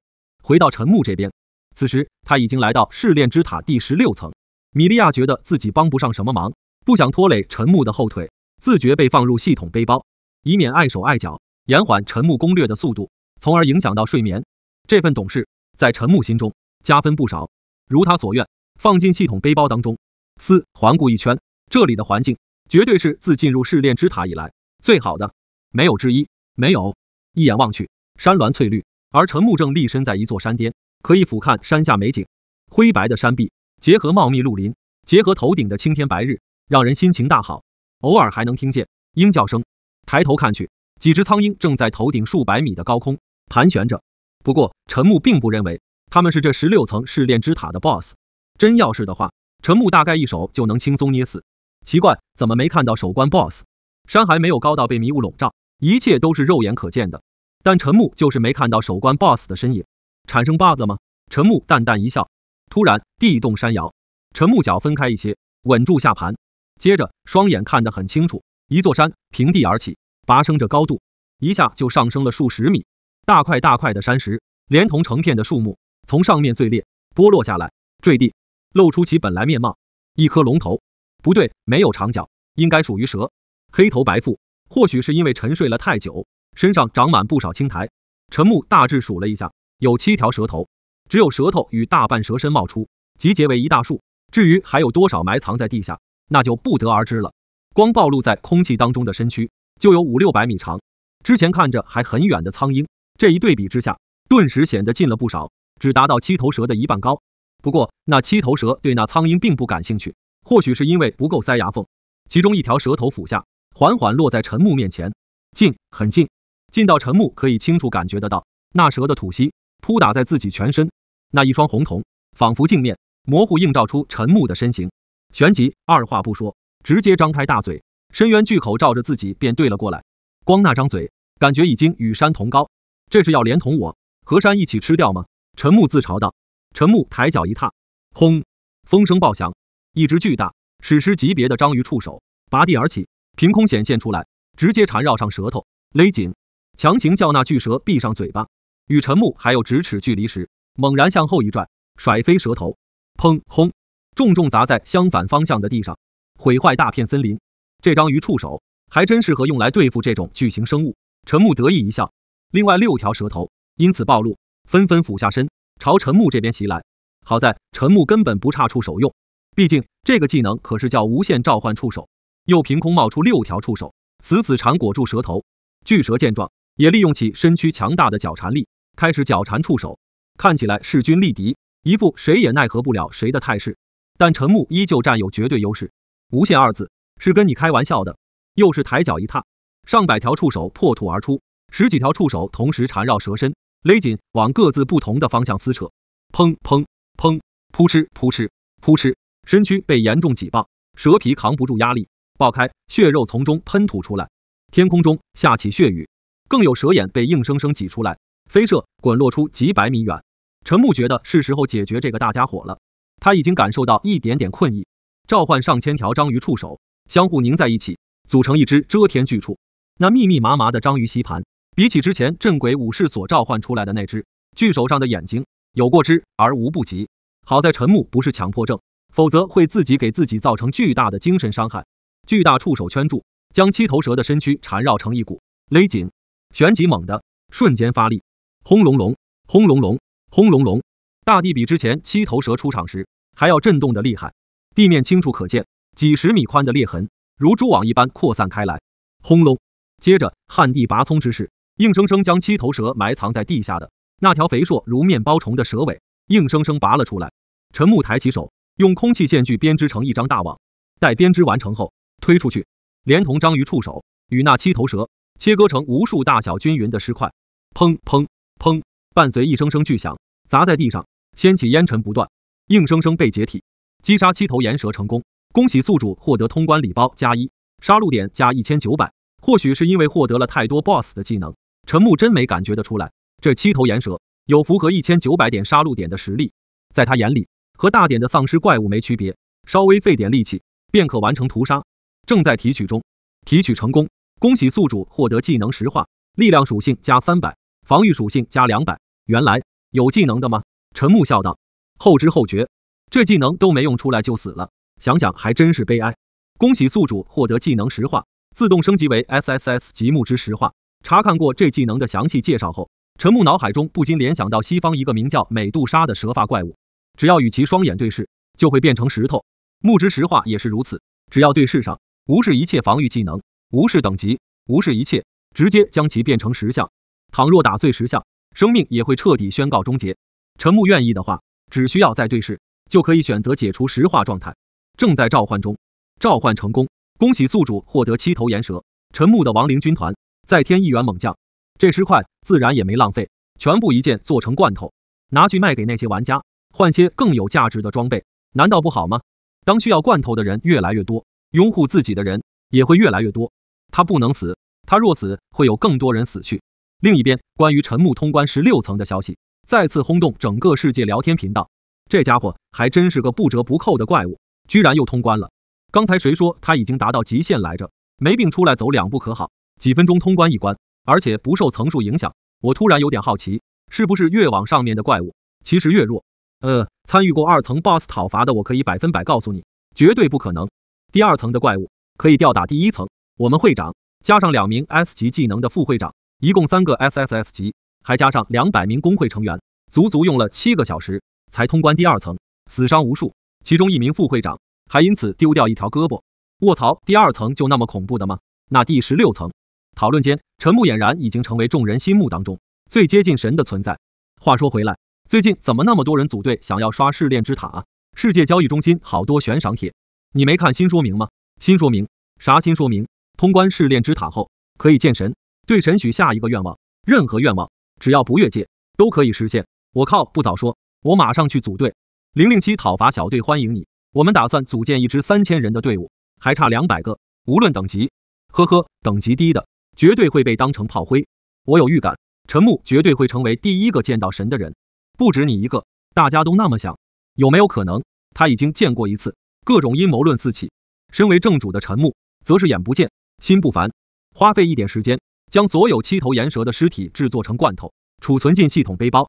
因为体型实在太过庞大，所以时间也要更久一些。没有着急前往第17层，陈木看了眼储存在背包里的10几万个怪物罐头，准备全部上架到交易商城当中。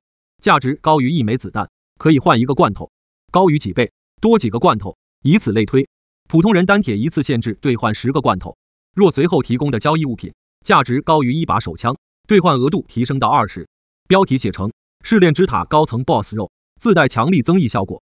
此帖已经发布，再加上陈木2个字的金牌宣传，不到3分钟，查阅量已是达到900万，这是多少流量小生也远远达不到的成就，唯有仰望。过亿、10亿，只是时间早晚的问题。评论区更是人满为患，刷了10几万楼，前排站楼。试炼之塔的 BOSS 肉，这玩意吃了真没问题。作为吃过他用丧尸肉做的罐头的人，我可以向你保证，绝对没问题，饱腹感，味道一流。换一个试试看。这就没了。你们是畜生吗？这是10几万个，不是10几个啊？为什么那么快？陈木也着实有些没想到，10几万的怪物罐头，居然在短短5、6分钟的时间被抢购一空。似乎是由于之前的效果太好，口口相传之下，有不少工会专门派人盯着呢。7%流入工会口袋，只有3%被普通人交易走。人少干不过人多，很正常。关掉交易中心。至于换来了一些什么东西，陈木暂时并不感兴趣，等有时间再去研究琢磨，说不定能捡漏，不排除有好东西，但有人不识货。吐出一口粗气，陈木决定开启通往第17层的传送门。传送门凌空打开，这一步要是踏失误，直接摔得粉身碎骨。这一只脚刚迈出传送门，陈木便察觉到情况有点不太对劲，保持不动，探出脑袋一看，才发现这里是一望无际的大海，根本没有立足之地。触发技能踏空跳，陈木如履平地，好似在海面上行走，在波涛汹涌，仿佛都与他无关。海浪猛的地方能翻涌起10几米高，远处不知是黑烟还是黑云，竟落在了海上，完全分不清天与地之间的界限在哪。黑云之上可见点点朦胧光亮，正是那一点光亮，让这世界不至于伸手不见五指。陈木转过身，想看看背后会是一幅怎样的画面，结果看到一片红岩，那红岩如同鳞甲一般层层排列，而在那红岩之上盘腿蹲坐着一个人。陈木不确定他是不是人，看着四肢躯干蛮像的，有4只手，身体是标准的健美体型，偏美感并不是那种爆炸式的肌肉，很紧实，皮肤颜色铁青，透着浓浓诡异感。身躯与手上还用鲜红的线条刻画着更加诡异的符文，看不懂，不明所以。头戴暗金色的羊头面具，羊角比面部更宽，有点类似于盘羊的角，绕了个圈，尖头朝外，更像是盔甲。而在羊角头盔之下，是浓密覆盖整个脑袋的微卷白胡，其实比起胡须，更像羊毛，细长浓密。脸庞齐肩长，脖下齐腹长。他此刻保持的姿势让陈木很是看不懂。下双臂合十，手指向下，上双臂左臂抓握住长剑剑柄，右臂扶住剑形护手，就好像在等着谁来挑战自己一样，已然立于不败之地。当然，这只是陈木的猜想罢了。面部头盔4弯折成枪尖的3叉戟，本该从缝隙间看到的双眸，却被一片白色羊毛所替代。陈木甚至怀疑，在他的头盔之下，只有羊毛，没有五官，又或者说是羊毛太长，将五官一并给遮盖住了。但可以肯定的是，这金色羊头剑士拥有势力。在陈木目光看向他的下一秒，他也缓缓抬起头，正视着陈木，接着反握剑柄的手变成正握，锋芒向上，手腕转动，刃面对准陈木，可以说是丝毫不加掩饰对于陈木的敌意。见他似乎并不打算抢占先机，出手的样子，陈木只好率先出击，在海面上召唤出一条触手，位于羊头剑士背后，按理来说应该是视野盲区才对，想看看这一触手能不能瞬间结束对战，将羊头剑士拍打成薄饼。却见他忽然转半身，挥出手中的金柄银身长剑，尾部还好似王冠一般，其中镶嵌着一颗鸡蛋大小的红宝石。寒芒一闪，那长剑重重斜斩而下。陈木本以为会直接斩断章鱼触手，类似于剑气，万万没想到那剑刃斩断的并非章鱼触手，而是空间。空间被展开一道裂缝，那章鱼触手边打进去，明明看着距离羊头剑士只有半米不到的距离，实则却是遥不可及。紧接着陈木脑海当中触发了危机感应，左边面向危机，同时瞬移后退出去几10米远，双眼看得清清楚楚，危机感应的来源竟是自己方才释放的召唤触手技能，准确来说是那羊头剑士利用空间折叠把出口开在了自己身边，想借力打力。砰轰，巨大的章鱼触手全力鞭打在海面上，海面下沉出一道宽阔的鸿沟，海水朝两边高高卷起，如同两面不可逾越的高墙。轰，然后又迅速下落，填满那道鸿沟。这声响仿若雷声，震撼惊人。水墙落下，陈木的视线得以重新聚焦羊头剑士，原来那把剑具备着切割空间的效果吗？说不禅，那绝对是假的。这种神器就摆在面前，怎么可能做到心如止水？陈木抬手一挥，让触手被马赛克淹没，凭空消失。啪，打个响指，背后形成上百发篮球大的火球。陈木想试试看，羊头剑士手中的那柄剑是不是可以将任意攻击传送到其他地方。轰轰轰，火球一发接着一发，朝向羊头剑士飞射而去。海面倒映着火光，泛起诡异颜色。羊头剑士依旧坐在红岩上，从刚才开始就没离开过。应对陈木这火球与攻势的方式，依旧是那么的朴实无华。抬手一挥剑，划出一道10几米宽的空间裂缝。轰轰轰，不管多少火球，照单全收。陈木这边不出所料的响起危险感知。轰，抬起手，掌心对准那空间裂缝，释放出狂风龙卷，将所有火球卷入其中，强行撕扯熄灭。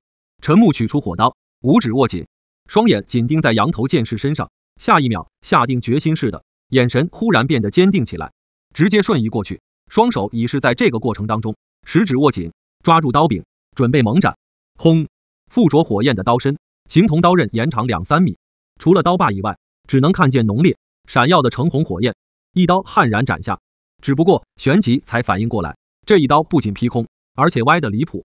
这1/10眨眼的功夫不到，等陈木回过神来，才猛然发现，原本与羊头剑士拉近到10几厘米的距离，突然一下又拉长到上百米远。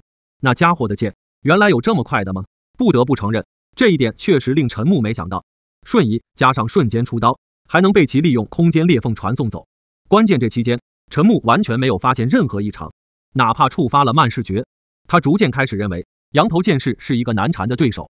没有挥剑，面前凭空出现空间裂缝。陈木眉头紧皱，原来不用剑也可以，难怪自己刚才没捕捉到他挥剑的动作。原来这空间裂缝并不一定需要挥剑才能斩出，会那么快把自己传送到那么远的地方，躲避开攻势的理由有了。面前出现空间裂缝之后，羊头剑士举起手中长剑刺了进去，危机感应再次触发。这一次不是身边，来自于头顶。抬眸看去，瞳孔一缩，羊头剑士面前所开的空间裂缝与头顶的空间裂缝比起来，根本不能称之为一种东西，两者之间相差100倍还要多。跟着一把巨大的剑刃从中刺出，锋芒难掩的剑尖直指陈木，竟还有放大的功能。陈木必须承认，这羊头剑士给自己带来的惊喜当真是越来越多了。这个技能无论说什么都得拿到手才行。不过眼下的当务之急，事先躲避或者化解掉被巨剑震杀的命运。陈木低下视线，目视出数百米范围，再看头顶，早已不见剑刃锋芒。然而危机感应却并未消失，这一次又出现在脚下。空间裂缝隐藏在薄薄一层海水之下，充当着连通出口的出口，长剑从中刺出。之后无论陈木怎么闪现瞬移，那空间裂缝都跟块狗皮膏药似的缠着紧紧追随。陈木前脚刚落地，他后脚紧接着便赶到，仿佛不杀死陈木就永远无休无止。才短短1分钟，空间裂缝已是遍布肉眼可见的范围，陈木还无法进入其中，还真是块甩不掉的狗皮膏药。你难道不嫌累吗？陈木心生无语。对此仰头死神那边没有任何回应，一心扑在杀死陈木这件事上。他若不死便无止无休，这是试炼之塔的唯一法则，必须有一方死去才能结束战斗。陈木躲厌烦了，不想再继续躲下去。以为只有你会空间折叠技能吗？陈木决定让羊头剑士好好开开眼界。技能触发成功，请您选择需要共享的选项。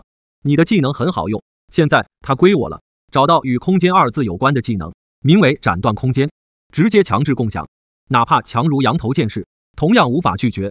强制共享成功，恭喜宿主获得技能斩断空间。陈木踏空跳躲闪不断向上刺来的巨剑，同时抬手一挥，也在脚下撕裂开一道足以容纳巨剑穿过的空间裂缝。至于这出口在哪，自然不用多说，安排在了羊头剑士的头顶。羊头剑士又朝天平挥出手臂，在陈木右身侧开出一道空间裂缝，如此循环不断套娃。他不累，陈木也累了，体力上倒是没有消耗多少，主要是心神方面。面对再次刺来的巨剑，陈木后撤3-4米，旋即一脚踢出，触发技能万倍力量，剑刃猛地后移，出现一道贯穿式大裂纹，那裂纹又延伸出无数小裂纹，接着整个破碎成无数镜面一般的存在，散落进大海之中。天色很黑，加上又位于深海之上，所以无法看清那之下是一幅怎样的画面。剑刃破碎之后，那股巨大的踢力传达回羊头剑士的手上，手臂猛地一后甩，断剑拔出。当剑刃从中拔出的那一刻，所有在之前开设的空间裂缝全部消失，无影无踪，就好像从未出现过。那长剑可不是一次性消耗品，即使剑刃断裂，依旧可以恢复如初，与被陈木踢断之前没有任何区别。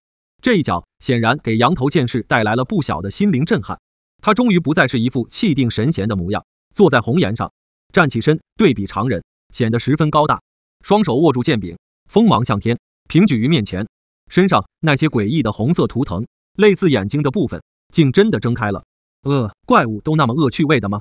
这个世界对于强迫症患者来说，还真是充满敌意。陈木苦笑，在羊头剑士做出这一系列奇怪的动作之后，海面变得比之前更加狂暴，波涛汹涌，好似烧开的热水，看着就很烫。接着凝聚形成一尊尊人像，从中冒出身躯。待完全形成时，细看那哪是什么人像啊，分明是由水组成，高约100丈的羊头剑士。这个技能，陈木没记错的话，名叫水之巨人，可以令水化形，爆发出惊人实力。毕竟身处在这样一片满是海水的世界当中，会有与之相关的技能，很正常。对此，陈木并不意外。他之所以没有选择强制共享该技能，主要是觉得没必要。面对那6尊100丈高、手持长剑朝向自己这边走来、大步靠近的水之巨人，陈木面色淡定，施展技能寒霜领域，覆盖范围肉眼可见的所有范围。旋即，天空中飘落下来鹅毛大的雪花，只要接触到，无论是红岩还是海水，又或者羊头剑士，立马冰封。羊头剑士在整条右胳膊被冰冻住以后，赶忙在头顶开出空间裂缝，又在上百米远的地方开设出口，免得再冰封全身。而在他面前，极短的时间内，整片海域已是被完全冰冻住。那6尊水之巨人，有的在走动间被冰冻成雕塑，有的在靠近陈木，打算挥下剑刃将他劈斩成2半的过程中被冰冻成雕塑，无一例外，少了几分凶恶，多了几分艺术感，完全动弹不得。陈木射出空气长枪，砰砰砰，在一声声清脆的破碎声之下，那6尊水之，或者应该改口称其为冰之巨人，全部破碎，化作大块大块的寒冰，散落各处，在海水冰面上砸出一个个深坑，破碎得更加细碎。可惜的是，击杀这种东西没办法获得奖励与提取召唤，所以陈木的目光盯上了躲在空间裂缝之下的羊头剑士，是时候分出生死了。SSS 级鬼影身法与无限瞬移相配合，陈木快速接近着羊头剑士。羊头剑士依旧是不断触发着空间裂缝，想要将陈木传送到其他地方去。总之，必须保持安全距离，但陈木总能先他一步，开启空间裂缝之门，更加接近他。终于，陈木找到机会，来到羊头死神背后，在他反应过来，打开又一道该死的门前，伸出双手，快速抱起，从羊头之上拔出金色头盔。为什么不直接动手杀了他？原因很简单，识破之眼给出的击杀方法，便是先取其头盔，解除限制封印，露出其真身，才能彻底杀死这个家伙。失去羊角头盔之后，一团浓密的羊毛直接炸开，在眨眼瞬息间，身躯膨胀数百倍，化身为一具羊。而陈木手上原本抱着的羊角头盔，此时化作一柄金色长枪，或者称之为闭合状态的3叉戟。这长枪便是能真正杀死羊头剑士的关键所在。面对那携带着滔天巨浪狂奔而来的巨羊，陈木不动如山，更未着急使用长枪，选择发动技能木之石化。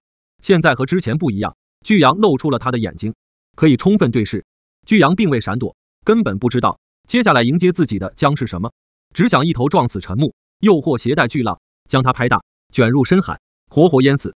速度很快，踏浪而行，不知道的还以为他也拥有踏空跳技能呢。转眼，这庞大身躯便来到陈木面前，那盘羊角论锋芒尖锐程度，丝毫不输给他之前用过的长剑。真要让他一头撞在身上，估计得飞出去大几百米，甚至上千远。即便陈木愿意给巨羊这个机会，他也得把握得住才行。事实证明，巨羊把握不住。在还有10几米距离时，从鼻开始，再到整张脸、整个脑袋，迅速石化到尾部。如此庞大的身躯，整个石化过程不到半秒。看着立身于破碎冰面上却不沉于海底的石像，陈木没有过多去纠结，右手五指抓握住，高高举过头顶，瞄准巨羊的眉心，后移，然后调动全身力气，集结于手臂之上，射出。砰轰，长枪轻易贯穿整具羊身，裂纹产生，覆盖全身，瓦解。陈木眼前弹出提示，击杀羊头剑士成功，恭喜宿主获得通关礼包+1，杀戮点+2000。正在提取中，提取成功，恭喜宿主获得技能斩断空间，力量属性加300，闪避属性加150，法强属性加100。恭喜宿主获得技能斩断空间，自动升级为 SSS 级斩断空间。有时候升级 SSS 级的技能本身并不会有太大明显的改变，而是去除掉消耗与各种限制，又或者加快释放速度、简化释放流程之类。正在召唤中，召唤成功，恭喜宿主获得羊头剑士。解决完这一切，陈木没有多做停歇，立马打开了前往第18层的传送门。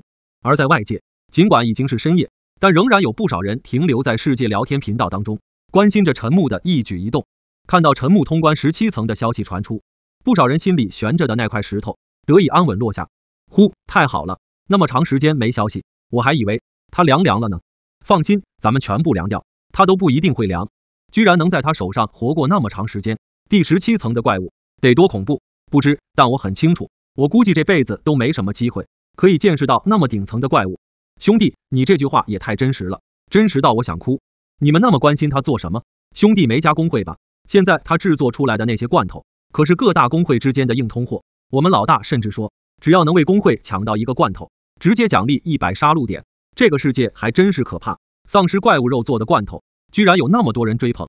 你只要尝过一次就会知道那些罐头有多强多牛，绝对称得上顶级资源。没错，我们副会长说过，那些罐头在未来很有可能成为主要钱币，所以他不能死。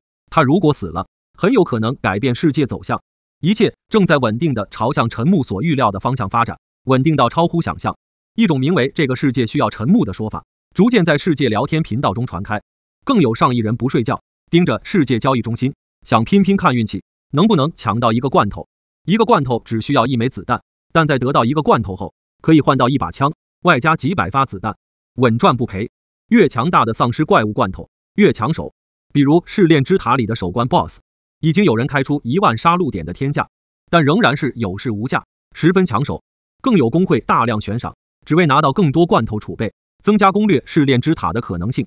能见神许下任何愿望的这个设定，实在让人很难不心动。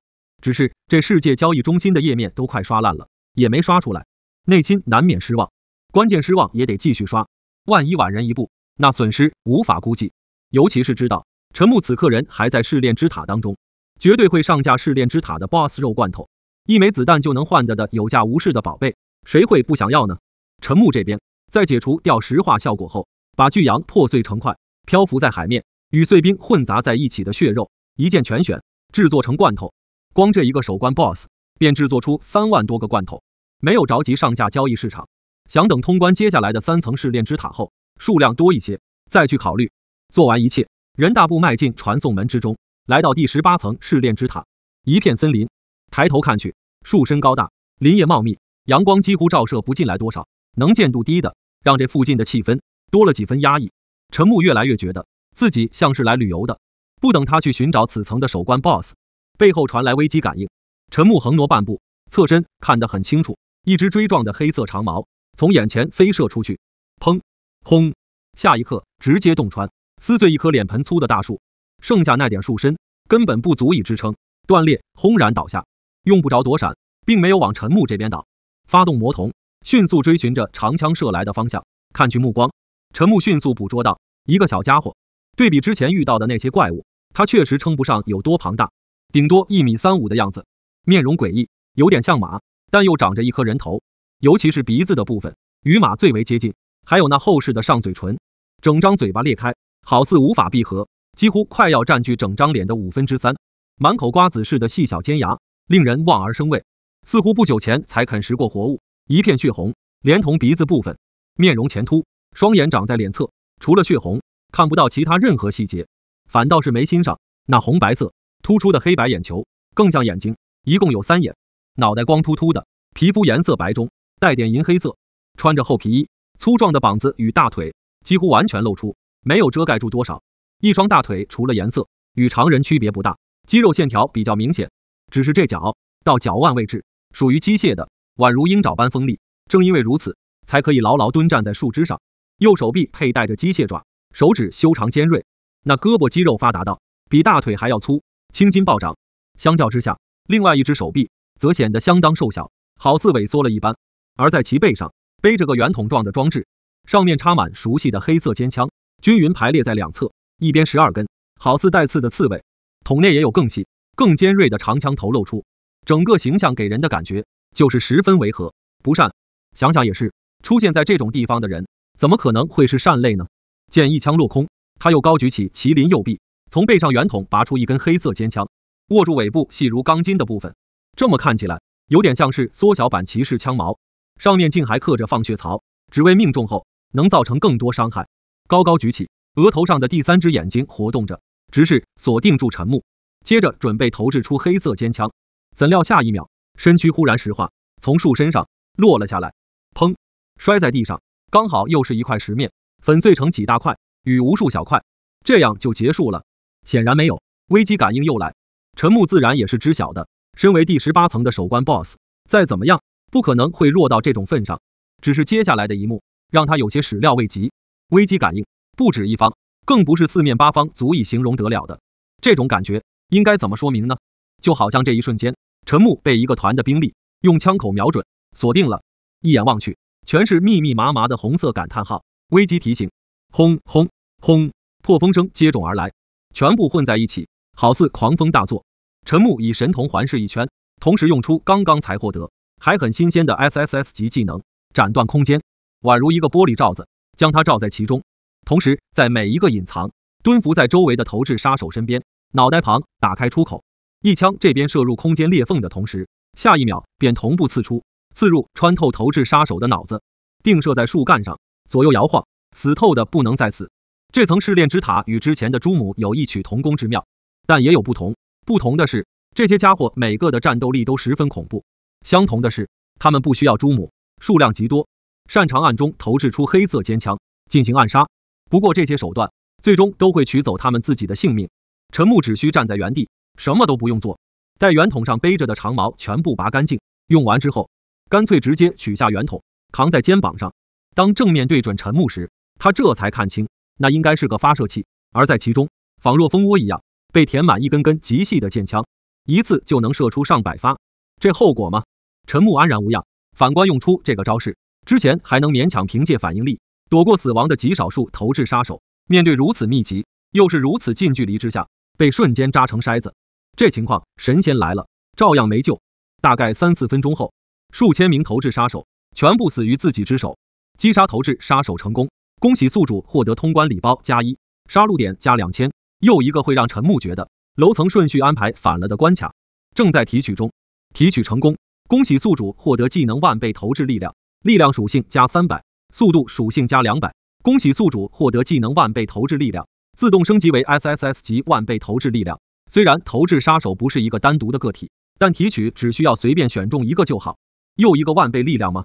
比起万倍力量，这个技能多了个投掷的限制条件，只有投掷才能触发，倒也不错。万倍叠加万倍，再结合力量属性，陈木感觉随随便便一块从路边捡起的石头都能打出炮弹效果。正在召唤中，召唤成功，恭喜宿主获得投掷杀手。召唤成功，恭喜宿主获得投掷杀手。召唤成功，恭喜宿主获得投掷杀手。之后花费一点时间，将3600多个投掷杀手全部召唤为亡灵。陈木甚至感觉不需要其他亡灵军，只要这3600多个投掷杀手，照样可以将现有的人类杀得生灵涂炭，堪称精锐中的精锐，不仅有质，更有量。世界聊天频道，好强，那么快又通关第18层了。好家伙，这是又要一口气连刷10层的节奏啊！如果我没记错的话，每天只能刷10层，如果没有这个限制，估计他能直接刷通关。我是说，有没有一种可能性，这个限制就是专门为他打造的？自信点，把可能性3个字去掉，绝对是专门为他打造的。除了他以外，谁还有那么逆天的能力？我只想知道他有多少个 SSS 级技能能以一敌千。以一敌千，你未免太高看自己和我们了，咱们和他压根不属于一种人，他应该叫新人类才对，怪人。与此同时，试炼之塔第19层，陈木站在光秃秃寸草不生的黑石壁上，旁边就是缓慢流动炽热的岩浆，扭头便可以看见在不远处高耸处于半喷发状态的火山。黑色的火山搭配上赤红的岩浆，与那漫天遮天蔽日的黑烟，压迫感拉满。火山吗？